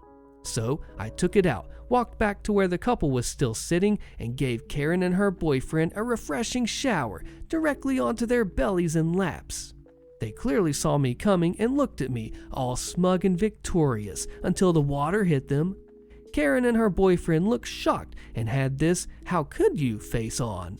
Her boyfriend, who also yelled at my mom previously, confronted me with a quiet and shaky, "Why would you do that? You can't do that." Because apparently Karen and her boyfriend never learned that their actions have consequences. As I turned to leave, I saw Karen going full rage mode. She was climbing over her boyfriend in the seats to get to me. Her partner yelled something like, "Karen, please leave it as it is, don't do it." Just as I went through the exit, I realized that she made her way right behind me. I turned and she was standing there with raised fist, like 2 steps apart from me. I looked at her and asked, "Oh, so you want to fight?" And Karen, glaring with the rage of 1,000 sexually frustrated middle-aged women, sputtered, "Yeah, let's fight." I'm a 23-year-old guy, fairly muscular and big into fighting sports. I've been training both Wing Chun and Muay Thai for quite a while now, since it's fun and it adds to my overall fitness. Don't worry, I didn't obliterate Karen. I also didn't really attack her. I just assumed my fighting stance, took a step forward, and asked her again if she really wants to fight. Karen was still there in all her freshly soaked glory, seething with rage. Now, at this point, I kinda wish she would try to hit me so I could bring her down in an elegant self-defense kind of way. But she just stared at me, so I threw a halfway warning shot, kinda center kick in her direction, not hitting her, but to establish distance. Next thing I know is that Karen ran back into the cinema and my sister and mother were getting in my way to end the situation. Karen was hiding behind some people in the cinema, and I shouted something like, "Where are you going, Karen? I thought you wanted to fight." Her balding middle-aged boyfriend walked to the exit, saw me, and went wide-eyed again, completely overwhelmed with this situation. We then turned and left. A very kind woman reassured us that Karen acted weird and uncontrolled. She speculated that Karen was on drugs or something. Well, after all, we got a good story out of our family night, and all Karen and her seemingly enslaved boyfriend got was wet clothes and dirty looks. A fair deal. Update. To all that commented that I escalated the situation, you're absolutely right. This story is about how I reacted right in this moment. You can form your opinion of me based on this story, and that is completely valid. I never was in a situation like this, and I wanted to share my experience. My goal is not to get you to praise me. Based on the comments, there is a large array of different ways on how to act in such occasions. Entitled Karen at a Packed Restaurant, posted by General Snivy. For a bit of background information, before I share this short story, my mother and I went to Pennsylvania to visit my sister for about a week, as we haven't seen each other in person for over 4 years. During one of the last couple of days of our visit, my mother, my sister, one of her friends who she's living with, and I went to a local restaurant that she looked up via Google Maps, as we were looking to try eating at someplace new. Now, I don't remember the exact name of the restaurant, but I do know that it's on the riverside and it has tequila in its name. Now, onto the story. We arrived at the restaurant and parked in a parking lot across the street from the establishment, and we head inside. As we were heading in, we noticed that the restaurant is packed with lots of customers, and the place looks to be understaffed. There didn't seem to be that many waiters and waitresses on duty, but all 4 of us can tell that they are giving it their all to serve these people, despite the circumstances. One thing I was surprised about was that we were able to be seated so quickly, even if the place looks packed to the brim. So we sat down, ordered an appetizer, and waited patiently for it to arrive. During this time, we chatted about some personal things that aren't worth sharing, and when our appetizer arrived, the waitress forgot to give us the cheese sauce that would normally come with our fries. I politely pointed this out to her after she dropped off our food. She apologized, and she went back to the kitchen to get our cheese sauce. No big deal as far as from what I can tell. Our waitress is serving around 7 tables total, including ours. Eventually, we got our cheese sauce for our appetizer and then ordered our main meals. My mom got a baked potato with pork and barbecue sauce inside the potato that was the size of my head. My sister got a sandwich, I can't remember for sure, and some fries. My sister's friend got something else that I can't recall, and I got myself a pepperoni calzone. Our food arrived and everyone's food was correct, except mine. My calzone had ham or salami in it, which is something I don't like. So I politely informed our waitress that my order was wrong and told her what was wrong with it. She apologized and I told her that it wasn't a big deal. She offered to take the calzone back and have the cooks remake it, which I had her do. All seemed good, despite the mistakes that were made so far.